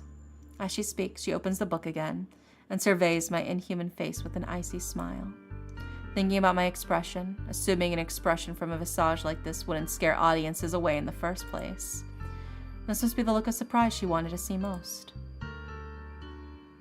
As for what will come next, I didn't waste my remaining moments of lucidity to imagine it. The old woman's unsteady breathing the creak of her clogs against the floorboard, and the sound of a sharp blade stabbed into flesh, sealing Kazematsuru's final fate and mine. Kazematsuru's gonna die, I think. My body seems to be melting. It flows along the cracks in the floorboard, trickling away in droplets. Long, deformed strands of flesh cling to the surface. It feels so strange to be wedged between wooden planks. I try to move the very few stumps of flesh that are still under my control, but all I manage to do is send an arduous ripple through the sludge. And now, for you. My brain can make out fewer and fewer words. This is the last voice I hear. Such a severe reversion. That's tricky to deal with. Oof. Nearly there. Just a little more. Now, let me think. How should I serve you up? I've never come across such a fresh ingredient. All those severed appendages, I'll skin them with mercury first. We'll discuss it later. And the main body, I still need to treat it so it doesn't regenerate. But I hear that fellow's gotten a hold of something called acid. One of these days I'll ask for some to try out. Accompanied by the sound of turning pages, the tender flesh of my neck ruptures and blood pours out. And the remaining scarlet flesh strives to bind itself back together. An unknown sharpness repeatedly cuts into it over and over with no sign of an end. Darkness slowly consumes my vision. Unable to draw my breath, I shrivel away, but an unbreakable strand of spiderweb keeps me miserably suspended between life and death as something no longer human. She's gonna try acid. Come for Granny, dude. Life is reborn amidst destruction and perishes amidst vitality. But none of that is my concern any longer. Bad end 1, a handmade specimen. Okay, now we can reload from our bad end. Good thing I saved there. I knew I probably need to. Oh my god, they're planning to release the demo 3.0 by the end of the year. Ooh, and they're aiming for a release in next year in 2026. Hype. All right, let's load. There we go. She has to interpret. Let's see. The space is as pale and stony as if it had been transfixed by a snake's stare. But once these words ring out, it exhales a muffled breath. Tomoya Watanabe moves as slowly as an actor in a pantomime. With motion so halting they border on exaggeration, she opens the book clasped in her hand. Her withered fingers turn to the page. Oh god, did I get it right? Her hunchback seems to straighten slightly. Surely you know what you're doing. It's a miracle you're not dead in this state. Further reversion is inevitable. Let's see. My mouth parts faintly detect a peculiar scent in the air. I unconsciously overlook anything that's out of place. The organ, in which would probably be called my chest cavity, unfolds layer by layer. Air washes over the soft but resilient membranes. I think I'm the one speaking. Don't push your luck. She presses down on the page of the book, and a familiar power surges, wind whipping up to kiss my bare body. Then the magic dissipates, or it should. No! Did I get it wrong again? Alright, load again. Alright, we've gotten 2 of them knocked out. We know it's not either of those, so I was completely wrong on both of those. Okay, so it's not incant, it's not interpret. Let me know if you want a hint. I mean, I can brute force this. Eventually, you said it's 50-50, so eventually I have to hit one of the correct ones. She has to... Let's do the other eye. Let's do illustrate. She has to illustrate it. Let's see.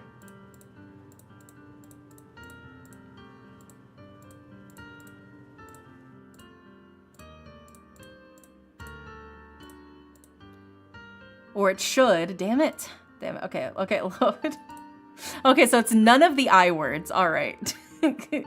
Also, you can press Control to skip engrave. Yeah. We're just going through it at this point. I was thinking maybe engrave, but I wasn't sure. We'll see. Like, okay, so we got it wrong 3 times. How many can we possibly fail at 50-50? I know, right? At this point, I almost want to see how many times I can purposely get it wrong until I get the right answer. Can I get all of the wrong answers first? Let's see. Well, we got 3 of them out of let's see, there's 7? So we basically have already gotten half of them. Alright, we'll do engrave.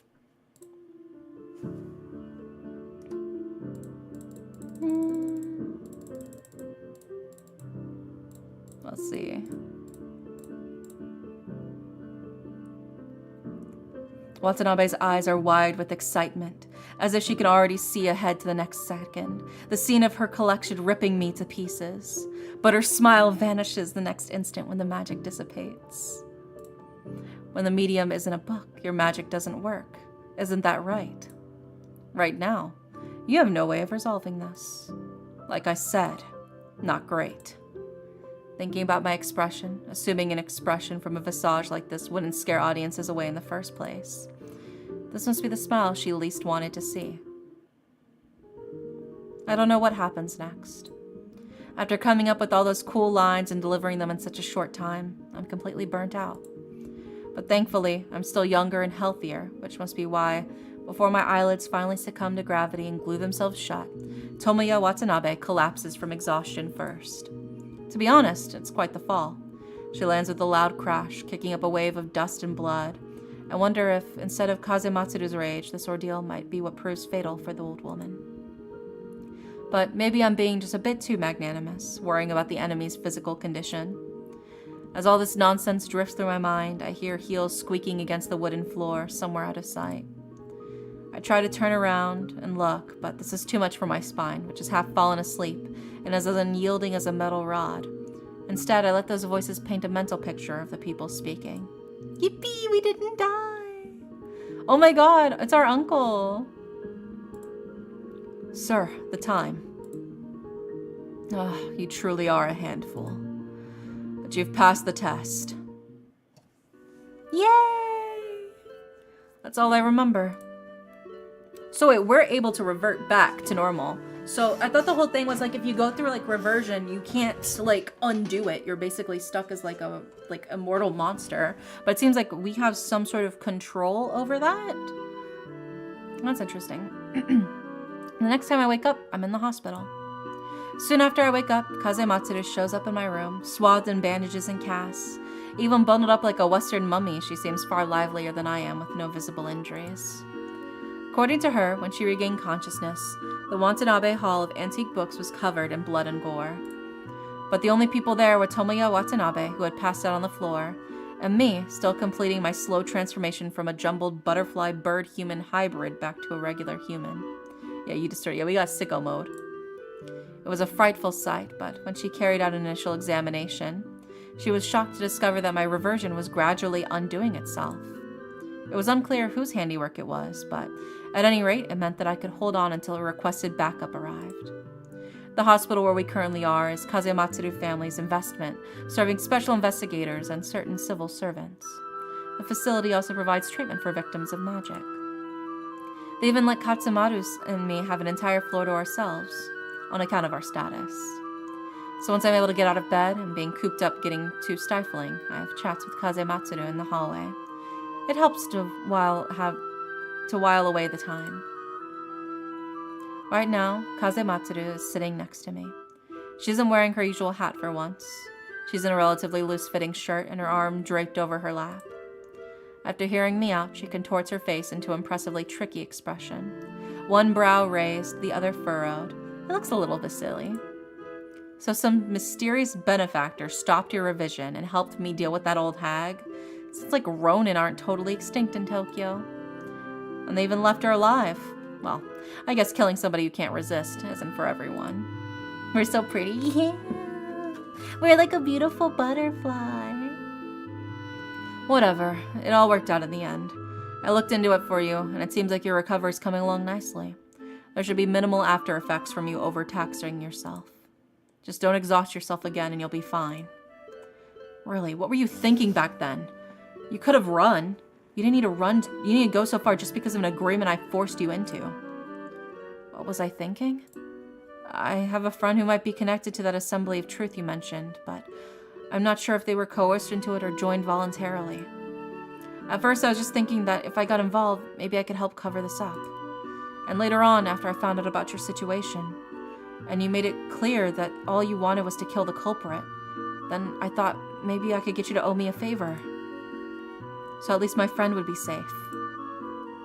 When in the bookshop, I was thinking I couldn't let her hurt you anymore. That's all.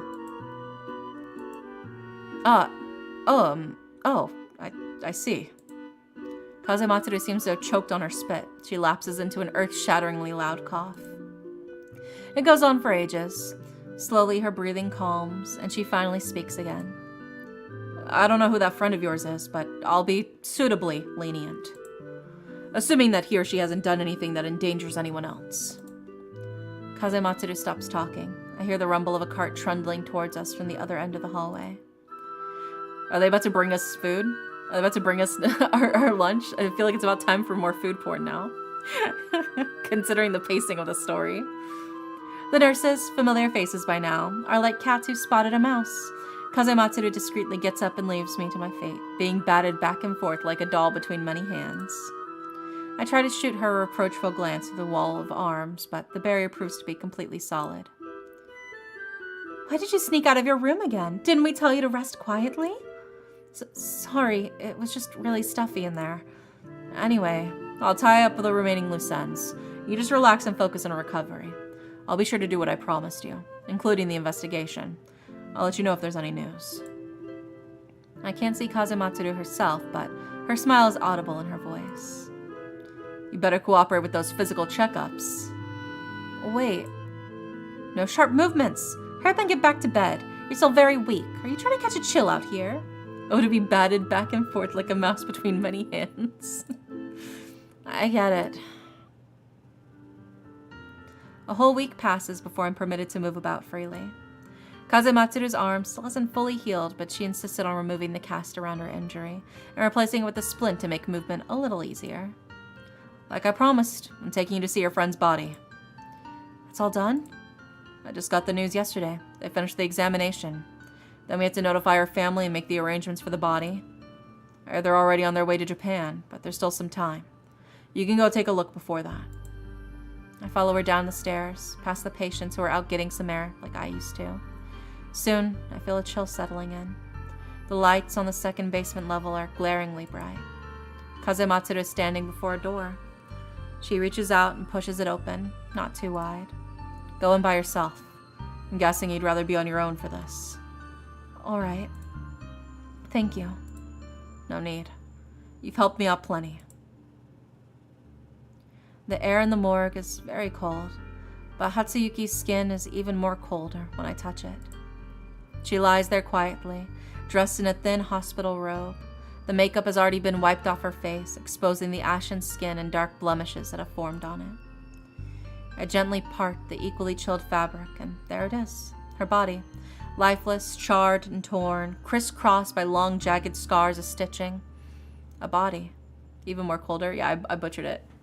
I butchered it. That wasn't what it said. I just butchered it when I was reading it out loud. And I just tried to roll with it. I hoped you wouldn't notice that I fucked that up. I was hoping you wouldn't notice, but you had to call it out, so now I feel a little embarrassed. No, it wasn't the writing didn't make the mistake. That was me. I was just trying to roll with it.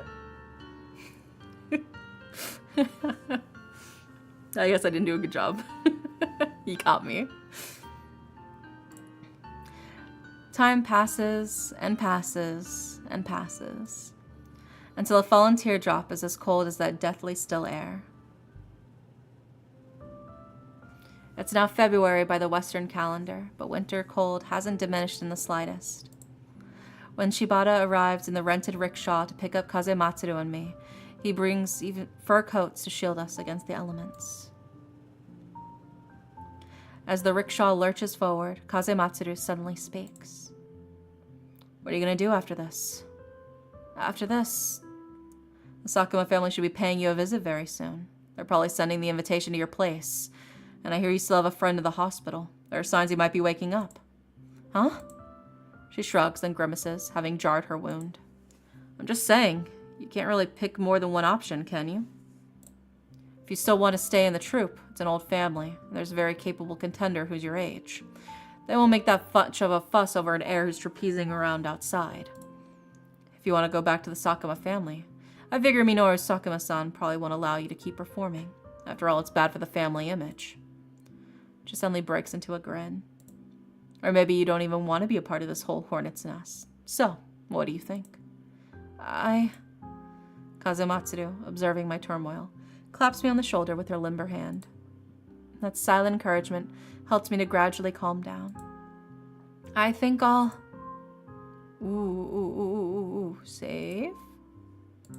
There we go. I'm gonna go to the troop.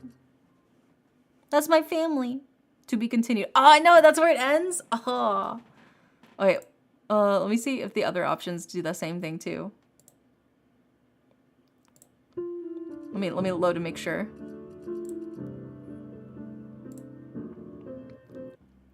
Is that just where it ends? Go to the Sakuma family? Okay. What about leave? What if I click leave? I'm outie.